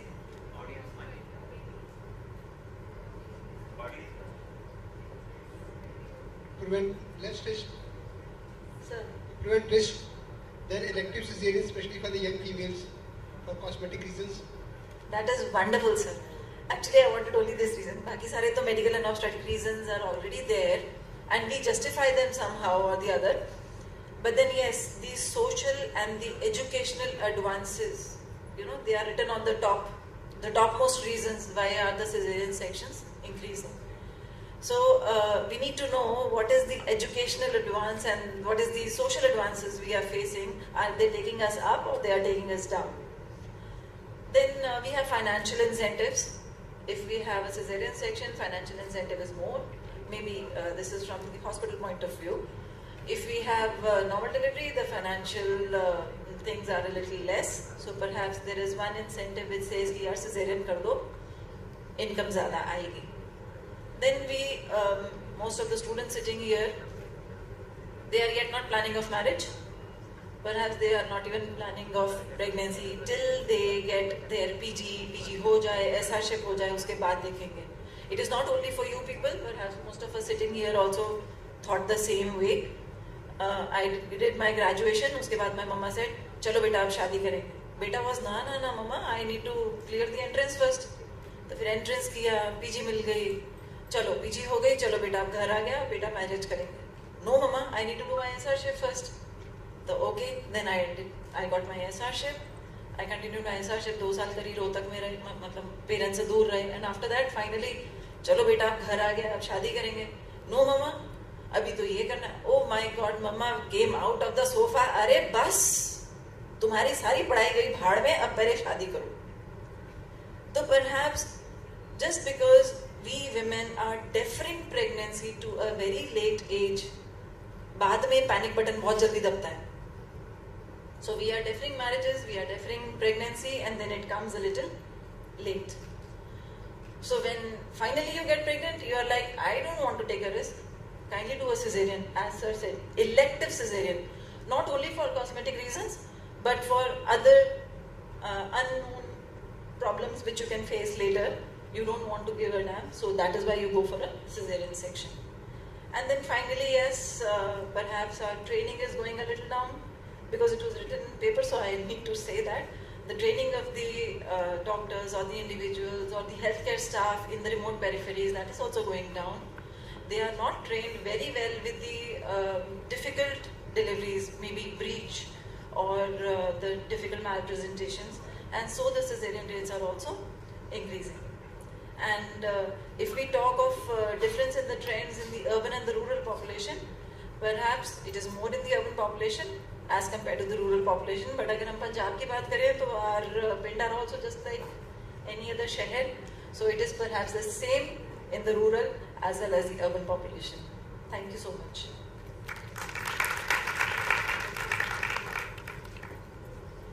Thank you, ma'am, for covering this vast topic in just a bit of time. Now I would request Dr. Pramod Goyal to enlighten us on legal landscapes in reproductive health. Good afternoon, everyone. First of all, I welcome all of you to the Adesh University and our college, Adesh Institute of Medical Sciences and Research, Bhatinda. And I congratulate Department of Community Medicine, especially Dr. Tanveer, for organizing this conference. So, brief for this topic. I will be speaking from here only, no slides, nothing. Okay. First, I will tell about the MTP Act. We all know that MTP Act came in 1971. Okay. Although we at that time we have our Indian Penal Code, which was in 1860, and in that act also there were few sections about abortion, but still 1816 में IPC बना, उसके 100 साल बाद after 100 years MTP Act बना था 71 वाला, ठीक है? Because basically this conference is for the safety and protection of the women, and abortion was very much required for the safety of the women also at many times. Okay? So that was 71. फिर उसके बाद जो latest amendment आई है वो भी 21 में आई है. See again 71 to 21.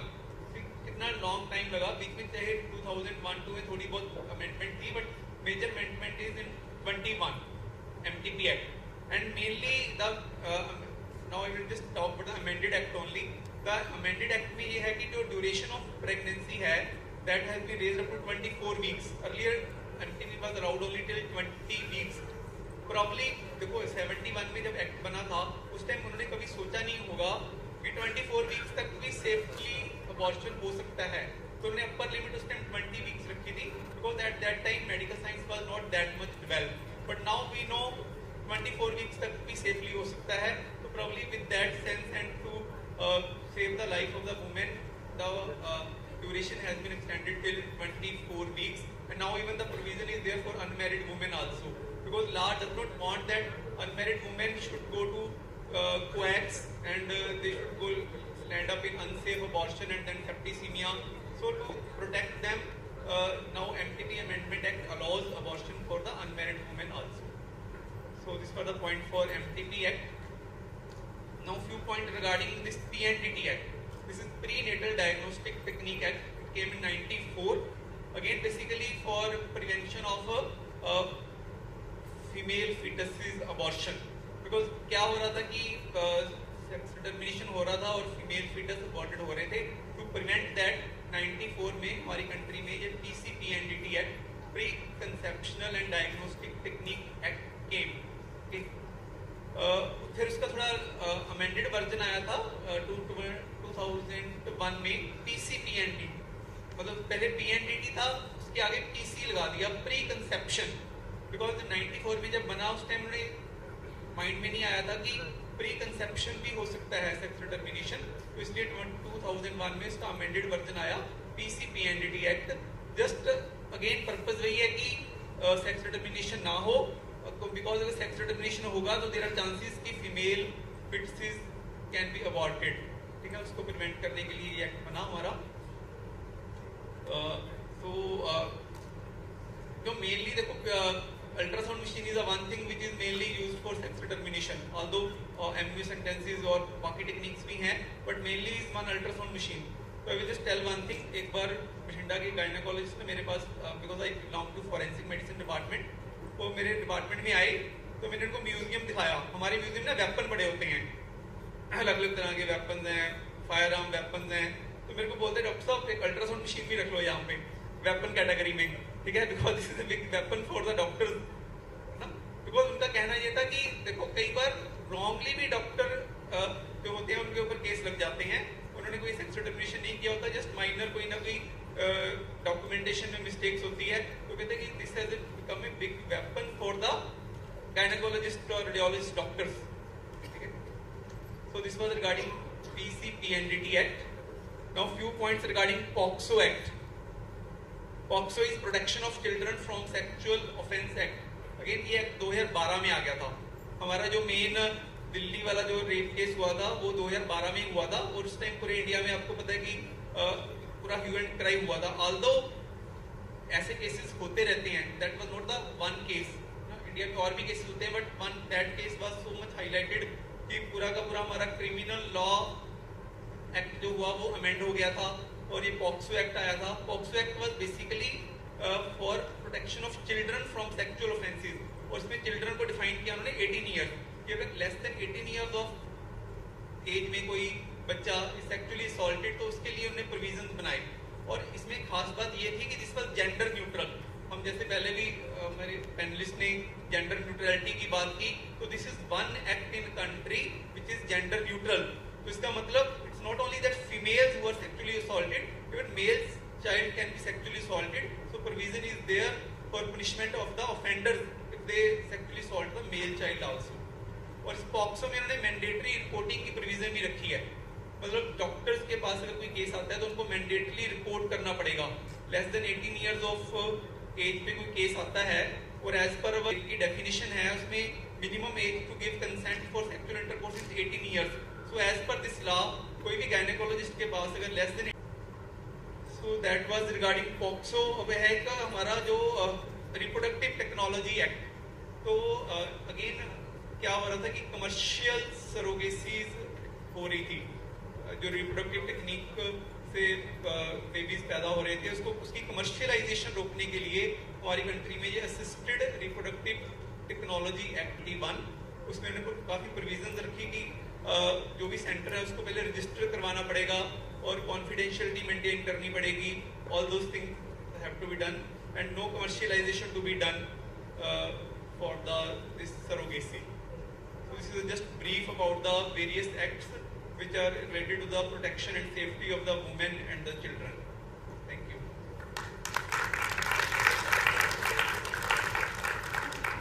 Thank you so much, sir.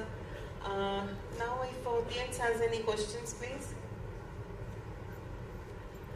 I would like to extend my thanks to all the panelists for discussing this sensitive issue, and we have traveled from pre-pregnancy, pregnancy to post-pregnancy and discussed all the factors associated with it. So thank you all for being a part of this discussion. Thank you.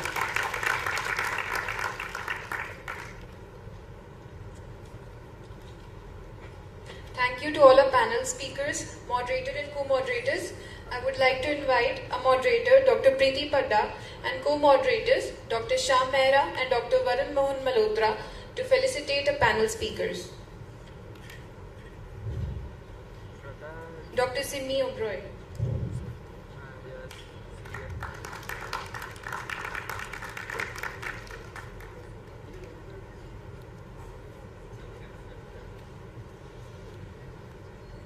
Dr. Purav Kumar Mitta.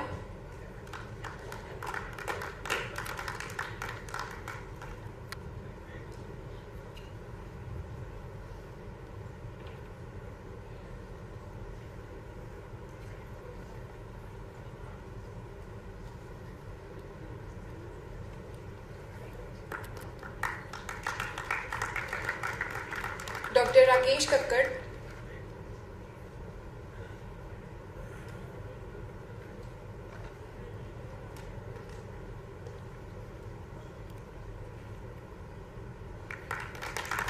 Dr. Priyanka Devgan.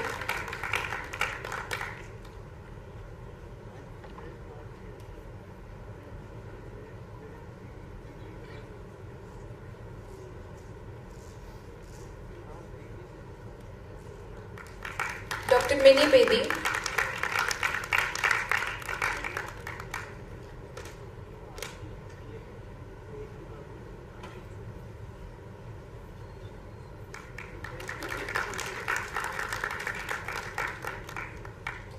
And Dr. Pramod Kumar Goyal.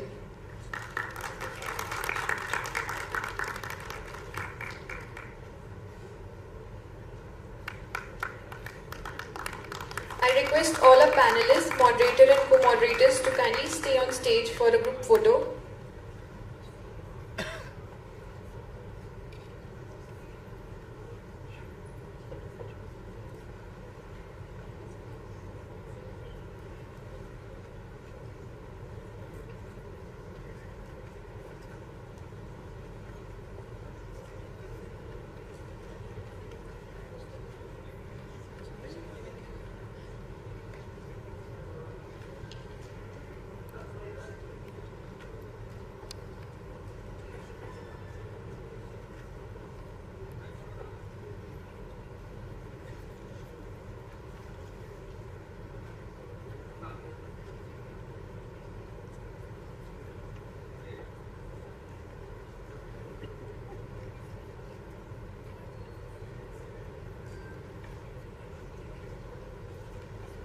I request Dr. Tanveer Kaur Sidhu to kindly facilitate a moderator, Dr. Preeti Padda.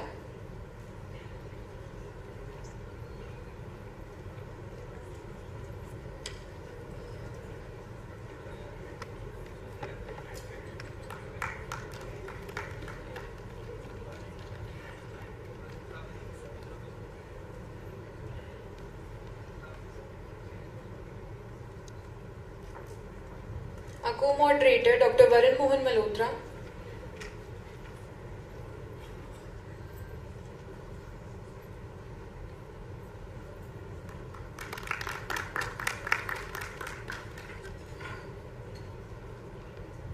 And our second co-moderator, Dr. Shyam Mehra.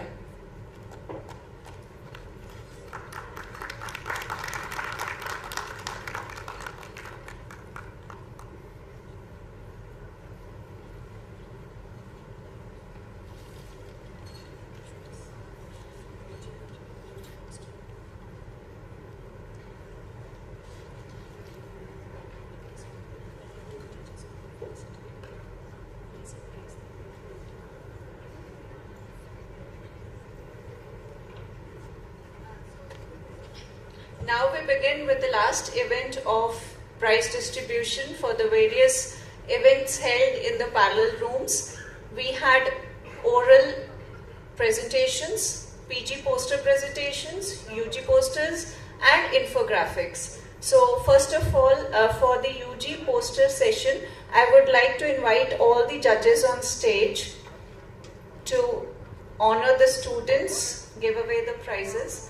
UG poster judges, Dr. Amanpreet from SGRT Amritsar, Dr. Vishal from GGS Faridkot, and Dr. Urvashi from GGS Faridkot.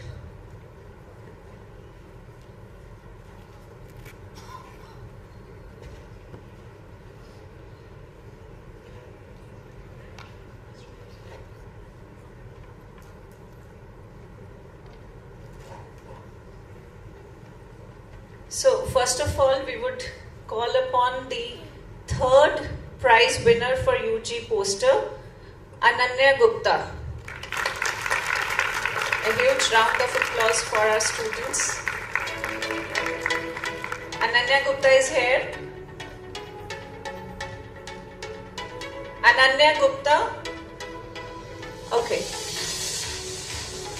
Meanwhile, we'll move on to the second, Khushi Nair.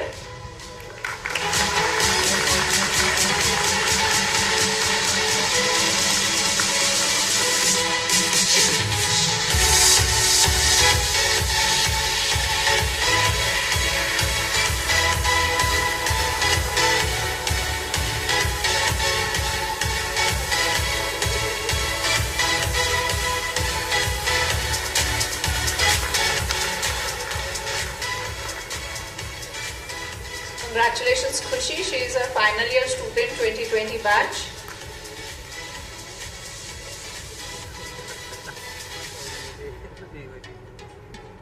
And the first prize for the UG poster goes to Mannat.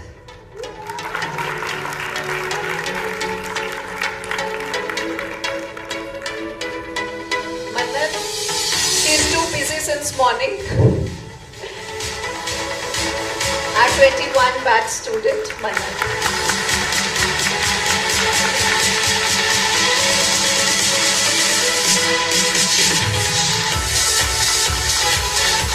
The third student has arrived, Ananya, the third prize winner.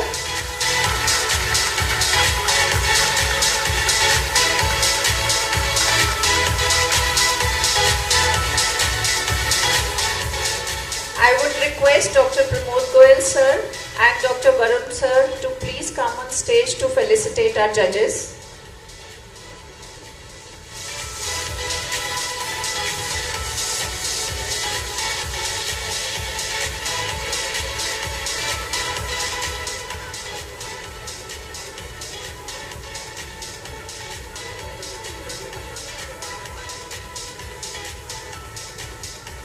Thank you, Lord Dr. Amanpreet, Professor, SGRT Amritsar.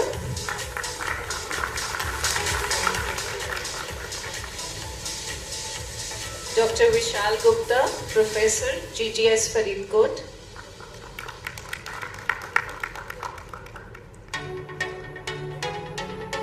And Dr. Urvashi, Associate Professor, GGS Faridkot.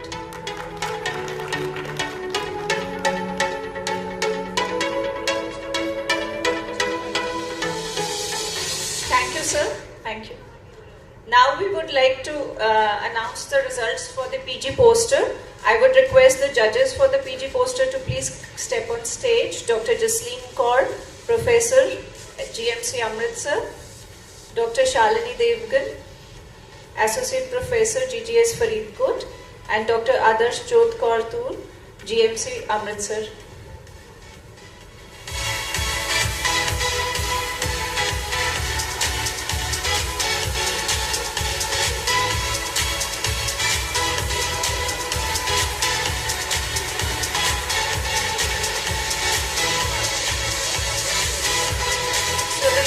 Prize for the PG poster goes to Dr. Shimha from CMC Ludhiana.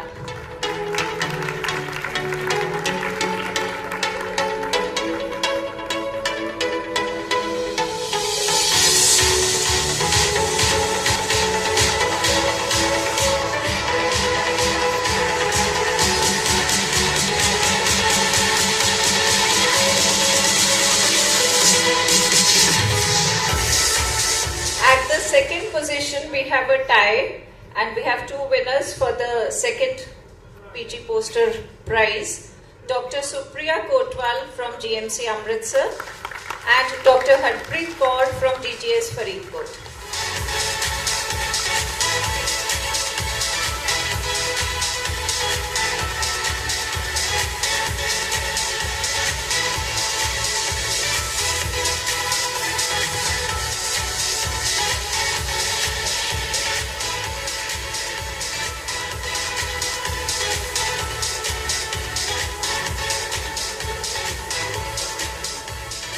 For the first prize winner,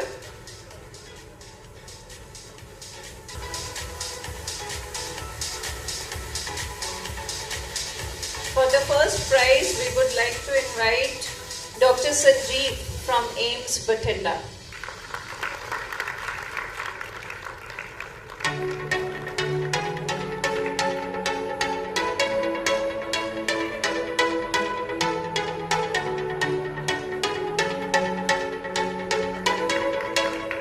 I would again request Dr. Pramod sir to please come on stage.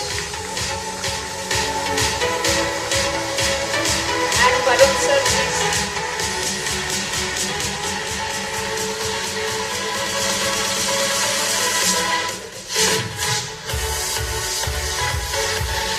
To felicitate our judges for PG poster, Dr. Jasleen Kaur, Amritsar, GMC Amritsar.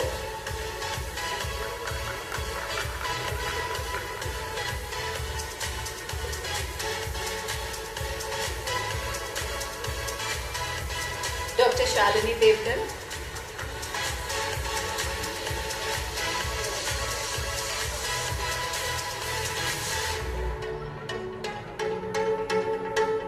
And Dr. Adarsh Jodh Kaur.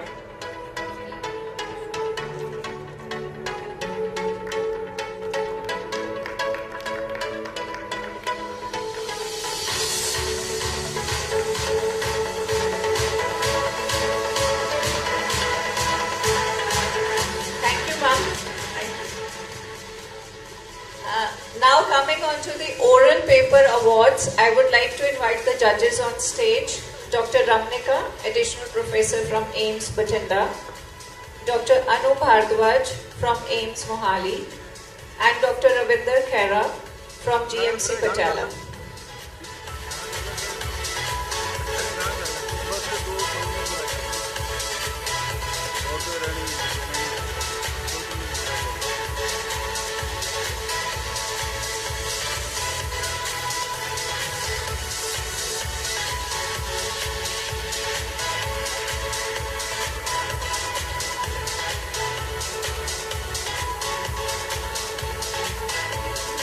So the third prize for oral paper presentation goes to Dr. Bhavna from SMS Jaipur.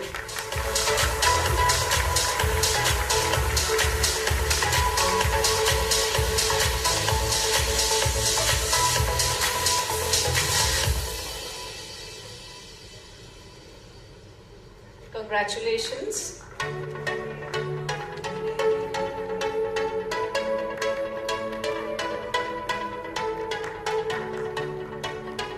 The second prize for oral paper goes to Dr. Ram Singh from GMC Patiala.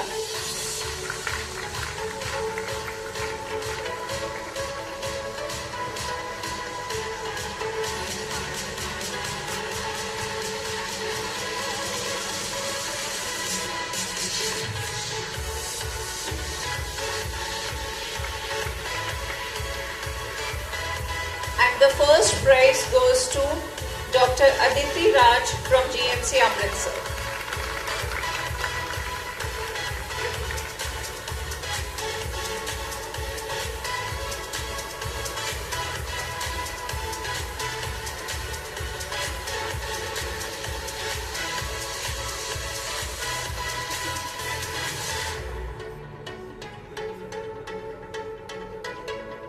I would request Dr. Pramod sir and Varun sir to felicitate our judges. Dr. Ramnika Agarwal.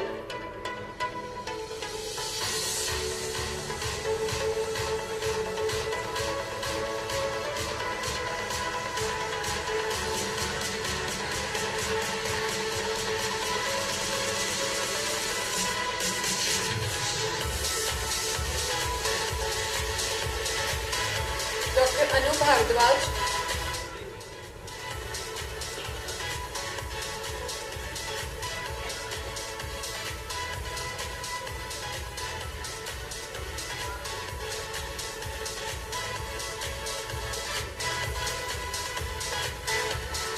Dr. Ravinder Khera.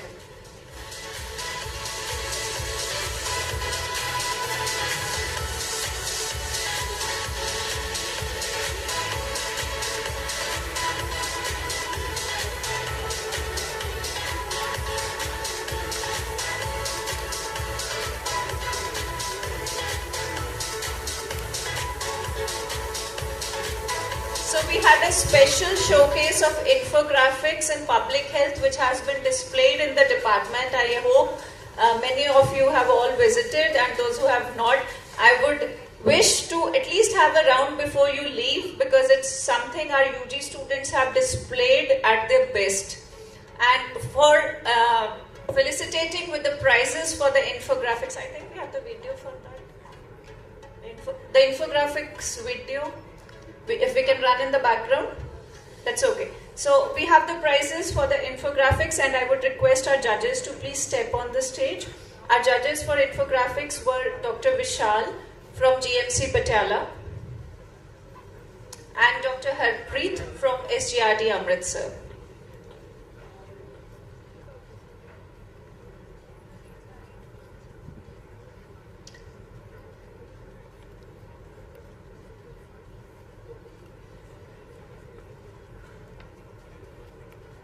And we are really thrilled to see that our UG students are still sitting since morning. I don't know whether it is because of attendance or because of their interest. But anyways, you were a great audience to all our sessions. So the third position for the infographics goes to the topic Telemedicine and Artificial Intelligence in Public Health. So all the students of that group, whosoever are present in the auditorium, please join for receiving the medals. All the students for Telemedicine and Artificial Intelligence in Public Health.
position for the infographics goes to the topic Myers of Disease Burden.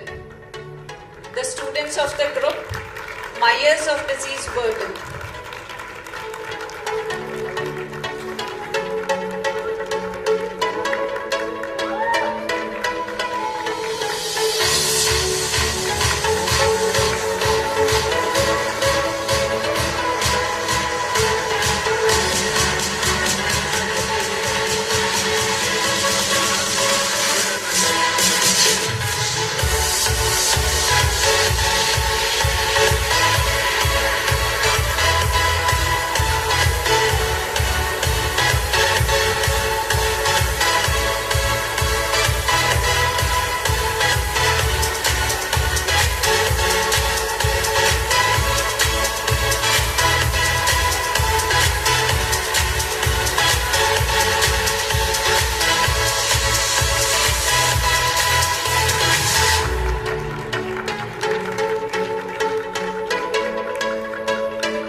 For the infographics goes to the topic biomedical waste handled with care.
Our Principal Sir and Dr. Varun Sir to felicitate our judges.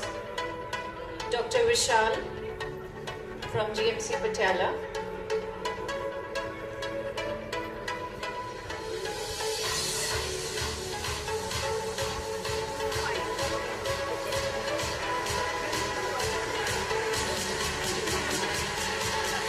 And Dr. Harpreet from SGRT Amritsar.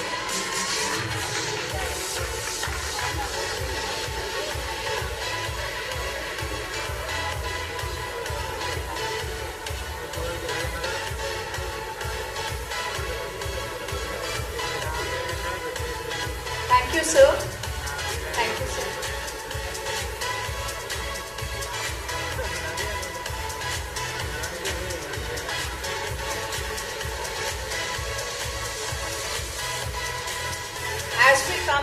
As we come towards the last event of the day, that is the GBM, the General Body Meeting, I would request all the faculty and PGs of Community Medicine to stay in the auditorium. The UG students can proceed for their, it's already 3:30. So I request all the faculty of Community Medicine and the postgraduate students to stay for the GBM. Thank you all, and special thank you to the UG audience. We had a great audience.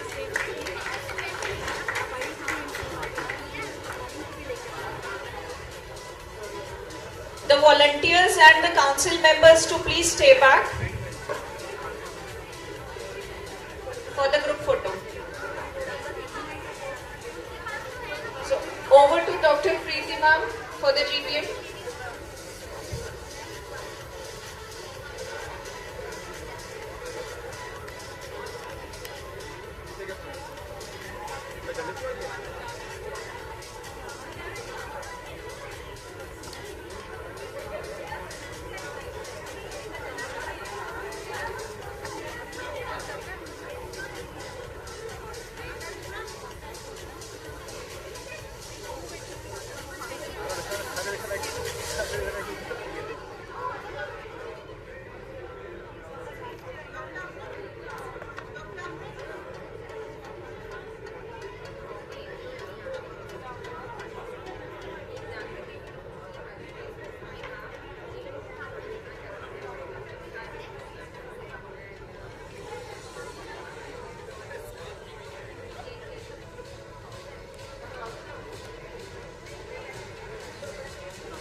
ਦੀ ਲਈ ਸਾਡੀ ਵੀ ਲਈ ਦੀ ਹੁੰਦੀ ਹੈ, ਸਭ ਇਕੱਠੇ ਤਾਂ ਨਹੀਂ ਹੁੰਦਾ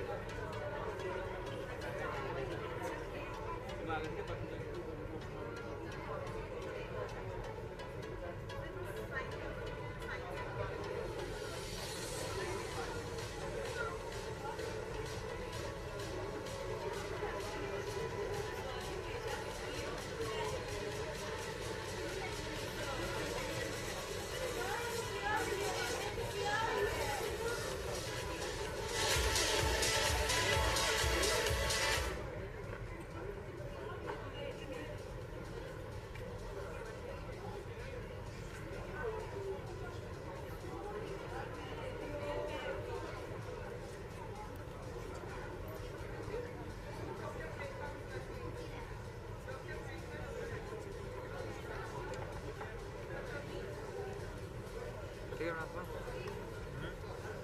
हाँ चेंज कर दिए बड़ा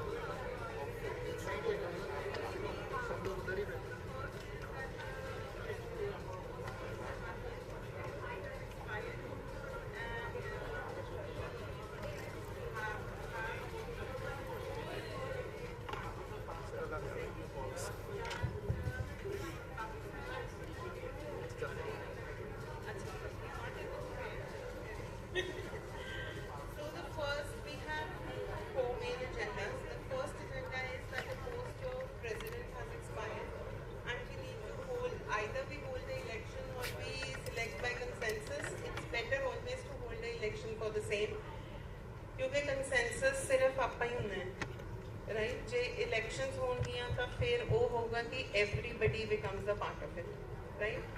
So if the house agrees and we have the suggestion from the US, we can make a commission, right? For that we don't need a neutral commission, for that we can be the commission and we can call for nominations in another 15 days and then have a voting in a week's time and then we can have a new president. Right? We agree with that?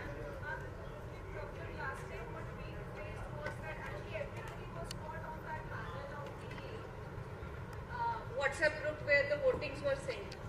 Because actually we had some people who are not from Punjab, but I mean, should they be considered for the voting purpose? Because like my faculty, most of them are outside Punjab.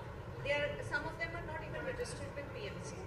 So what would be the procedure for electing the doing the voting? That's the point. Basically what we do is that if your permanent residential address belongs to Punjab and you are a member of IAPSM, you are invariably considered by default a member of Punjab IAPSM chapter. Right? So by default that person becomes a member of this.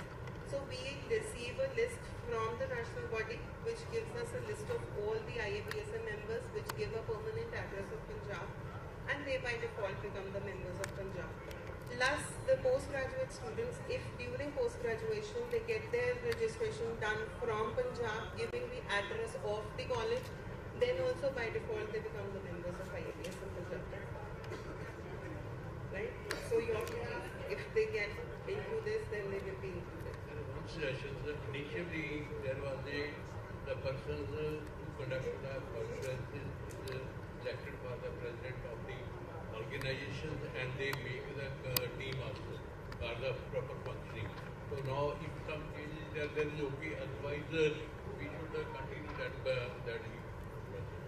Sir, last year in the process, last year I guess, sir, last year 22 we changed the procedure. We did not opt for selecting the president from the college who was organizing because everybody, the house was in a discussion that elections should be held for each and every post. So that's why since then we are organizing elections. Right, sir? So the other thing is that the bulletin which we published, today we published two bulletins together. One was on women health and one was on child health. It's there in your pen drives which have been given to you. But the thing is that we really have to struggle for the articles, right? Original or review, anything. We have to call each and every faculty separately to please kindly give a contribution to this.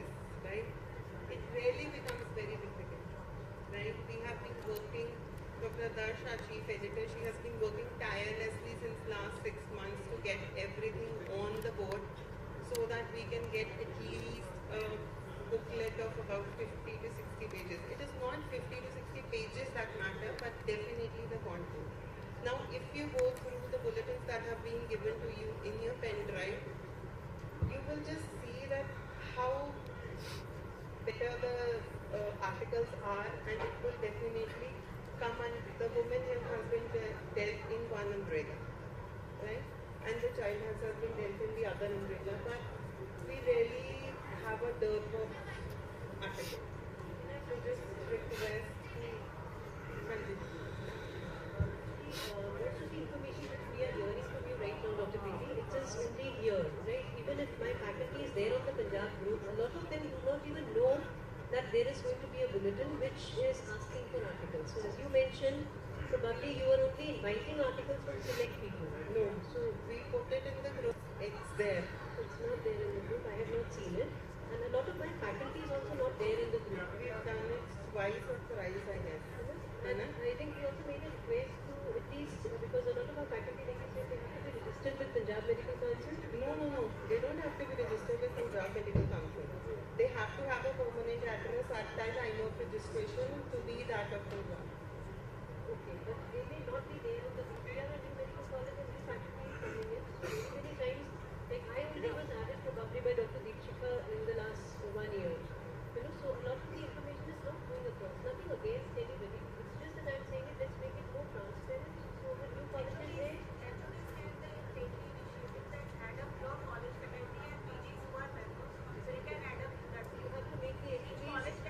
But yes, the problem You that have to make them adamants, right? Otherwise, we have to request.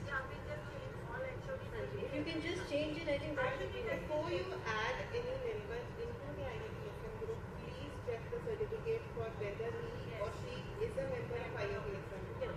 Because otherwise, last time we had a lot of issues regarding this because people were not the members of IAPSM, but they were doing activities under the aegis of IAPSM. We do it.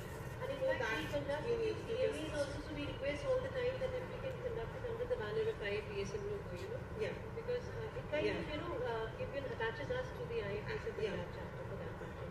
So that we do, right? And the third thing is that we need to establish a website for the state, right? And for that, because now we'll be getting few funds around 2 lakh rupees from the national body because of our members who have registered, we get a share from that. So their amount is around somewhere around 2 lakhs.